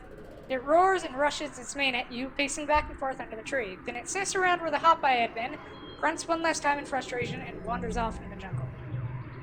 Stay in that tree for another full hour. Scary, but you save that. I think we've done pretty much most of the things here, so let's head on home. And we maxed out biology. Late pollen to early dust. New perk. We can enhance our DNA and engineering. And since we're now enlightened, all of our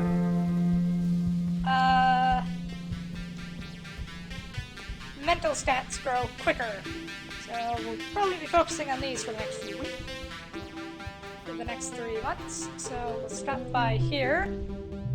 Stop by the supply depot and buy some cake. So I'm giving it to Cal and Anemone for the birthday. Then next year I think I'm just gonna have to give it to Anemone because there won't be any left. Hey Nem! I've been training to make it for 6 years, she says. I've got here. Have some cake. Hey, is this birthday cake? Thanks for remembering my birthday. Of course.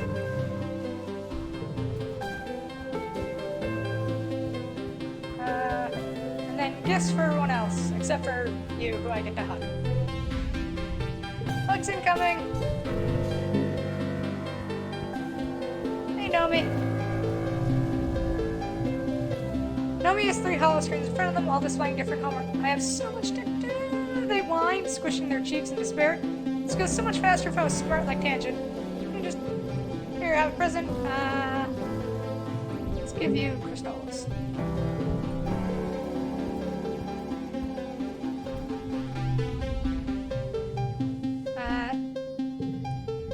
Tang, you get a flower, as per usual.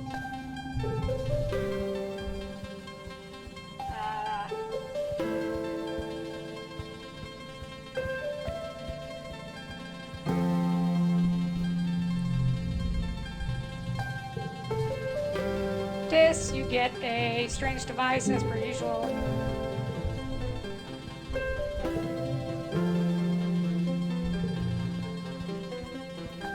And Kel, you get your stuff on your birthday, which leaves Bossy McGee over here. Here's a flower.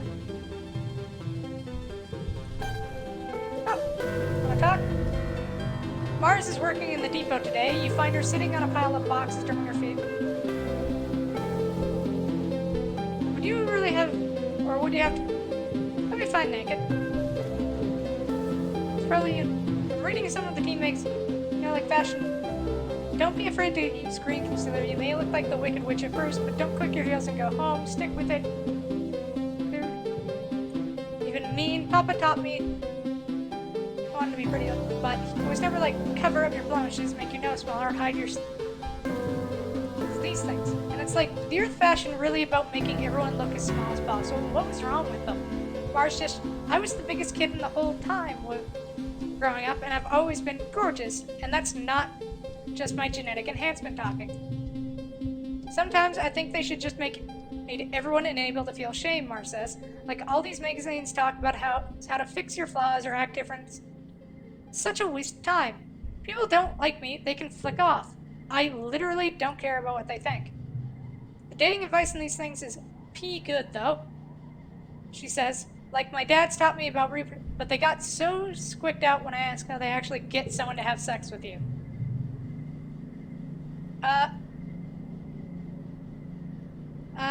Looks like 10 ways to tell if he's super into you. I do. Don't tell me. Second question, do you get nervous around me? Never. Not even know. She's affronted. Last question. Do you? A little bit. Aw, so nice. This is so empty. What was wrong with our teens? If you want to know so makes you just ask them. It's easy if you're not a coward. Mars turns to you and leans back. You skins. You like me? No, we're just friends. Mars doesn't even look. See, it's just that easy, she says breezily. Well, we're 4 hours in. I think this is gonna be where we leave off for this month. Or, not for this month. For this week. We'll be for sure streaming again on Sunday. Though we may pick up at some point during the week if I find myself wanting to stream. See how it goes. And I think I accidentally messed up and gave Nomi a present, even though her birthday is next. Yep, so unfortunately, Nomi isn't getting her birthday present this year. Sorry. Well, with that sad note, we will move on. And, well, I'll see you all again, and I hope everyone had a great time. And I hope everyone has a wonderful day, a wonderful week, and just happy and just everyone is doing okay. See you all next time. Bye!